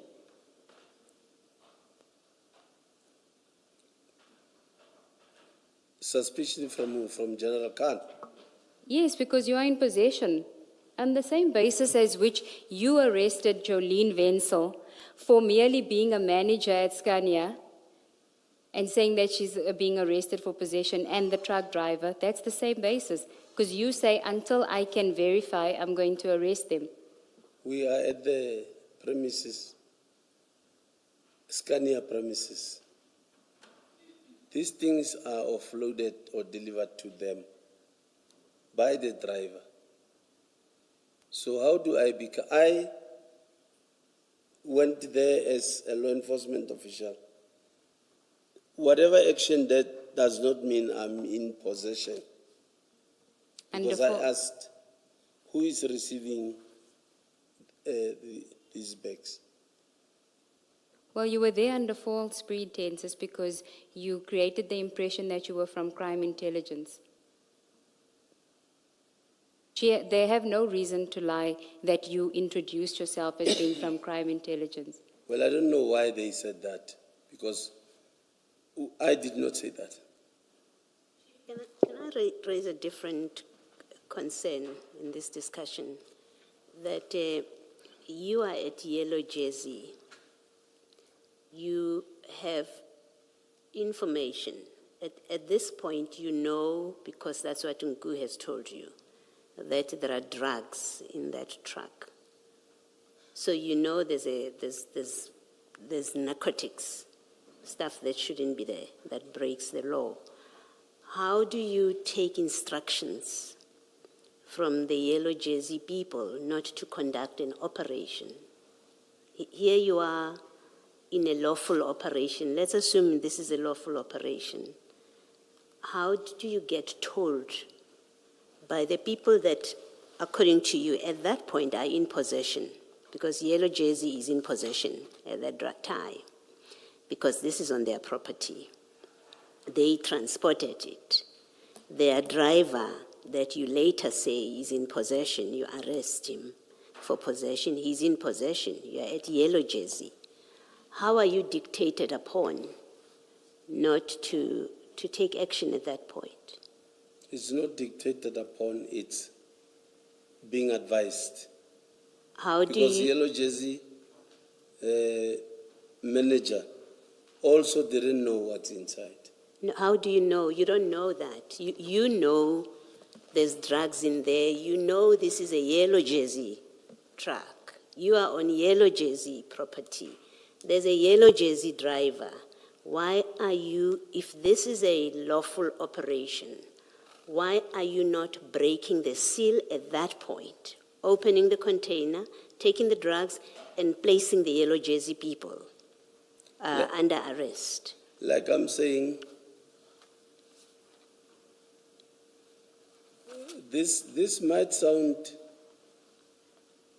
easy to you, commissioners, because you have ample time to sit and research and Google or whatever. Me in an operation, I don't have that time. Things happen so fast. No, there's nothing fast here. There's nothing fast. You knew there's a truck. You were called from home and told there's a truck, it's packed. So you had time. You left your house knowing there's a truck that is packed that we are going to open because it has drugs in it. You know that before you arrive on the scene. You had ample opportunity to mobilize resources. But that's not even the discussion I'm having with you, because I think the discussion about why you didn't mobilize resources has been had and it's been exhausted. So that's not what I'm raising with you. There's no agency. You are within secured space. This is somebody's yard that you are in.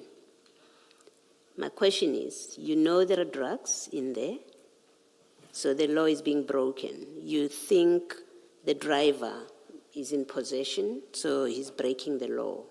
This is a yellow jersey truck. I'm saying please explain in a way that makes sense why you are not operationalizing at that point. You have time. You do. So the answer cannot be, and if you're going to say there was no time, please let me be honest with you. I don't accept it, and I think that's not an honest answer. Why do you get advised by yellow jersey, no, don't do it here. Let it first get to another location, and you accept that? I'm yet to meet a police officer that gives me that kind of generosity. Well, if somebody says,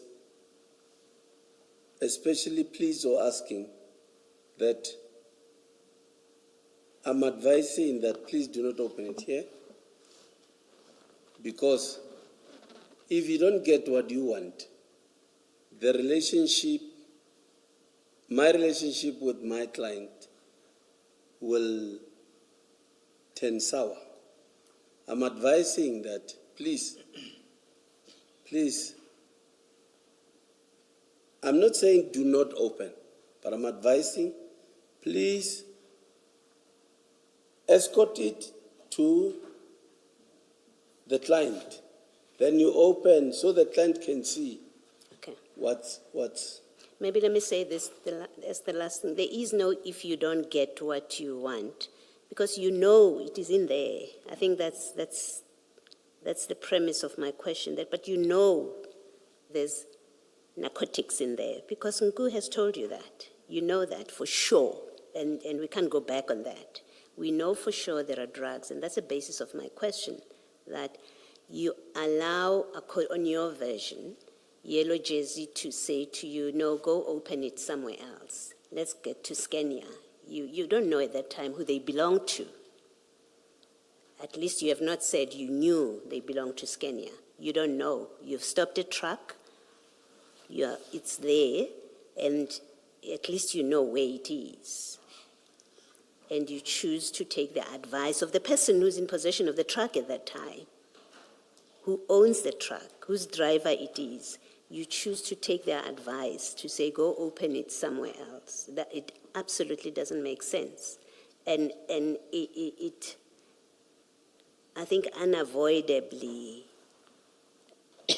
suggests there was another reason why you went all the way to Scania. And I want to suggest maybe it's because you saw that it's actually not safe to open it here, because these people don't trust us and we may get into trouble. They may call the police. They may do other things.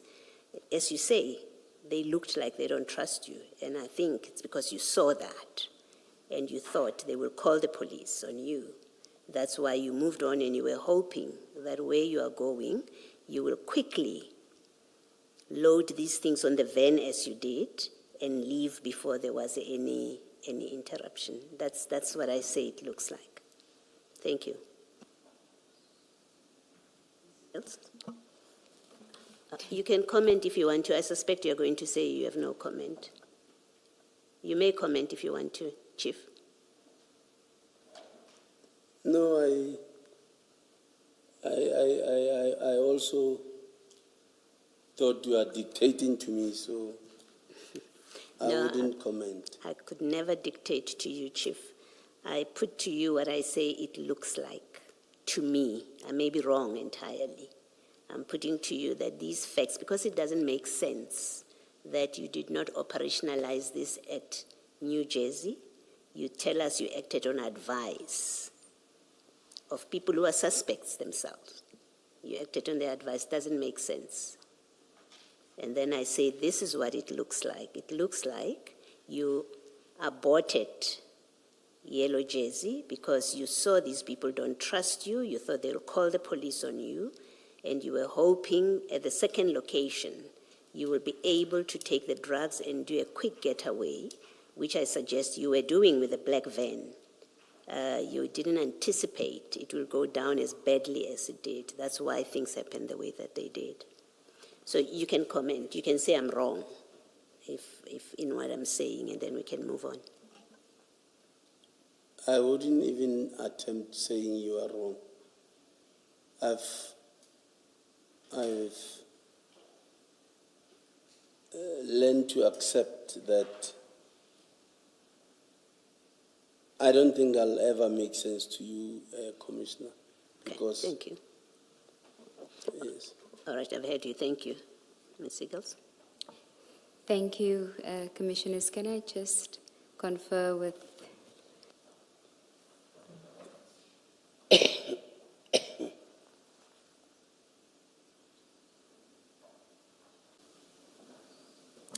do you know, sorry, Chief, do you know when General Mfazi died?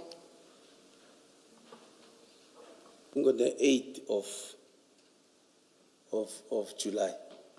2021, Yes. the day when you get involved in this, I by think- Nku. Yes. Okay, now, we know that Mr. Nku, it was his intention now to, well, from the messages that we showed you on page 326 of that bundle where he speaks about now we have to go back to offloading from the trucks again. Do you recall that? Do you recall that message that I had showed you? Yes. And he tells you again about a truck from Durban to Johannesburg. He involves you in that. You say he was giving you a tip off so that you could execute a legitimate operation.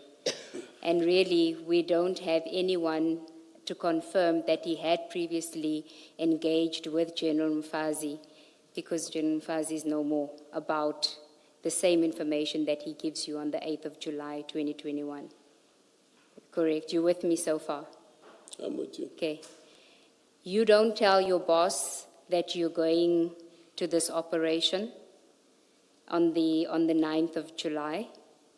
In fact, when they engage with, if we can, I'll just read it for you. That is Pompey at page 147 of the bundle.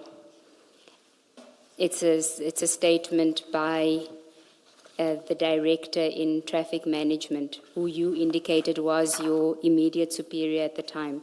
147.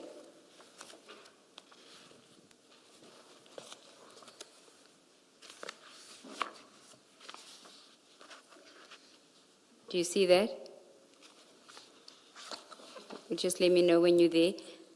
It's Yes. the statement by Director Pompey. Yes, I see that. On the 9th of July 2021 at 10:34, I phoned Mashaba as the acting deputy director in the Southern Corridor to join my visit to all the K78 roadblock in our area to give support to our officers. He indicated to me that he has an urgent matter that he is attending to, but he did not mention the matter. I respected what he told me due to the nature of his meetings and operations. In his area, he would normally work morning shift or afternoon shift. In all his work engagements, he keeps communicating with me as his supervisor with regards to his duties. Now, can I just pause here? You did indicate earlier that you had a good working relationship with Pompey, with Director Pompey. And we know that by 10:34, you had already discovered the drugs. Correct? Right. By 10:34 on the 9th of July, 2021. Yes. Okay. Was this not an opportunity to say, yo, you're calling me and I've just made this massive drug bust at that stage? I mean, this is not even you calling Director Pompey. Director Pompey is calling you to ask you to join on the roadblock. There's no danger now about interception or anything. Why don't you mention it then? He called me in the morning. Yes, Because I had to 10:34. join him for visits. So you're saying, what's the question? Why didn't you at 10:34, when you received the call from the director to join? Do you dispute that when the call was made, it was to join you to visit them at the K78 roadblock? When Director Pompey called you, what did he say to you? Why was he calling you? Please join me, let's go visit K78 Yes, roadblocks. exactly. So at that stage, why don't you say, I can't, I am busy with a drug bust. I've just uncovered a massive amount of drugs here at Ayrton, so I can't come now. No, I was still gonna tell him as to what time. I didn't see any urgency. That is implausible. You as a traffic officer have just made a significant drug bust, 700 kgs. You don't see that when your boss calls you to ask you to join on a roadblock, that you say, listen, I've done something bigger here. You don't see, you want us to accept that you wouldn't have said that if it was a legitimate operation. If I recall, he called me. Are you saying he called me at 10:34? I'm not saying it. That's what he says. On the 9th of July 2021, at 10:34, I phoned Mashaba as the acting deputy director in the Southern Corridor to join my visit to all the K78 roadblock in our area to give support to our officers. No, I think this time, I couldn't. I mean, the scene was a chaos this time already. So I knew I was going to get time to call him. Because here, we were still, I can say we were still having some misunderstandings with other police as colleagues. Chief, I'm going to suggest that you didn't tell Director Pompey about your discovery because you weren't on a legitimate operation. It was your side hustle with Mr. Nku. That's why you didn't say anything. You only involve people when you are now in a bind because you've been arrested, because you're being bullied by General Khan. That is when you engage with your superiors. But when you are called to attend to official business, you don't say, I can't attend to official business now because I've just made one of the biggest drug busts in the country. Well, you are telling me I don't have control over that. I'll just accept what you're telling me. Okay, thank you. So you did have control over telling your superior what you were doing. You can't hide behind what you've just said. Nothing stopped you. Nothing stopped you from telling him. No, she's telling me. Yes. That she's putting to me that it's because it was illegitimate. So I'm saying, I agree with you because that's your opinion. I cannot say anything. What do you mean agree? Do Because you mean you accept the correctness of what Advocate Sigal is saying when you say you agree? What exactly do you mean I agree? Chair, she is telling me that it was illegitimate. So if somebody says, like now the picture that is being painted was that we were stealing. I don't have control over what you think as a person. If you're saying I was stealing, it's your word against mine, it's fine. I'll accept what you're saying because one way or the other I cannot convince you otherwise. That's what you already concluded. Yes, Mr. Gilson. Thank you, Chair. I have no further questions for the witness. Chief Mashaba, go to page 145 of that bundle. Let me know once you are there. I'm there, 145. Are you there? So this is the operations director at New Jersey. And you'll see that he signs the statement on page 146, same day at 1321. Remember, we dealt with Ms. Jolene, who was at Scania and is a Scania employee. Now, these are the people you interacted with on the morning of 9 July. If you look at paragraph 3, they say on the 9th of July, Mr. Fanikek was at home when Hardus, their director, gave him a call stating that there are people from crime intelligence here asking to open the container.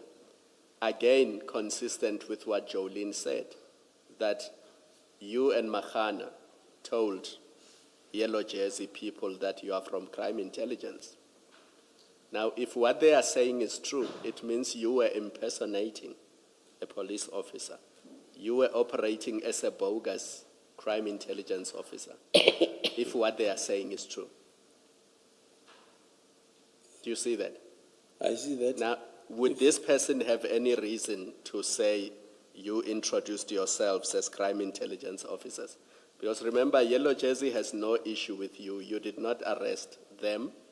They are still at Yellow Jersey in Roykop.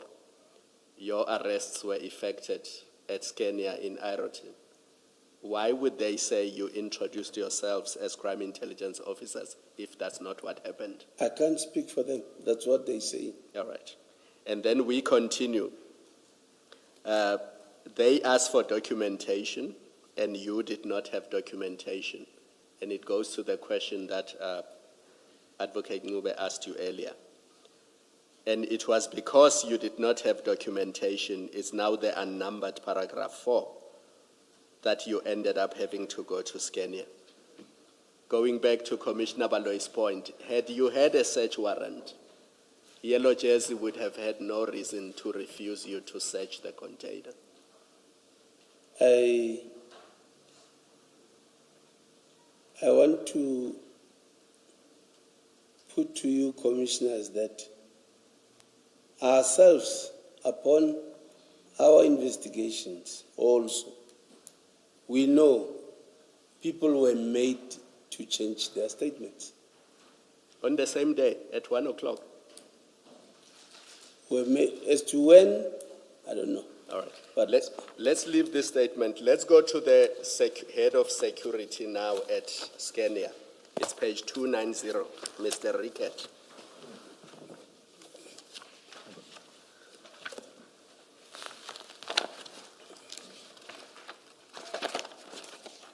Let me know when you are there.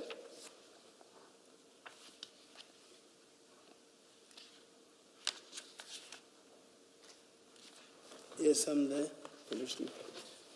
Paragraph 3, Mr. Rickett says he's the security manager at Scania. You see that at paragraph 2. Do you see that? Yes, I see. And then at paragraph 3, it describes the events of the day starting from 8:15 in the morning. And he explains how the two of you were aggressive and you did not want to identify yourselves and you sounded suspicious, and that's why they called the Boyson's police. So if you look at the last two sentences of paragraph 3 on page 290, do you see that? I see that. So they say the reason for calling Boyson's police was because you did not want to identify yourselves, you were aggressive, and you were behaving in a suspicious manner. Commissioners, I become happy when you talk about the scene, because we also advised Sebola that please get the video footage so that at least the questions about the scene will answer itself, because every answer will be on the footage. Okay. And Pakula mentioned that nobody entertained it. Chief, I think Chief, please pause there. Sebola is not there yet.